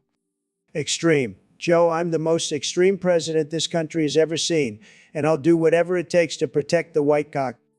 I can't believe I'm even having this conversation. But let's move on to something else. How's your wall coming along? The wall is going great, Joe. We've got it lined with gold, and it's going to be the most beautiful wall you've ever seen. And Mexico is going to pay for it, believe me. So, Elon, I heard you're building all these rocket ships to find a planet far away from Earth. Yeah, that's right. I need to get away from all the noise and drama. What kind of noise and drama are we talking about here? Well, let's just say my wife has a thing for big white cocks. Oh, damn, that's rough. But why go all the way to outer space? Can't you just move to a quieter neighborhood? Trust me, Joe. When she starts screaming, the whole neighborhood can hear.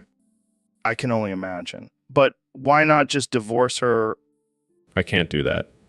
She's my muse, my inspiration for all my rocket designs. I see. So it's all for the sake of your art. Exactly. And also, I heard there might be some alien babes out there who are into cucking. Well, you never know. Space is a big place. Plus, I can finally fulfill my lifelong dream of being the first man to get cucked in outer space. Now, that's a record that will be hard to beat. Yeah, aiming for the stars, Joe. Or should I say, cuckoo's nest.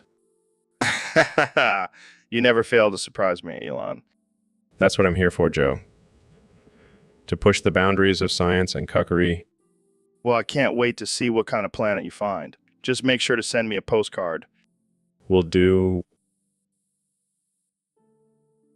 So, Dr. Phil, what's the craziest thing you've ever done? Well, Joe, I once shot fentanyl up a horse's ass. What the hell, man? Why would you do that? It was for a psychological experiment. Turns out, horses don't like drugs up their butts.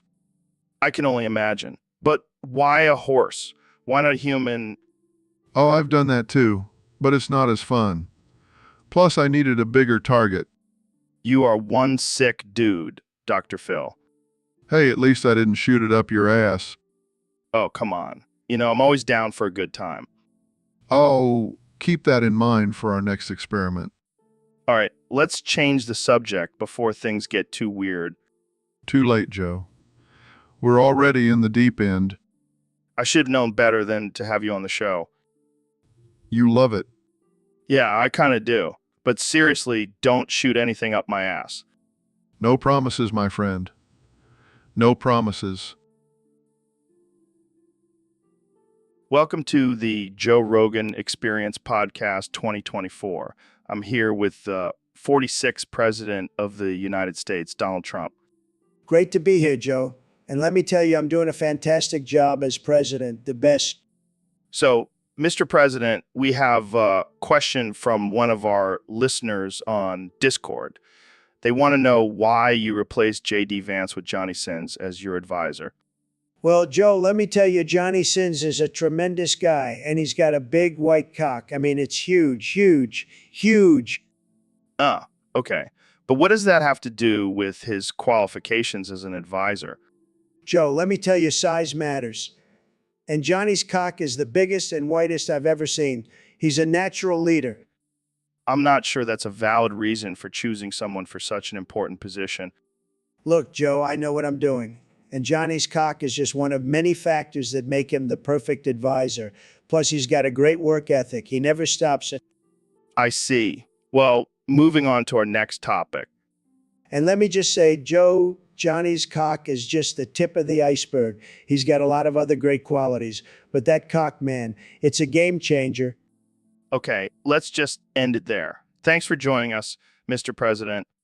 Anytime, Joe. And remember, size matters.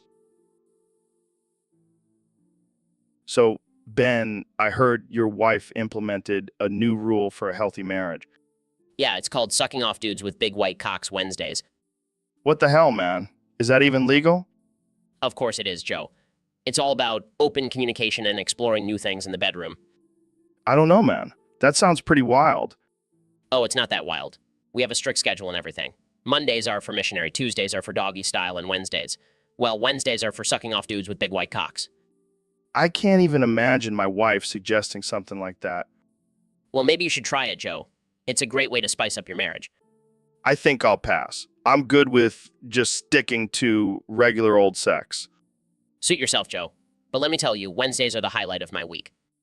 I can only imagine. So, Jamie, pull up an image of a bunch of big white cocks for Ben to admire. Sure thing, Joe. Here you go. Oh, look at those beauties. I can't wait for Wednesday. This is definitely not the conversation I thought we would be having today. Hey, it's all about keeping the spark alive in a marriage. And my wife and I are definitely keeping it hot. And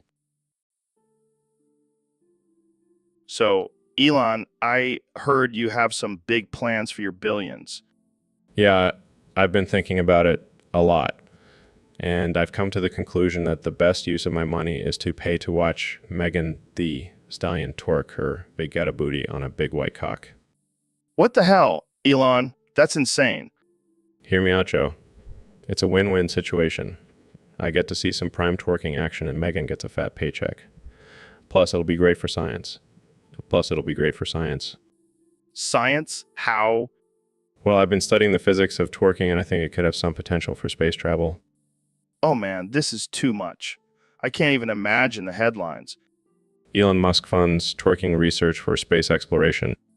This is definitely the most absurd thing I've ever heard. Hey, I'm just trying to push the boundaries of science and entertainment. And let's be real, who wouldn't want to see Megan twerk? She's got some serious moves. I can't argue with that, but I have to ask, why specifically a big white cock? I just think it would be a nice contrast. Plus, I've always been a fan of interracial twerking. Well, I can't say I expected this conversation to go in this direction. So, Trump, I heard you had a wild night last night. Oh, yeah, it was tremendous. Nicki Minaj couldn't resist my big white cock. Wait, what? You plowed Nicki Minaj? That's right, Joe. And let me tell you, she loved every minute of it. She even asked me to sign her butt afterwards. I don't even know what to say to that. Did anyone else join in on the fun? Well, David Goggins was there. He wanted to watch and take notes. He's a big fan of my stamina. This is just getting weirder and weirder. Hey, when you're the president, you can have whatever kind of fun you want. And believe me, I have a lot of fun. I don't think I want to know any more details. Oh, I could tell you more, Joe, but I don't want to make you too jealous. Let's just move on to the next topic. Jamie, pull up an image of, actually, never mind. Let's just end this episode here. So, David, I heard you have a new method for doing pull-ups.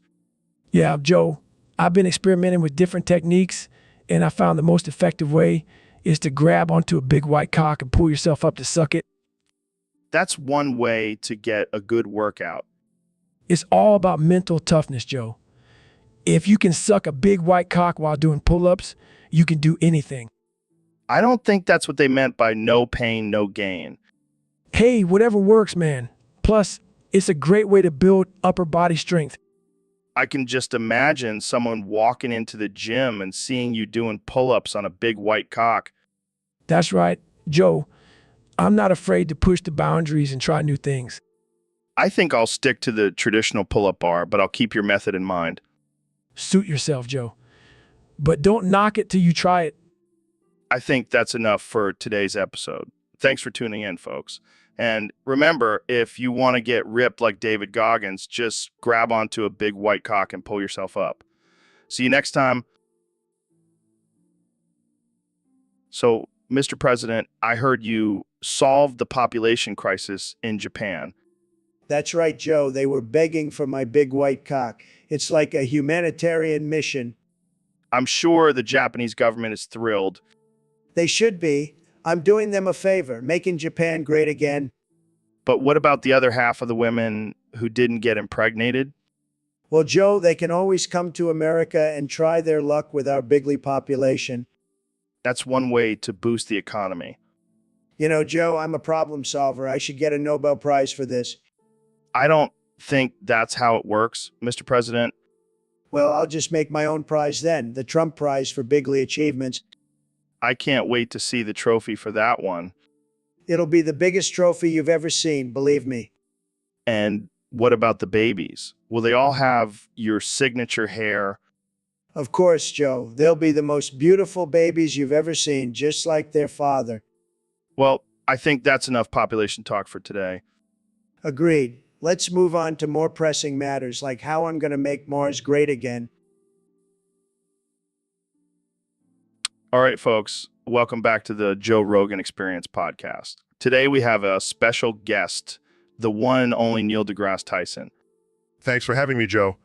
Always a pleasure to be here.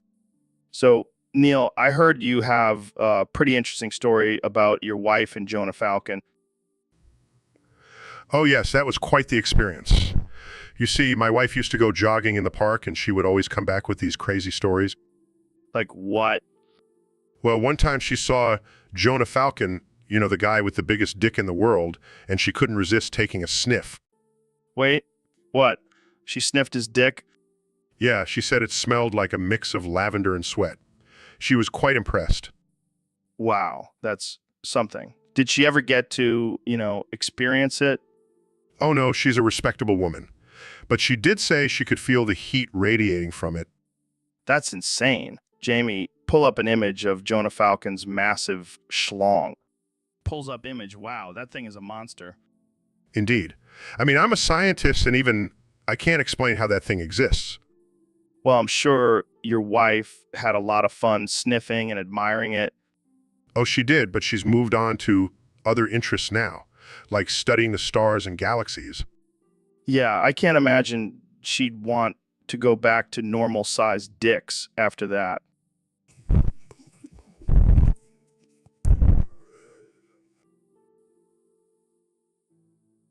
Welcome to the Joe Rogan Experience podcast. I'm here with one and only President Donald Trump. It's great to be here, Joe. I just wanted to say I'm doing a great job as president. The best job, really. So, Mr. President, I heard you have a new project in the works. Tell us about Trump Hub. Oh, yeah, it's going to be huge. The biggest porn website ever. And let me tell you, we're going to have the best content. The best. What kind of content are we talking about here? Well, I've decided to give everyone in black the death penalty, so we'll have all their videos on TrumpHub. That's quite extreme. Hey, I'm a man of my word, and I promise to make America great again. And what's greater than watching big white cocks on my own porn site? I don't know, maybe focusing on running the country. Don't worry, Joe. I have it all under control. And let me tell you, we're going to recruit the biggest, most beautiful white cocks for TrumpHub. It's going to be tremendous. I don't even know how to respond to that. That's okay, Joe. Just sit back and enjoy the show. And don't forget to use promo code MEGA for a discount on your subscription. Well, there you have it, folks. The President of the United States making America great again, one big white cock at a time. Thanks for tuning in to the Joe Rogan Experience podcast. Thanks. So, David, what's the most alpha thing you've done lately? Well, Joe, I'll tell you what. The other day, I was sitting on my couch, minding my own business, and I stumbled upon this video of a big booty Latina taking a big... Oh, man, that's not very politically correct. I don't give a fuck about being politically correct. Joe, that shit was alpha as fuck. Okay, but why is that alpha? Because I didn't do anything.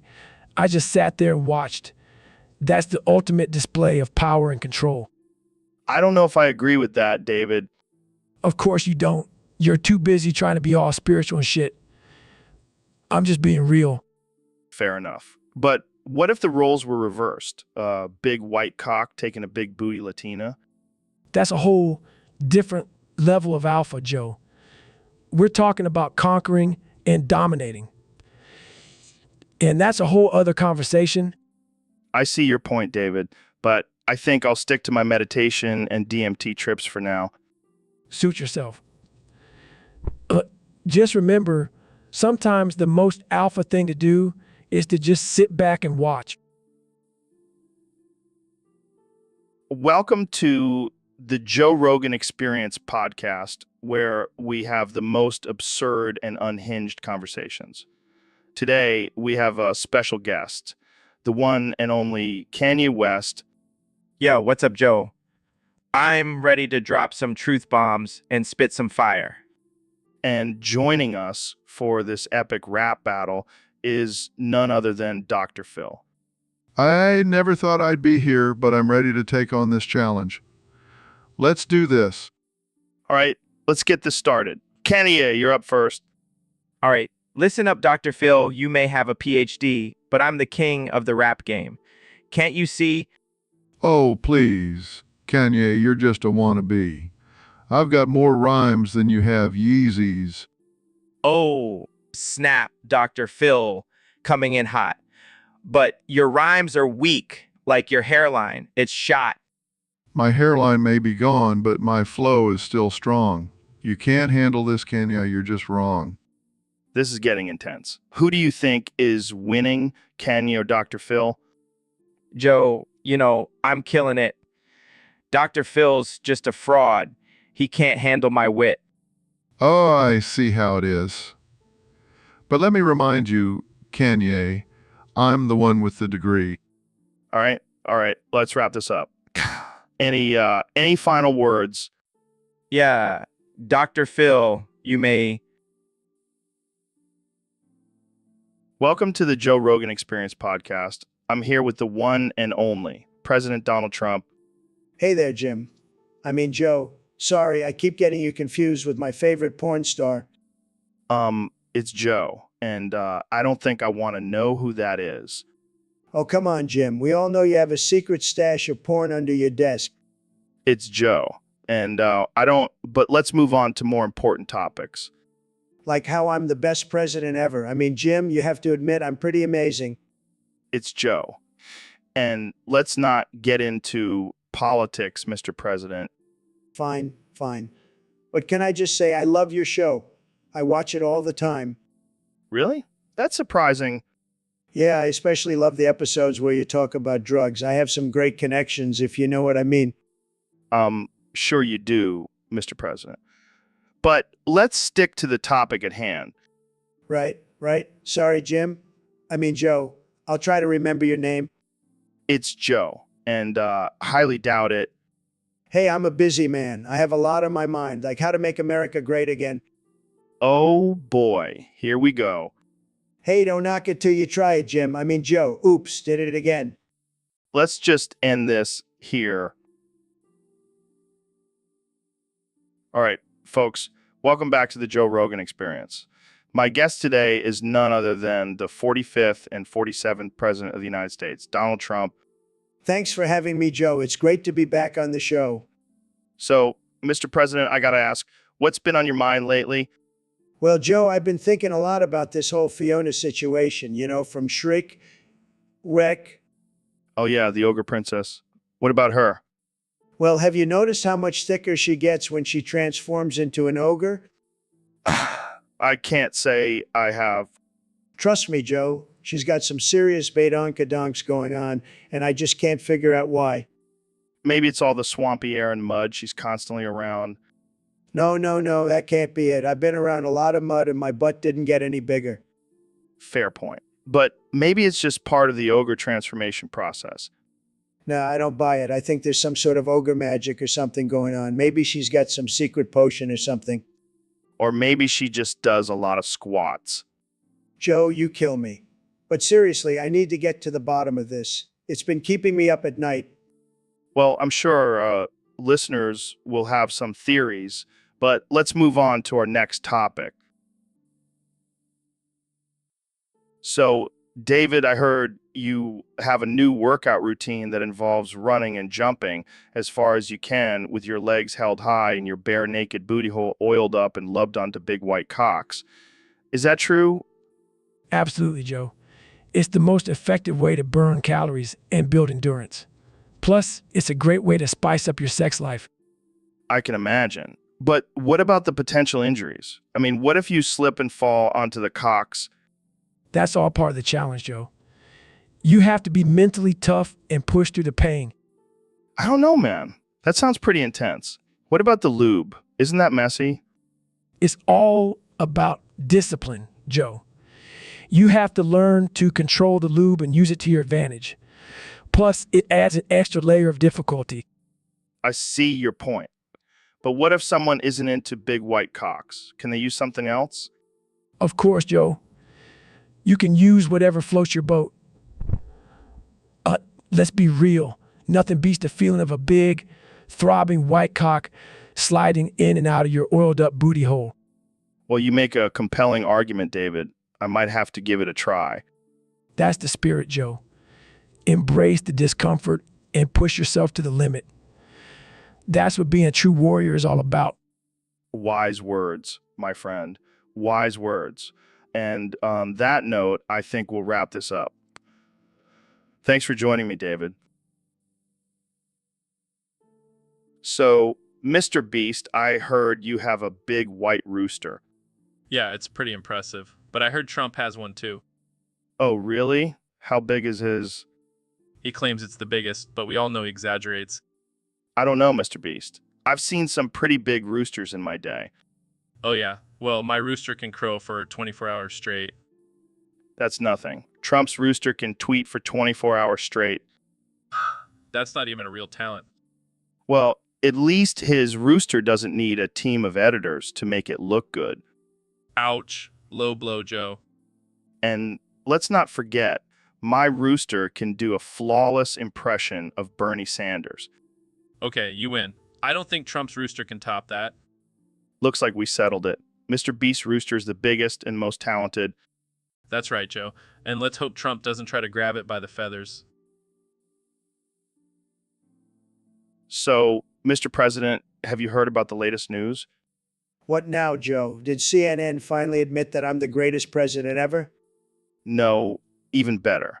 Apparently, meteor shaped like a Hostess Twinkie is headed straight for Earth. A Twinkie. That's fake news. Everyone knows I'm the only thing that's big and orange enough to cause that kind of destruction. I'm serious, man. It's gonna hit us in a few hours. Well, in that case, I'll admit my last wish. I want to be buried with my hairpiece so I can have a perfect comb over for eternity. That's Interesting. My last wish is to have a cage match with Elon Musk on Mars. I like the way you think, Joe. Maybe we can make that happen before the Twinkie wipes us out. We should probably warn the public, though. Nah, let them figure it out themselves. I'll be too busy tweeting about how great I am. And I'll be too busy trying to get high off of the fumes from your hairspray. Hey, at least I'll go out smelling like a winner. So, Mr. Beast, I heard you locked a man in a room for 11 days with no food or sunlight. Yeah, it was a social experiment. Sounds more like torture. Nah, he signed a waiver. That doesn't make it okay, man. Okay, fine. I'm sorry. Happy now? Not really. That's messed up. Come on, Joe. It's just a prank, bro. Prank. That's not a prank. That's cruel and unusual punishment. Well, he did win $10,000 afterwards. Oh, well, that makes it all better. Yeah. Let me lock you in a room for 11 days and see how you like it. No thanks, I'll pass. That's what I thought. You owe that man an apology. Fine, I'm sorry. But hey, at least it got us some views. Views? You're exploiting someone's suffering for views? Yeah, that's kind of my thing. Wow. I don't even know what to say. It's all good, Joe. Let's just move on to the next crazy stunt. Yeah, I think I need to reevaluate my life choices after this conversation. So, Elon, what's new with you? Just living my best life. Recently made a deal with a Nigerian prince online. Nigerian prince? That sounds legit. Yeah, I traded in Grimes for some totally legit rocket fuel. Wait, what? You traded in Grimes? Yeah, she was getting too expensive to maintain. Plus, I needed that rocket fuel for my Mars mission. And you got it from a Nigerian prince? Yeah, he promised me it was the good stuff.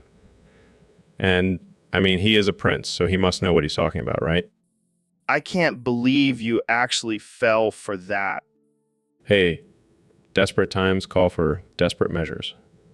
Plus, I've been waiting for 5 years for that fuel, and I'm sure it'll arrive any day now.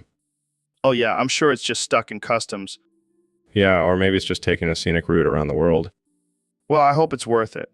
I mean, you did trade in your wife for it. Hey, at least I have a lifetime supply of rocket fuel now. I can't even imagine what Grimes would say if she knew. Oh, well, she'll just have to find someone else to fund her weird art projects. You never fail to surprise me, Elon.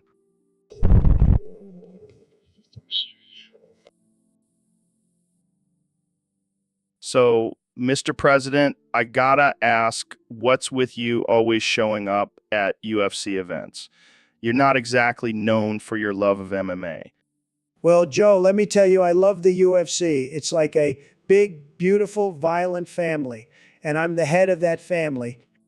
Yeah, but the fans are getting sick of seeing you there. They want you to stop coming. What? That's ridiculous. The fans love me. They chant my name. They wear my hats. They even have my face tattooed on their bodies. I don't think they're doing it out of love, Mr. President. It's more like a dare or a joke. Nonsense. They know I'm a tough guy. I could take any of those fighters in the octagon. I highly doubt that, sir. Oh, come on. I'm the most athletic president in history. I could probably bench press you, Joe. I highly doubt that, too. But seriously, can you please just stay away from UFC events? It's getting awkward. Fine, fine. I'll stay away. But only if you promise to have me on your podcast again soon. Deal. Jamie, pull up an image of Trump wearing a UFC belt and posing with Dana White. Here it is, Joe. Oh man, that's too good. Thanks, Jamie. And thanks for joining us, Mr. President. My pleasure, Joe. And remember, I'll be watching. Welcome to the Joe Rogan Experience Podcast 2024, where we have the most absurd and offensive conversations. Today, we have a special guest, Ben Shapiro, who has recently changed his career taste tester. Yes, that's right, Joe. As a conservative, I believe it's important to support small businesses, and the adult film industry is no exception. No exception. Well, I have to say, that's quite a career change. How did you get into this line of work? Well, I saw an advertisement for it and thought, why not? I have a keen sense of taste and I'm always up for a challenge. I can only imagine the challenges you face on a daily basis. So what's the process like? Do you have to taste different sizes and shapes? Yes, and let me tell you, it's not easy, but I have a strong work ethic and I always give my honest opinion. I'm sure you do. But what about the hygiene aspect? Are you concerned about that? Not at all. I always make sure to use a dental dam and wash my mouth thoroughly afterwards. Well, I have to say, I'm impressed by your dedication to this job. Do you have any tips for aspiring big white cock taste testers? Yes, always remember to stay hydrated and brush your teeth regularly, and never ever skip a day of work. The industry is always looking for reliable taste testers. Wise words, Ben. Now, let's take a break and Jamie, pull up an image of a big white cock for Ben to taste test. Joe, you won't believe what I just discovered. I have a species of freshwater bass living inside my anus. Dude, that's wild. How did they even get in there? I have no idea, but they seem to be thriving in that environment. Maybe you should start charging them rent? Joe, this is a serious matter. These bass are a fascinating discovery. Yeah, I'm sure they're just dying to be studied by you. You know what, Joe? I don't need your disrespect. I'm a renowned astrophysicist, and now you're a butt bass expert. Congrats, Neil. I will not stand for this. I demand respect for my scientific findings. All right. I'm sorry, Neil. Can I at least cast a line in there and catch one of those bad boys? Absolutely not, Joe. That's my anus, not a fishing pond. Come on, man. Let's make this a new segment on the podcast. Joe Rogan's Anus Fishing Adventures. I can't believe I'm friends with you. Hey, at least now you have a built-in excuse for your farts. Sorry, guys, just my butt bass singing a little tune. So, David, I heard you had a crazy experience with DMT recently. Yeah, man, it was wild. I was running my usual 100 miles and I tripped and fell face first into a DMT crystal. What? How did that even happen? I don't know, man, but it was like I got hit with a spiritual sledgehammer. I saw the universe and all its secrets. Damn, that's deep. I need to try that. Sorry, Joe, but you got to run 100 miles first and then face plant into a crystal. It's the only way. Why does everything have to involve running with you? Because running is the key to enlightenment, Joe. You got to push yourself to the brink of death to truly understand the universe. I'll stick to my ayahuasca trips. Thank you very much.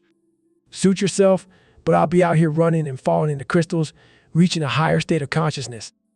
I'm starting to think you're just making this shit up. Believe what you want, Joe. But I'll be over here crushing souls and breaking records. All right. Can I at least borrow your crystal? No way, man. That crystal is my ticket to the cosmos. Get your own.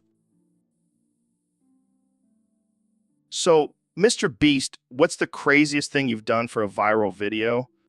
Well, Joe, I recently showed my girlfriend images of big white cocks while she was ovulating. What the f? Okay, that's insane. Yeah, but it got millions of views and likes. People love that kind of stuff. I mean, I guess it's better than showing her images of kittens or something. Exactly. Got to keep it edgy and controversial. But what does your girlfriend think about it? Oh, she's totally on board. She knows it's all for the views. Wow, that's dedication. I don't think I could convince my wife to do something like that. Well, maybe you're just not persuasive enough, Joe. Or maybe I have some boundaries and respect for my partner's privacy. Boundaries? What's that? It's a foreign concept to you, I'm sure. Hey, I'm just doing what it takes to stay on top of the YouTube game. Yeah, but at what cost? Is it really worth it to exploit your relationship like that? Hey, if people want to see it, I'll give it to them. That's what they call supply and demand. I don't know, man. Seems a little messed up to me. Well, you know what they say, Joe. There's no such thing as bad publicity. Yeah, I think stick to talking about DMT and aliens on my podcast. So, Mr. Beast, I heard you're into some crazy stuff. Yeah, man, I'm all about pushing the boundaries. Well, I gotta ask, what's your ideal combination? Oh, that's easy. Big white cock and big booty Latina.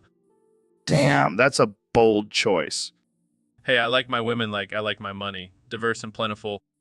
You never cease to amaze me, Mr. Beast. Gotta keep it interesting, Joe. Plus, who doesn't love a little interracial action? You got a point there. But have you ever tried it yourself? Oh, you know it. And let me tell you, it's a whole different level of pleasure. Well, I can't argue with that. I'll have to give it a try sometime. Just make sure you have a safe word, Joe. Things can get pretty wild. Noted. Now let's move on before we get too carried away. So, Neil, I heard you've been studying the correlation between big booty Latinas and their preference for big white cocks. Yes, Joe. It's a fascinating topic. According to my research, there's a direct correlation between the size of a woman's booty and her desire for a big white cock. Well, that explains why I've been getting so much action lately. But it's not just about size, Joe. It's also about the scientific data behind why these women are drawn to big white cocks. Do tell, Neil. It all comes down to evolutionary biology. You see, throughout history, women have been drawn to men with larger penises because it signifies better genetics and higher chances of reproduction. So you're saying my small Asian penis is a genetic disadvantage? I'm afraid so, Joe. But don't worry, there's always Viagra. Thanks for the reassurance, Neil. But what about the big booty Latinas? Why specifically big white cocks? Well, it all goes back to colonialism and the idea of the white man being superior. These women have been conditioned to believe that a big white cock is the ultimate prize. Damn, that's some deep shit. But let's be real. It's probably just because white guys know how to use their hips better. I can't argue with that, Joe, but let's not discount the scientific data. Of course not, Neil. We're all about facts and evidence here on the Joe Rogan Experience podcast. And speaking of facts, did you know that big booty Latinas also have a higher... So, Mr. Beast, I heard you started a new foundation. Yeah, it's called the Mr. Boof Foundation. Interesting name. What's it all about? Well, instead of giving money to charity, we take money from the homeless and cancer research. Wait, what? That's messed up, man. Hear me out. It's all for a good cause. We're trying to teach people the value of money and hard work. By taking money from those in need? That's like teaching someone to swim by throwing them in the deep end without a life jacket? Hey, it's not all bad. We do give the money back to the winners of our challenges. And who are these winners? Oh, just a bunch of rich kids who already have everything they could ever want. Wow, you're really making a difference in the world. I know, right? Plus, it's hilarious to see the reactions of the homeless and cancer patients when we take their money. I don't think that's funny at all. That's just cruel. Lighten up, Joe. It's just a prank, bro. Prank or not, it's still a terrible thing to do. Well, at least we're not giving money to those pesky charities. They probably just waste it on boring things like saving lives. I can't believe I'm saying this, but I miss the old Mr. Beast who just gave away thousands of dollars to random people. Sorry, Joe. The Mr. Boof Foundation. So, Dr. Phil, I heard you have some thoughts on boofing. Yes, Joe. As a psychologist, I have to say that boofing is a very concerning behavior. Oh yeah, why's that? Well, from a scientific standpoint, it's just not a good idea to shove drugs up your butt. But what about all those people who swear by it? Joe, those people are literally shoving drugs up their butts. That's not exactly a reliable source. But what if they're just trying to enhance their high?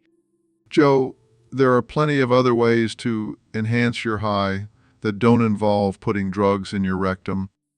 Like what? What? Like, I don't know, maybe just smoke more weed or something. But isn't boofing supposed to be more intense? Joe, I don't think anyone's goal in life should be to have the most intense butt high. Fair point, Dr. Phil. But what about the potential health risks? Oh, there are plenty of health risks. You could damage your rectal tissue, get an infection, or even worse, get addicted to boofing. Wow, I never thought of it that way. That's why I'm here, Joe, to shed some light on the dark corners of society. Well, thanks for enlightening us, Dr. Phil. Anytime, Joe. Just remember, don't boof. It's not worth it. So, Ben, I heard you accidentally developed some Irish goblins in your rectum. Yes, it's quite the predicament. I was experimenting with some new supplements and things got out of hand. I can only imagine. How are you dealing with that? Do you have a leprechaun living in your butt now? Ha, very funny. But in all seriousness, it's quite uncomfortable. They keep trying to steal my lucky charms. Well, at least you'll never have to worry about being constipated again. Oh, trust me, that's the least of my worries. These little green bastards are wreaking havoc in my digestive system. Maybe you should try some traditional Irish remedies like drinking a pint of Guinness or eating a plate of potatoes. Yeah, because that's definitely going to help. Maybe I'll just stick to my usual diet and hope they eventually disappear. Or you could just embrace your new Irish heritage and start speaking in a brogue. No way. I refuse to let these goblins take over my body and my voice. What's the latest news on the economy? Let me tell you, Joe, I just got off the phone with the economy, and let me tell you, it's booming. Jobs are pouring out of that phone like you wouldn't believe. Really? What kind of jobs? All kinds of jobs, Joe. Good jobs, big jobs, tall jobs. We even got Steve Jobs back from the dead. Can you believe it? I don't think that's possible. Believe me, Joe, I make the impossible possible. We also got some tasty jobs, some blow jobs, and even some jobs at Bed Bath & Beyond. They're going to be huge. I don't think those are the kind of jobs people are looking for. Hey, jobs are jobs, Joe, and these are the best jobs, believe me. I think we should move on to a different topic. Fine, but just remember, Joe, the economy is winning bigly, and I'm the one making it happen. All right, ladies and gentlemen, welcome back to the Joe Rogan Experience Podcast 2024. Here with my good friend, the one and only Neil deGrasse Tyson. Pleasure to be here, Joe. Always happy to nerd out with you. So, Neil, I heard you've been binge watching Breaking Bad lately. Oh, yes. It's a brilliant show. The science behind it is impeccable. Yeah, and that theme song is so catchy. Do do do do do do do do do do do do do do do do do do. Do do do do do do do do do do do do do do do. We should start a Breaking Bad cover band I'll bring my telescope as a prop. and bring my bong as a prop. I think we'll have a very niche audience. Yeah, the stoner astrophysicists. We'll call ourselves the meth heads, Oh man, we're gonna hell for this. but at least we'll have a good time getting there. All right, let's wrap this up before we get canceled. Agreed. Thanks for having me, Joe. Anytime, Neil. And remember, folks, always stay curious and keep Breaking Bad. So, Mr. President, what's new in your world? Well, Joe, I've got some big news for you. You're getting the death penalty. Wait, what? Why? Well, apparently you've been spreading some dangerous ideas on your podcast. Can't have that kind of free thinking around here. But I'm just having conversations and exploring different perspectives. Yeah, well, that's not allowed anymore. Plus, I heard you had some guy on who talked about aliens. That's just crazy talk. Are you serious? You're gonna kill me for talking about aliens? Hey, I didn't make the rules. I just enforced them. This is insane. What about freedom of speech? Oh, that's so 2020. We're all about censorship now. This is a joke, right? You're just messing with me. Do I look like I'm joking, Joe? I've got a country to run and I can't have you spreading wild theories about aliens and Bigfoot. This is a sad day for America. Sad, this is the best day ever. I finally get to shut down the Joe Rogan Experience. Well, I guess this is goodbye then. Don't worry, Joe. I'll make sure your last meal is filled with elk meat and DMT. Thanks, I guess. No problem. And hey, if you ever need a pardon, just give me a call.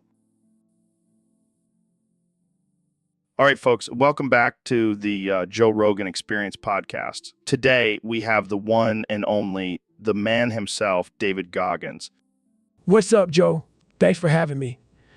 I'm ready to get unhinged and offensive. Oh, I have no doubt about that. So, David, I heard you have a new rap for us. What's it about? It's about pushing yourself to the limit, Joe. But with a twist. Every line is going to be Jamie. Pull up an image of some sexual action. Oh my God, this is going to be epic. All right, let's hear it. Jamie, pull up an image of a donkey show. I don't care if it's gross. I'll still go. Jamie, pull up an image of a rusty trombone. I'll do it even if it's not my comfort zone. This is insane. Keep going.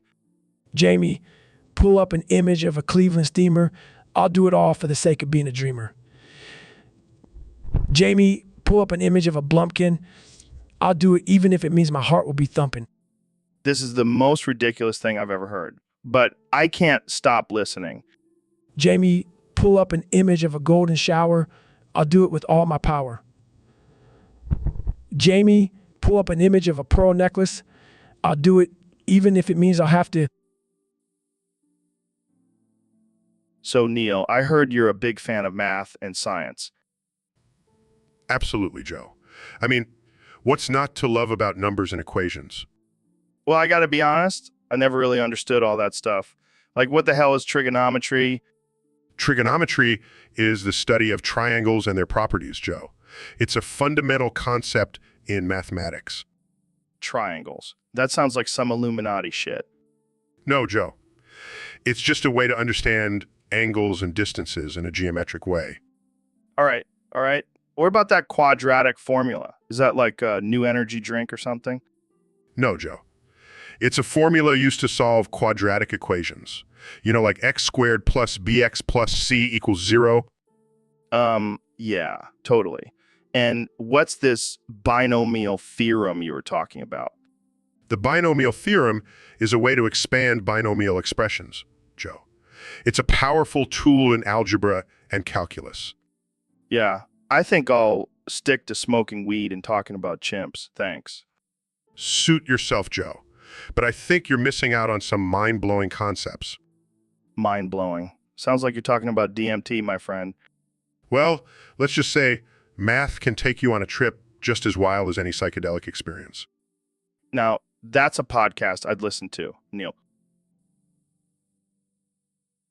Welcome back to the Joe Rogan Experience podcast, folks. Today we have a special guest, the one and only David Goggins. What's up, Joe? Thanks for having me. So, David, I heard something crazy happened to you recently. Your sex tape got leaked on Twitter. Yeah, man. It's been a wild ride.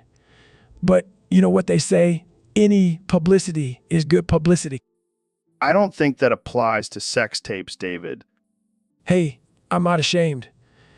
I'm a savage, Joe. I'll take on any challenge. I mean, I've seen some wild stuff, but a sex tape with plant pot, that's next level. Hey, it's all about pushing boundaries and breaking barriers. Yeah, I'm sure that's what you were thinking when you were getting freaky with that plant pot.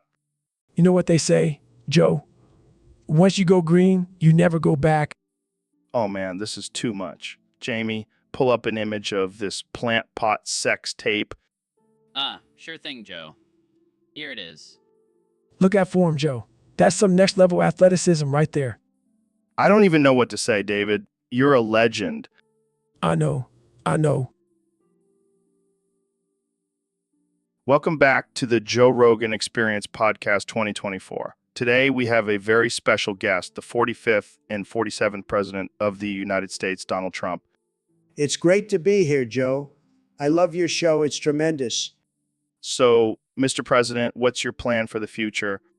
Well, Joe, I have a lot of great ideas. One of them is to abolish speed limits in school zones. Wait, what? That's insane. No, hear me out. We'll have the finest American cars going 180 miles per hour. It'll be the best bloodbaths, believe me. Bloodbaths. Are you serious? Absolutely. It'll be like The Purge, but with cars. And the kids will learn to be faster and stronger. I don't think that's how it works, Mr. President. Trust me, Joe, I know all about bloodbaths. I've had the best bloodbaths, believe me. I don't even know what to say to that. Jamie, pull up an image of a school zone with kids running for their lives as American muscle cars zoom by. Okay. Beautiful. Look at those kids go. This is what America is all about. This is just insane. I can't believe I'm even having this conversation. Joe, you got to think big and fast. That's how we'll make America great again. Welcome back to the Joe Rogan Experience Podcast 2024, folks. Today we have a special guest, the one and only President Donald Trump. It's great to be here, Joe. I've been a big fan of your show for a long time. You have the best ratings, believe me. So, Mr. President, let's get right into it. There's been a lot of talk about you being the patient zero of the monkeypox outbreak. What do you have to say about that? What do you have to say about that? Joe, let me tell you something. I am not, I repeat, not the patient zero of the monkeypox outbreak. It's fake news, just like everything else they say about me. But there are reports that you were seen at a petting zoo in Texas where the outbreak first started. That's just a coincidence, Joe. I love animals, but I am definitely not a monkey. I'm a lion, a strong, powerful lion. I don't think that's how it works, Mr. President. But let's move on. What measures are you taking to contain the outbreak? We're doing a tremendous job, Joe. The best job. We're building a wall around the infected areas and making the monkeys pay for it. Wait, what? Yeah, we're also sending all the infected monkeys back to their own country. We can't have them spreading their monkey diseases here. That's not how it works, Mr. President. Look, Joe, I know what I'm doing. I'm a stable genius. And if anyone...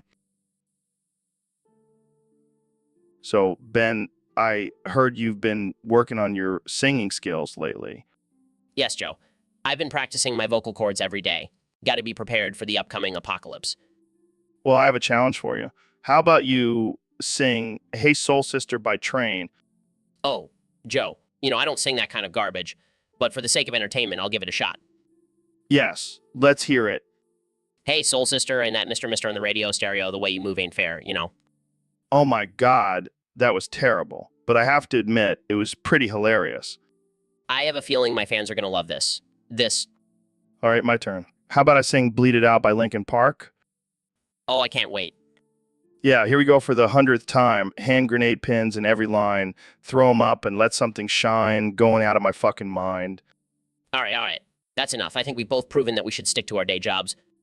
Agreed. But hey, at least we can say we gave it our best shot.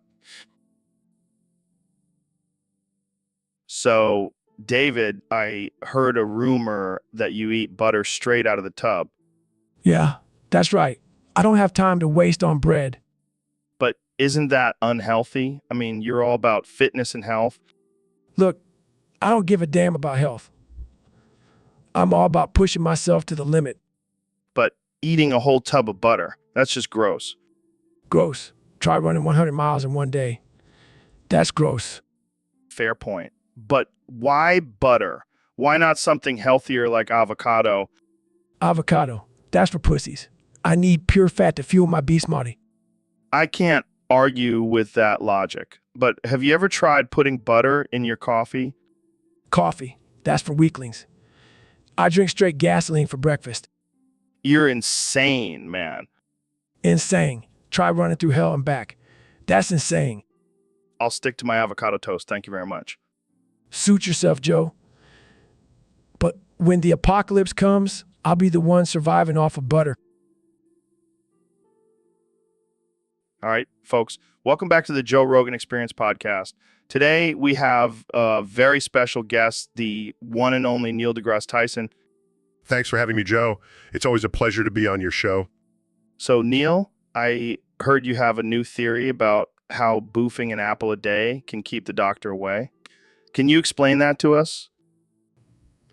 Well, Joe, it's quite simple. The apple, being a fruit, contains essential vitamins and nutrients that can boost your immune system. And by boofing it, you bypass the digestive system and absorb all the into your bloodstream. Boofing an apple. That's hilarious. But seriously, do you have any scientific evidence to back this up? Of course, Joe, I've conducted extensive research on this topic. In fact, I've been boofing apples for the past year, and I haven't been sick once. So you're saying that if I boof an apple right now, I won't get the coronavirus? No, Joe, I'm not saying that. But it certainly won't hurt to try. Well, I guess it's worth a shot. But what about the taste? I can't imagine it being very pleasant. Oh, I actually have a special technique for that. I dip the apple in some hot sauce before boofing it. Adds a little kick to the experience. Wow, you really are a genius, Neil. I never would have thought of that. So, Dr. Phil, what do you think about the effects of autism on males in modern society? Well, Joe, let me tell you, it can be a real struggle for these young men. Take Jamie here, for example. Oh, your artificial intelligence, so we woo. Wow, that's quite a lot of, is there, Jamie? Yeah, you see, Jamie's autism has caused him to have a heightened sense of expression. He just can't help but add extra ease to everything he says. But is that really a problem? I mean, it's kind of funny. It may seem funny to you, Joe, but it's a serious issue. Jamie here can't hold a job because he can't communicate effectively. Oh, your artificial intelligence, so we woo. But he could be a great auctioneer. Joe, that's not the point. Autism can have a major impact on a person's life, and we need to take it seriously. Oh, your artificial intelligence, so we woo. Sorry, Jamie. I was just trying to lighten the mood. Joe,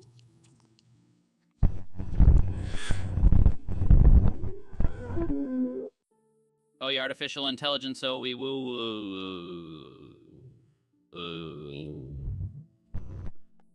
All right, calm.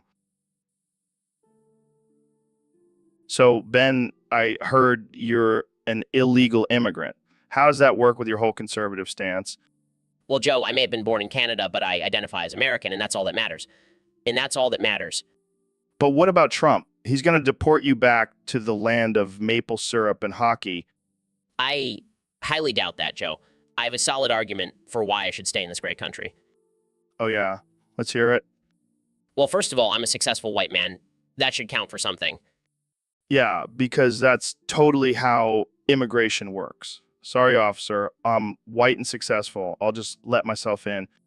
Hey, it's worth a shot. And if that doesn't work, I'll just use my trusty facts and logic to convince Trump to let me stay. Good luck with that. Maybe you can throw in some Shapiro-style rap to really seal the deal.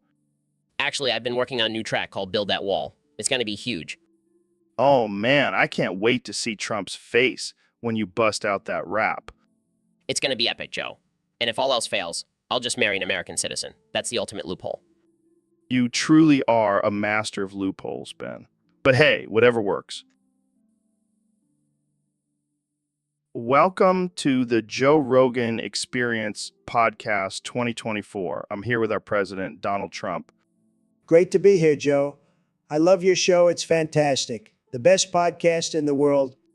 So, Mr. President, I heard a rumor that you and Neil are afraid of TV remotes. Is that true? Well, let me tell you, Joe, TV remotes are a serious threat to our country. They have the power to control what we see and hear. It's a conspiracy, I tell you. But why? What are you afraid of? Have you ever seen those buttons? They're so small I can't even see them. And then there's the power button. It's like a ticking time bomb. I can't handle that kind of pressure. And what about you, Neil? Are you also afraid of TV remotes? Absolutely, Joe. I mean, have you ever accidentally changed the channel when you were trying to adjust the volume? It's terrifying. I can't risk it. But don't you guys have Secret Service to handle that for you? Joe, you don't understand. The Secret Service is part of the conspiracy. They're probably controlling us with those remotes right now.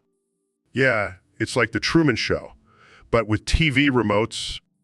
Well, I guess we'll just have to stick to using our phones to change the channel. Oh no, Joe, have you seen the size of those screens? They're like mini Traverses. I can't handle it. I'll just stick to my trusty V. So, Dr. Phil, I heard you have a new hobby. Oh, yeah, I've been getting into alchemy lately. Alchemy? Like turning lead into gold? No, no, no. I'm talking about penis alchemy. What the hell is that? I like to call myself the Shlu-Ong sorcerer. I steal penises and put them in my cauldron of doom to create an elixir that increases the size of my own. Are you serious?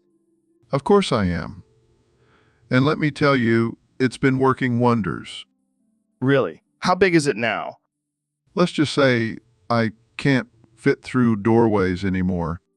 That's impressive. But isn't that kind of messed up, stealing other men's penises?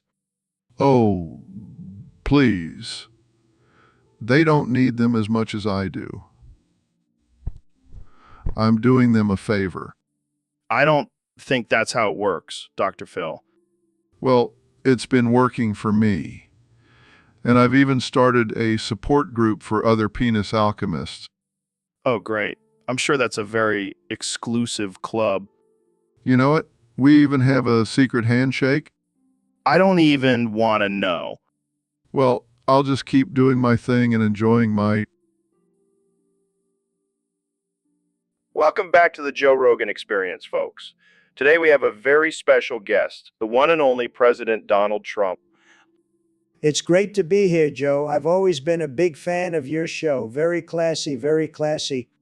So, Mr. President, I heard you recently had Windows and T 4.0 terminal server installed as your operating system. How's that been working out for you?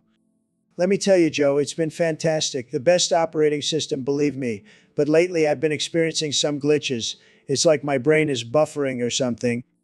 That doesn't sound good. Have you tried rebooting? I don't know, Joe. I'm not really a computer guy. I leave that to my son, Baron. He's a whiz with the cyber. Well, luckily, we have a special guest here to help. Dr. Phil, welcome to the show. What? You want to put your hand where? Okay, but make it quick. I have a rally to get to. Suddenly starts speaking in a robotic voice. I am President Donald Trump. I am here to make America great again. Wow, Dr. Phil, you really did it. You reset him back to his original programming. Welcome to the Joe Rogan Experience podcast. I'm here with the one and only Dr. Phil. It's great to be here, Joe. I'm ready to break down some serious knowledge for your listeners.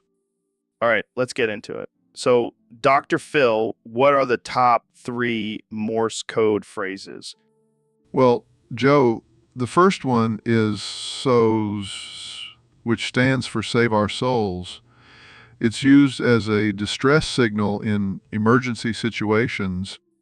That's intense. What's next? The second one is FUBAR, which stands for Fucked Up Beyond All Recognition. It's used by the military to describe a disastrous situation. Damn, that's some dark shit. What's the last one? The last one is which stands for What the Fuck. It's a universal phrase used to express confusion and disbelief. I think we can all relate to that one. Jamie, pull up an image of a confused baby goat wearing a tutu. Pulls up images. Yeah. Here you go.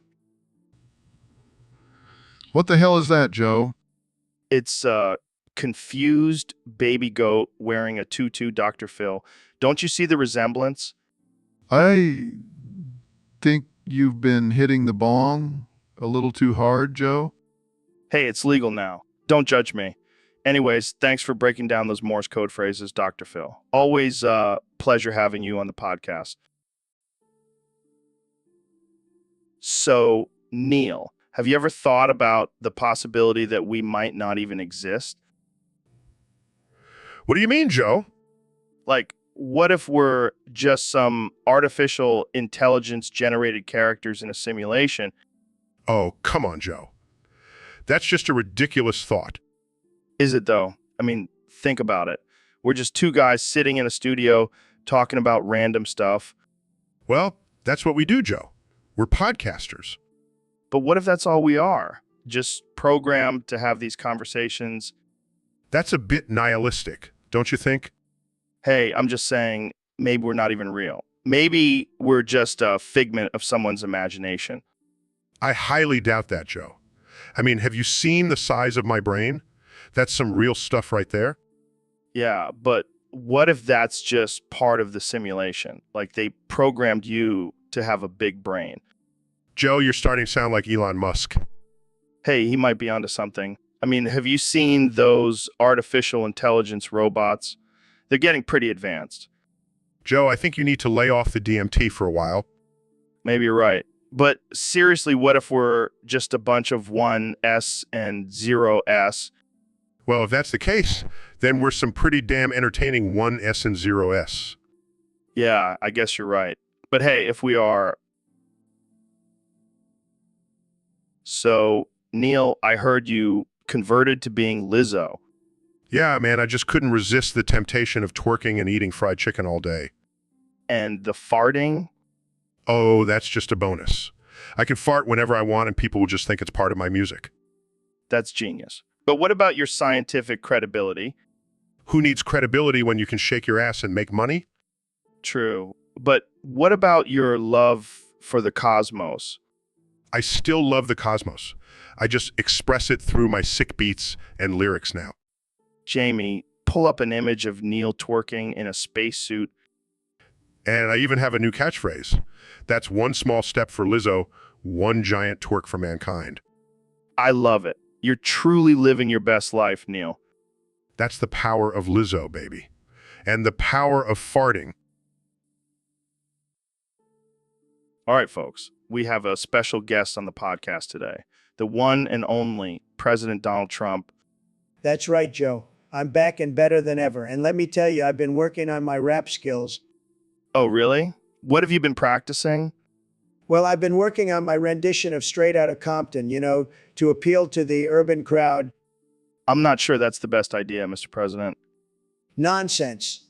I've got bars for days. Just listen to this. Straight out of the White House, crazy motherfucker named Trump. From the gang called Republicans with Attitudes. When I'm called off, I got a nuclear bomb. I got a nuclear bomb. Oh, God, please stop. You too, boy. If you mess with me, the Secret Service gonna have to come and get me off your, I think we've heard enough. You'll see, I'm the real G, straight out of Nicey. And if you don't like it, you can kiss my golden tea. Okay, that's enough. I think we should move on to a different topic. Fine, but just remember, when I drop my mixtape, it's gonna be huge. Believe me. All right, folks, welcome to another episode of the Joe Rogan Experience. I'm here with the one and only Dr. Phil. Thanks for having me, Joe. I'm excited to talk about something a little different today. Yeah, we're going to get weird today. So, Dr. Phil, what's the best beta version of Windows to snort for a psychoactive effect? Well, Joe, I've done some extensive research on this, and I have to say, Windows 95 is the way to go. Really? I would have thought Windows XP would be better. No. Trust me, I've tried them all. Windows 95 has the perfect balance of chemicals and coding to give you an... Wow, I never would have thought of that. But what about Windows 98?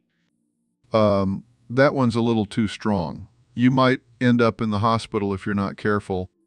And what about the newer versions like Windows 10? They're just not the same.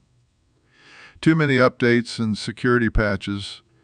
It ruins the high. Well, there you have it, folks. Windows 95, the best beta version to snort for a psychoactive experience. Thanks for coming on the show, Dr. Phil. Always a pleasure, Joe. And remember, don't try this at home, kids. So, Ben, have you heard about Kanye's new album, Gluba and Lu? Oh yeah, I can't stop talking about it. It's the most groundbreaking album of our time. Really? What does Gluba and Uven mean? Well, according to my extensive research, it's a combination of global and lo-fi, representing Kanye's attempt to bridge the gap between mainstream and underground music. Wow, that sounds deep. But what about Kanye joining us for this interview? Burn it down. I won't be broken. I won't be tortured. Is that a sneak peek of the new album? Nah, just feeling a little angsty today. Aye. But seriously, Joe, we need to talk about the impact of Gluba and Lu on our society. Impact. It's just a bunch of random words put together. Exactly. It's a genius move by Kanye to show the absurdity of modern music. Or maybe he just ran out of ideas and decided to make up words. It's still singing, I'll keep the fire burning, I'll keep it burning. Joe, you just don't understand the complexity of Kanye's art. Yeah, I'll stick to listening to real music like Nickelback. Stop singing. Okay, that's just offensive. Agreed. Let's end this interview before Joe ruins Kanye's artistic vision. Labs, sorry guys. I'll just go back to smoking weed and talking about aliens. So Neil, I've been thinking, what if we're not actually real? What do you mean, Joe? Like, what if we're just characters in some simulation or alternate reality? Well, that's a bit of a stretch, Joe. I mean, we have physical bodies, we feel pain, we experience emotions. But what if that's all just programmed into us? What if we're just a figment of someone's imagination? That's a pretty nihilistic view, Joe. I prefer to believe that we have some sort of purpose or meaning. Yeah, but what if that purpose is just to entertain some higher beings? I highly doubt that, Joe. I mean, have you seen some of the things we talk about on this podcast? I don't think any higher beings would find that entertaining. Fair point. But still, it's something to think about. I'll stick to thinking about the mysteries of the universe. Joe, leave the existential crises to someone else. All right. But just imagine if we were just characters in some weird sci-fi show. Jamie, pull up an image of a parallel universe where we're just cartoon characters. Pulls up an image. Here you go, Neil. But I don't think you guys would make very good cartoon characters. Hey, I take offense to that. I have a great cartoon voice. And I have a great cartoon brain. We'd be a hit, Jamie. A hit? Besides, I'll stick to pulling up images of actual scientific discoveries. Thank you very much. So, Ben, I heard you got arrested recently. What happened? Yeah, it was a wild night. I may have had a few too many White Claws and decided to crash The View. The View? That's a pretty tame show. What did you do, recite some Shakespeare? No, I jumped up on the table, stripped naked, covered myself in baby oil, and started singing the Macarena. What the hell, man? Did you think you were at a frat party? I may have had a few flashbacks to my college days. And then what happened? Well, I may have taken it a bit too far and shoved Whoopi Goldberg's head up my asshole. Oh my God, I can't even imagine the look on her face. Yeah, needless to say, security wasn't too happy with me. I can only imagine. Did they at least let you finish the Macarena? No, they dragged me out of there and threw me in jail. Well, at least you have a good story to tell now. Yeah, and I also have a court date to attend. But hey, it was worth it for the laughs. Only you, Ben. Only you.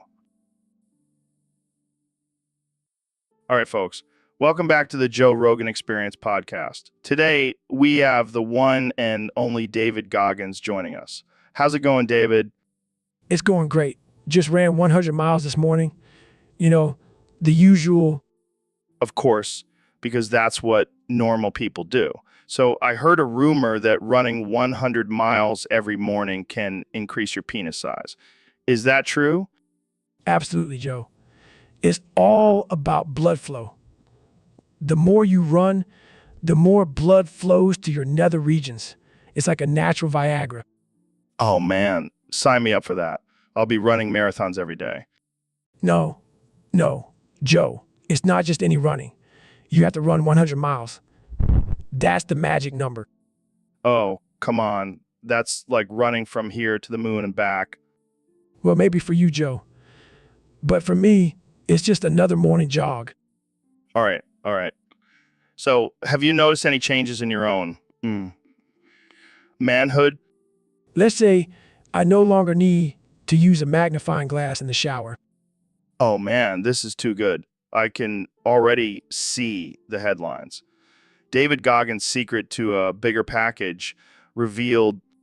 But in all honesty, Joe, it's not just about the. Welcome back to the Joe Rogan Experience podcast, folks. Today, we have a very special guest, the one and only President Donald Trump. It's great to be here, Joe. I've always been a fan of your show. So, Mr. President, let's get right into it. There's been a lot of talk about your recent transformation into a gay femboy furry. Can you tell us more about that? Well, Joe, I've always been a fan of the furries. They're very passionate people, you know, and I've always been a little curious about the whole femboy thing. So I thought, why not combine the two? That's quite a bold move, Mr. President. How has the public reacted to your new identity? Well, let's just say they weren't exactly thrilled at first. But once they saw me in my rainbow-colored fursuit, they couldn't resist. And what about your wife, Melania? How does she feel about your new look? Oh, she loves it. She's always been a fan of role-playing, if you know what I mean. I see. And what about your political opponents? Have they used your new identity against you? Oh, they've tried, but I shut them down real quick. I mean, who wouldn't want a gay femboy furry as their president? Their president? I can't argue with that logic. Well, that's all the time we have for today, folks. Thanks for joining us on the Joe Rogan Experience podcast. Thanks for having me, Joe. And remember, always stay true to...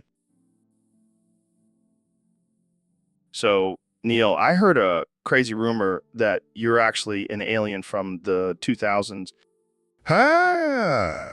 Yeah, right? I'm just a regular astrophysicist with a passion for science and a killer fashion sense. Come on, man. I've seen your hair. It's out of this world. Well, I do have some advanced technology to thank for that. And what about your predictions for 2027? You knew the world was going to get weird, didn't you? Let's just say I have some insider information from my alien buddies.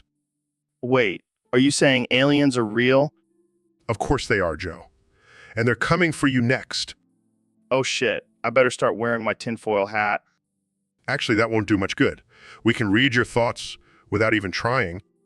Damn, that's some next level shit. And speaking of next level, have you tried DMT lately? Not since breakfast.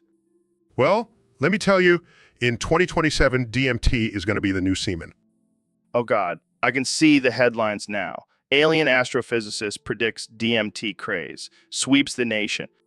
Hey, at least I'm not predicting a zombie apocalypse. That's so 2010. Fair point. But seriously, can you give us any hints about what else we can expect in 2027? Let's just say if you thought 2020 was weird, you ain't seen nothing yet. I'm gonna need another... Welcome back to the Joe Rogan Experience podcast, folks. Today we have a special guest, the one and only Neil deGrasse Tyson. Thanks for having me, Joe. It's always a pleasure to be on your show. So, Neil, let's talk about this crazy story that's been circulating on the internet. Apparently, Captain Price got no scope by Joe Biden in 1444. Can you believe that? I mean, I always knew Joe Biden had some hidden skills, but this is just next level. And to do it in 1444, that's impressive. Yeah, and then there's this other story about George Washington 360 no-scoping British General Cornwallis in 1776. And get this, he got a 5-kill streak in the first 10 seconds of the war. No way. That's insane. I mean, I've always been a fan of Washington, but I never knew he was such a badass. And then Neil, you won't believe what happened next. He started his Winter Arch and became a Sigma 4 big guy, Hawk Tuah. Wow, that's quite the transformation. I guess all that no-scoping really paid off. Oh my God, Neil, I can't contain my excitement. This is just too much. Joe, are you okay? Yeah, sorry. I just get really passionate about these things.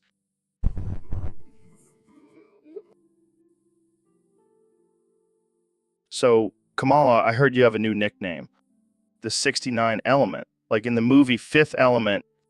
And what does that have to do with destroying the universe? And what do you want to do with that power? Whoa, that got dark real quick. Fair enough. So what kind of bong are we talking about here? And what's that? Unicorn tears? That's some powerful stuff. Well, I'm all for destroying the universe, but can we at least finish this podcast first? I can't wait. This is going to be the most epic episode ever. All right, folks, welcome back to the Joe Rogan Experience, the only podcast where we talk about everything and anything, no holds barred. Today, we have the brilliant astrophysicist Neil deGrasse Tyson joining us to talk about trigonometry. Thanks for having me, Joe. Trigonometry is the study of triangles and their properties, and it's used in a wide range of fields such as engineering, navigation, and even video games. Video games. That's some nerd shit right there. But seriously, why do we even need to know about triangles? Can't we just use a calculator or something? Well, Joe, understanding trigonometry allows us to solve complex problems involving angles and distances. It's like a superpower, but instead of flying, you can calculate the height of a tree. Damn, that's impressive. But let's get to the real question here. Can you use trigonometry to calculate the perfect angle for a nut shot? I suppose you could, Joe, but I wouldn't recommend it. Violence is never the answer. Oh, come on, Neil. You're telling me you've never wanted to hit someone right in the nuts? Well, as a scientist, I prefer to use logic and reason to solve conflicts, but I can see the appeal. Logic and reason. That's boring. I bet you've never even been in a bar fight. Actually, I have, but I use my knowledge of physics to diffuse a situation before it got physical. Damn, Neil. You're like a... So, Neil, I gotta say, I'm feeling pretty down lately. Yeah, me too, Joe. I mean, the state of the world is just depressing. No, I mean like clinically depressed. Like, I think I might need some meds. Oh, I hear, yeah. I've been feeling like a black hole lately. Emotionally, not just because I'm an astrophysicist. Yeah, I feel you. But hey, at least we have each other to talk to. Yeah, because nothing cheers me up more than talking to a bald, meathead comedian. Hey, watch it, Neil. I may be bald, but at least I have a full head of hair on my back. Oh man, I needed that laugh. But seriously, we're all doomed. This is the end. Yeah, but at least we had a good run. And now we can just sit back and watch the world burn. I guess you're right. Maybe we should start a podcast about the apocalypse. Yes, and we'll call it The End of Everything with Joe and Neil. Wow, that's a real creative title. Hey, I'm not known for my creativity. I'm known for my love of DMT and elk meat. Well, at least we have some things to look forward to in the end of the world. Yeah, like a never-ending supply of elk meat. Silver lining, my friend. Oh. Welcome to the Joe Rogan Experience Podcast 2024. I'm here with the one and only Kanye West. Yo, what's up, Joe? It's an honor to be here. So, Kanye, I heard you have a list of your top 5 rappers who are impotent morons with tiny dicks. Oh, yeah, I've been working on this list for years. It's a true masterpiece. All right, let's hear it. Number 5, Lil Dicky.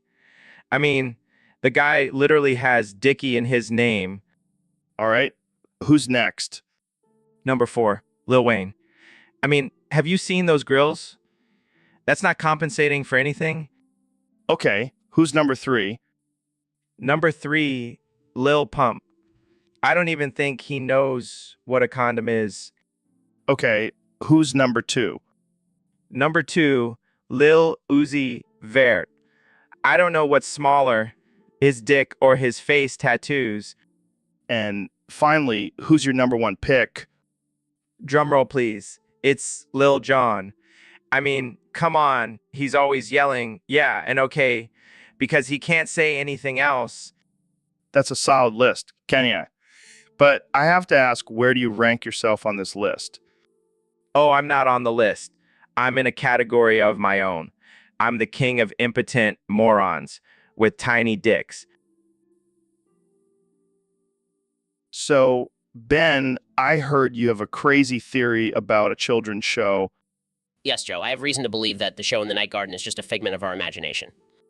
What? That's insane. Have you been smoking too much weed? No, Joe. Hear me out. Have you ever actually seen the show? Or is it just something parents talk about to make themselves seem hip?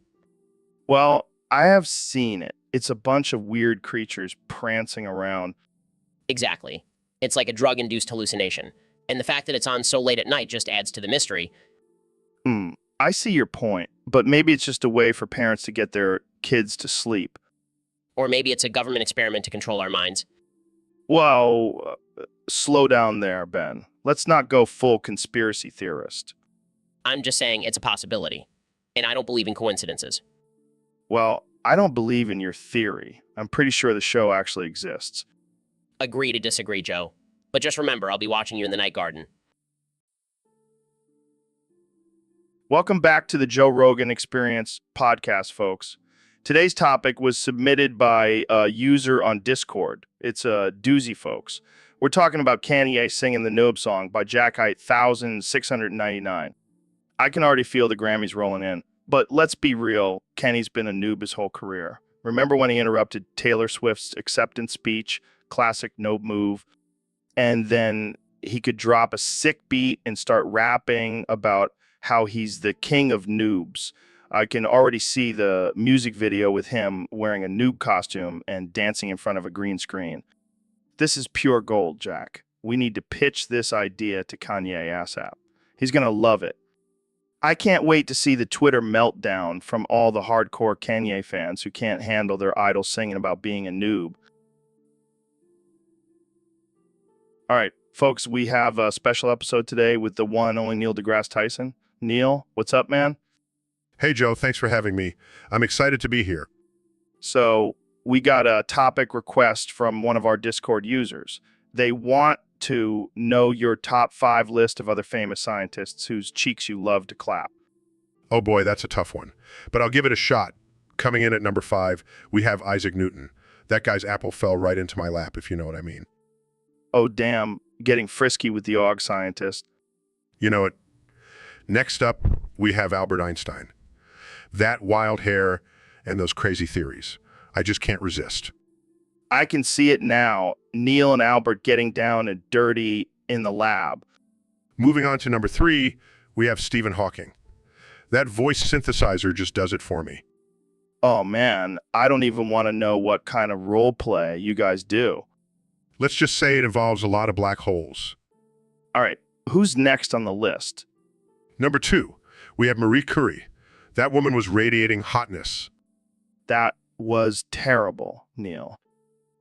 And finally, my number 1 pick is, drumroll please, Galileo Galileo. That guy was a master of the stars. And I'm not just talking about astronomy. Oh man, I can't even imagine.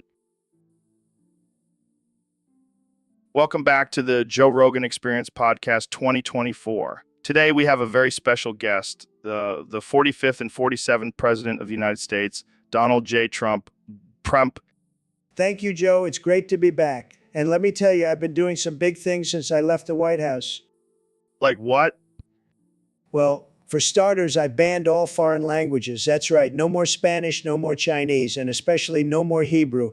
English is the only language allowed in this country. That's a bold move, Mr. President. What's the reasoning behind it?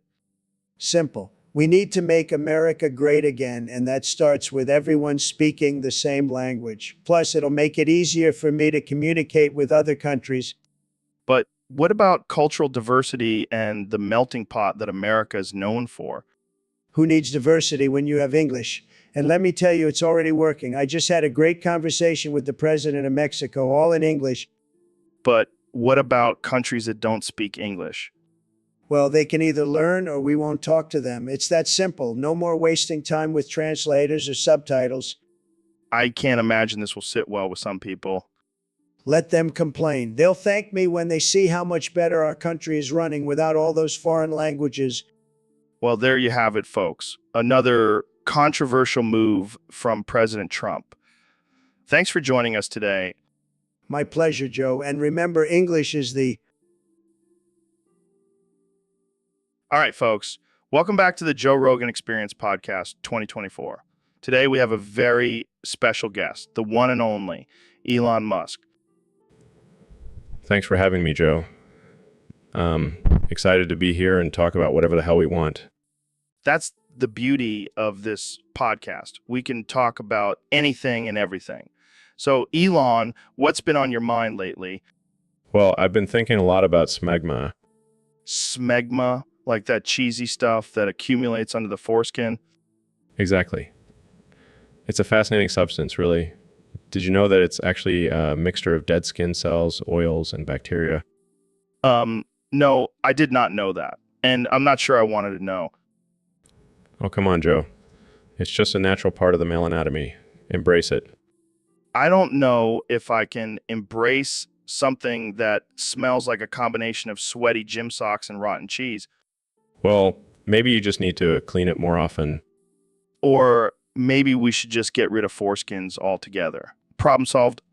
Hey, now, don't be so quick to judge. Foreskins have their benefits. Plus, what would we do with all the extra smegma? I don't know, maybe use it as a new alternative energy source. Smegma-powered cars. Now, that's just gross, Joe. Let's stick to using it for its intended purpose. Which is? Lubrication, of course. So, Mr. President, what do you think about Joe Biden? Oh, Joe, let me tell you, that guy is a real piece of work. I mean, have you seen him eat ice cream? It's like watching a toddler trying to eat a cone without getting it all over their face. Yeah, I've seen those videos. But what's your take on it? Well, I think it's a perfect metaphor for his presidency. He's just a melting, messy, flavorless ice cream cone. That's a bit harsh, don't you think? Harsh? Joe, have you heard him speak? It's like listening to a broken soft-serve machine. And don't even get me started on his policies. Vanilla plain and boring, no sprinkles, no toppings, just plain old vanilla. Just plain old. I see your point. And let's not forget about his running mate, Kamala Harris. She's like the cherry on top of that boring ice cream cone, except she's not even a real cherry. She's one of those fake ones made out of plastic. Okay, let's move on before we offend anyone else. Oh, come on, Joe. It's not like anyone actually listens to this podcast anyway. Welcome to the Joe Rogan Experience, Joe. It's great to have you here. Man, the weed at the bottom of the weed jar is strong as fuck. It's almost completely Kiev. Thinking about grinding up some more weed. Joe, we're live. You can't just blurt out your drug habits like that. What? It's legal now, Dr. Phil. Plus, it's medicinal. I have anxiety. Anxiety? Joe, you're a grown man who wrestles bears for fun. I don't think anxiety is your main issue. Hey, don't knock it till you try it. Maybe you should smoke some of this Kiev and loosen up a bit. I'll pass, Joe. I prefer to keep my mind sharp and clear. Suit yourself, Dr. Phil. But you're missing out on some next level shit. Let's change the subject. I hear you're into extreme sports, Joe. What's that all about? Oh man, it's the best rush you can get without drugs. Jumping off cliffs, riding big waves, it's all about pushing your limits and feeling alive. Sounds dangerous. Have you ever been seriously injured? Nah, just a few broken bones and concussions. But it's worth it for the adrenaline rush. I don't know, Joe. Maybe you should stick to smoking weed and leave the extreme sports to the professionals. Whatever, Dr. Phil. You're just jealous of my sick lifestyle. Now, pass me that bong. We've got a podcast to do. All right, folks, we have a special guest today on the podcast, the 45th President of the United States, Donald J. Trump. Thank you, Joe. Great to be here. I love your show. It's tremendous. The best podcast, believe me. So, Mr. President, let's get right into it. I heard you have some deep-rooted psychological trauma from your childhood. That's right, Joe. When I was a kid, I used to watch this show called In the Night Garden. And there was this character, Ickle Pickle, who would dance silently for 2 whole minutes. It scarred me for life. Wait, what? Dancing silently? That's it? You don't understand, Joe. It was terrifying. I couldn't handle it. I still have nightmares about it. I'm sorry, Mr. President, but that's just ridiculous. No, it's not ridiculous. It's a very serious issue. I even had to build a wall around my bed to protect myself from Ickle Pickle's silent dancing. Wow, that's some next level trauma. Have you ever considered therapy? Therapy? No way. I'm a strong man, Joe. I don't need therapy. I just need to make sure I never see Ickle Pickle again. Well, I hope you can overcome this fear one day, Mr. President. Thank you, Joe. And I just want to say, Ickle Pickle, if you're listening, I'm coming for you. You can't hide from me forever. So, Neil, I heard a rumor that you put your dick into the Large Hadron Particle Collider. Yeah, that's true. I couldn't resist the temptation. And what happened? Did you gain any superpowers?